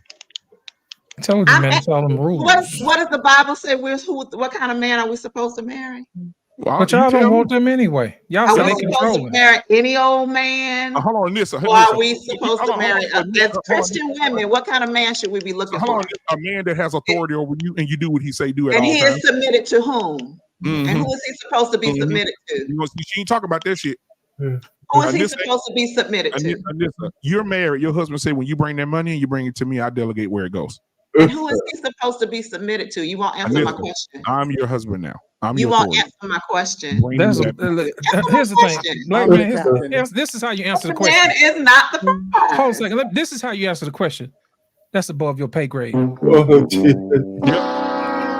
not above my pay grade because I know what the word tells me that I should be looking for. That's why I know every man is not the prize. What you're not supposed to be looking is the man that findeth the wife. Not the woman. But he has to qualify, Embrace, and every man does not qualify to be a husband. And what Where say that at? Where say that at? Everybody that say they can't find one, you would be able to find one because you could just pull a man off the corner and he would be a husband. It don't take much. Let's be honest here. It don't take much. You know you could just pull any old man and he would be a suitable They husband. are paid. They the same though, right? They all the same, right? You know that's not. They all the same. They had women. Nature is the same. That's all. You know what, Trey? Crazy. This is crazy. Some of the women that be talking had Salvation Army pussy in college. And, yeah, hey, look, I was talking earlier.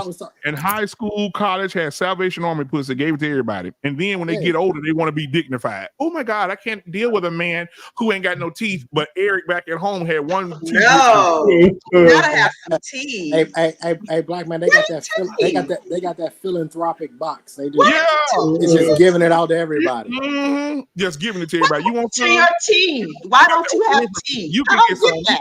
You can get some. You can get some. Hey, what Monique said? You just had friendly coochie. Friendly pussy. Friendly pussy. Why you don't have teeth? I don't get that part.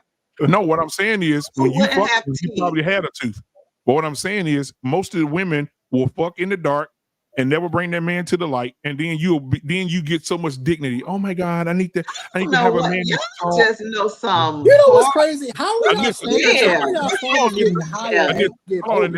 Y'all are getting older. You getting older. Y'all getting older. These horrible women, and that's all y'all know. Good. Older with less value, but the status is you doing this, but your status doing this. Damn, we were just wrapping up. Anissa, didn't you say you used to throw the pussy from the front? Just wrapping up. Ridiculous. I need y'all to elevate. Anissa, did you not say elevate? I need you to get around some new people. Anissa, did you not say you used to throw the pussy from the free throw line? I never said that. I never said that being you. Wow. That's the women you know. That's the problem. And because that's the women you know, you think all women are that way. Let me ask you a question. So you never had sex with a man you regret having sex with? Oh. Let me think. Checkmate. See, most of our relationships have been very, very long. So that I good. So you don't have no regretful penis. So all of them can come back right now then. No, but not because of that. Because I didn't like them for other things. Okay, so the dick was good, but they was bad people. No, I wouldn't say they were bad people. They just weren't suitable for. Well, they submitted. They submitted to the Lord. Were they submitted to the Lord? So you had sex with a man that didn't meet your qualifications. I think most people probably have one or two. Anissa aborted. Because I wasn't getting married in college or whatever. So I probably have had sex with men that I probably wouldn't marry in college. Yeah. But didn't you just say the man have to meet your qualifications, but you fucked the men prior to this man? I said if I am going to marry someone, if I am going to get married, every man does not qualify to be a husband. You all want to sit here and say any man will do, and any man won't do. That's all I'm saying. You can't go out and marry any woman. He said he went through that whole soliloquy about he can't find a woman to qualify. You ain't RP. Isn't it your goal to be married? Sometimes the person may not qualify. Anissa, isn't it your goal to be married? It is absolutely my goal. Okay, so if your goal is to be married, why are you fucking unqualified men before you know they're unqualified? Who says that that's what I'm doing? I said I may have in college had sex with somebody that was not qualified, but that was when I was 18, 19, 20 or something like that. I'm talking about today. I don't put myself in those positions. I am not going to be in a relationship with a man that I feel is not qualified and you were to in college be a husband. You were in college at 18? I sure was. And y'all were the most educated. I went through a 6-year program and I graduated at 24. Not to fuck a man that was not qualified. I wasn't looking for a husband. Don't let him keep dragging you out of that hole, man. Black man, can I ask you something? Here's the thing. I don't have any trophies to prove it, so I'm good. Can I ask you something, black man? So what about Trey? how they got trophies. Hold on. I got a question. How is it that her standards are increasing with age? How are the standards? They have not increased. They're just a standard. They have not increased. There was no standard at 18 or 19. There was no standard at 18 or 19. I wasn't looking to be married at 18. I wasn't looking to get married at 18. Okay, so there was no standard. I wasn't looking to be married. If you weren't looking to be married at 18 or 19, that means there was no standard. Like you probably have done, but I probably would never do that. Again, Anissa, hang on. Anissa, you have a really bad habit of comparing yourself to a man. You are not a man. I am not. And this is what I'm saying. Anissa, furthermore, and that is the standard that I'm going by. I got that, but I need to make something clear. The way you are judged as a woman is completely different than the way I am judged as a man. It is.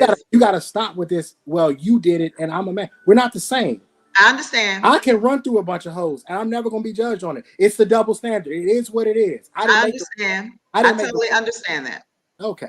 All right. No now, my question is, how is it that you have higher standards as you gotten older when you are not as attractive as you were when you were in 18, in 19, 20, 21? How is the standard? I don't have a higher standard. I just have. You said you wanted to be married. I have a standard. It's not higher than what it was when I was 40. It's the same standard that of the things that I'm looking for in a man. It hasn't increased because of my age. It's just what my standard is of what I desire. So what was the standard when you were 18? I was not looking to be married at 18. I was just you didn't have college. I wasn't like, oh, I'm going to go to college and I want to be married by the time I'm 19 years old. That was not my thought process. I was not looking or expecting to become a wife at that age. That's just the honest truth. I wasn't.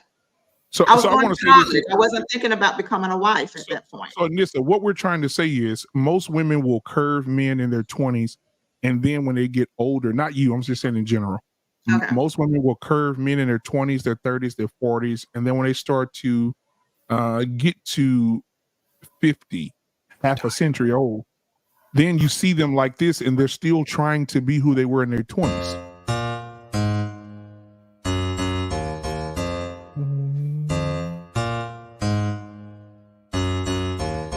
Call me Bucky, niggas lucky that I'm innocent.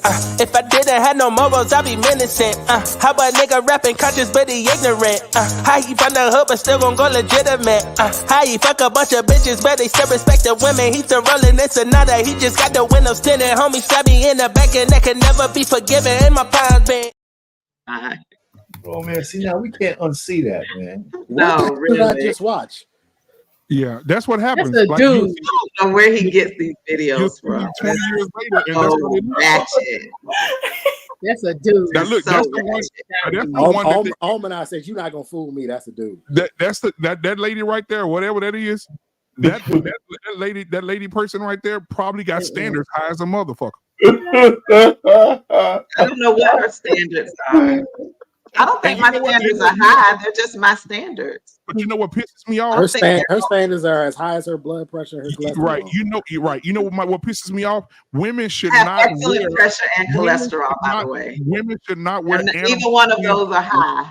Women should not wear animal skin clothes, and they're bigger than the damn animal that they're wearing.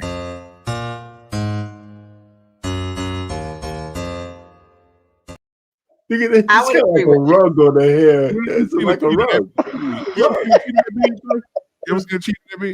Okay.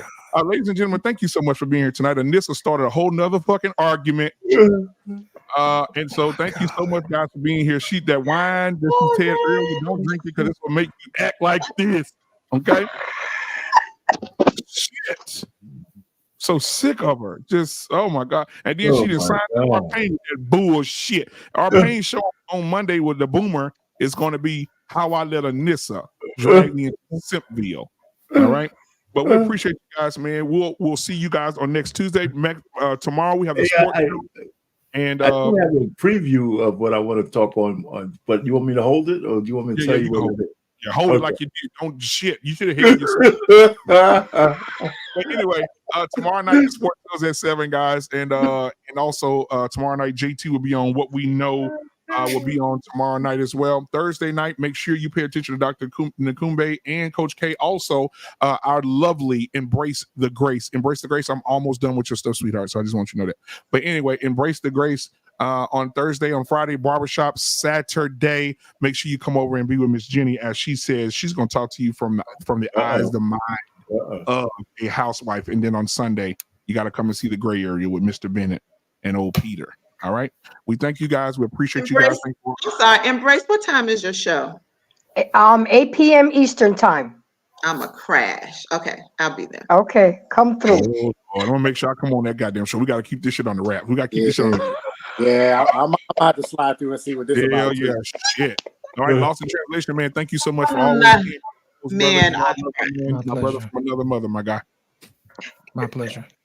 All right, thank you for trying to school in this. She still wasn't trying to hear you. And I think you changed your mind. I totally loved his response. I don't know why you're giving me such a hard time. It's you in that tray that I could do with that. I think lost his respect for you when you wouldn't mow that fucking yard. Okay, I'm sorry.